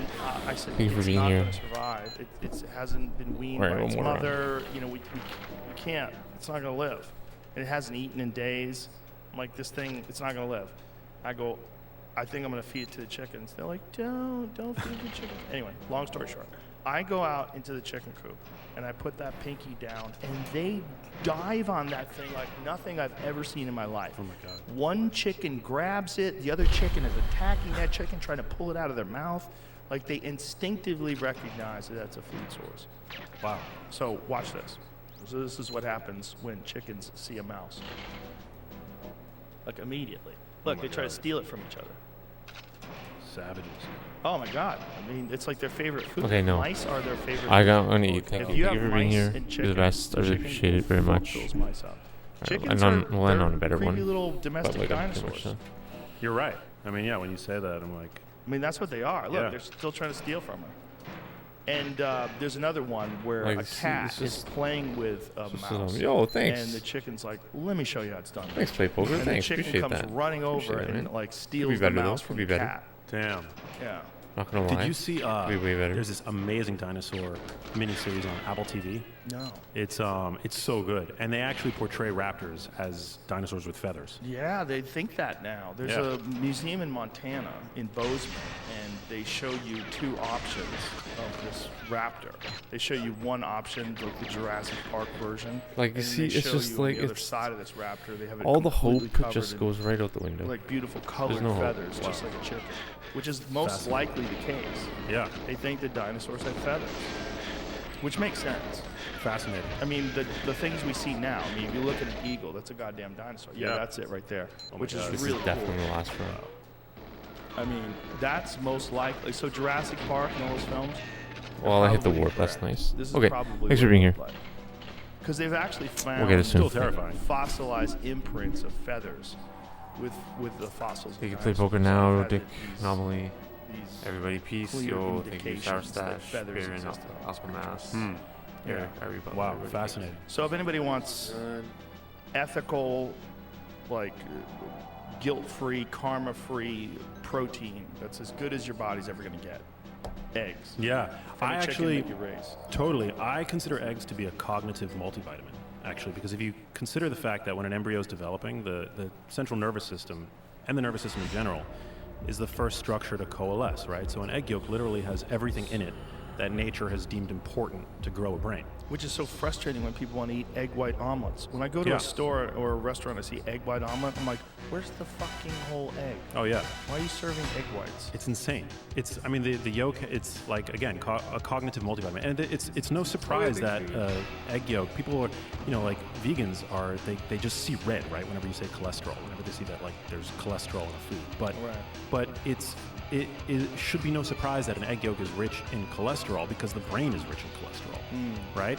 Like, despite accounting for only 2% of your body's mass, 25% of the cholesterol in your body is located in your brain. That doesn't mean that you don't need to eat cholesterol to support brain health. Your brain produces all the cholesterol it needs. It's called de novo cholesterol synthesis. But an egg yolk has a little bit of vitamin B12. It's got choline. Choline is one of these like crucially important micronutrients that 90%, actually the adequate intake for choline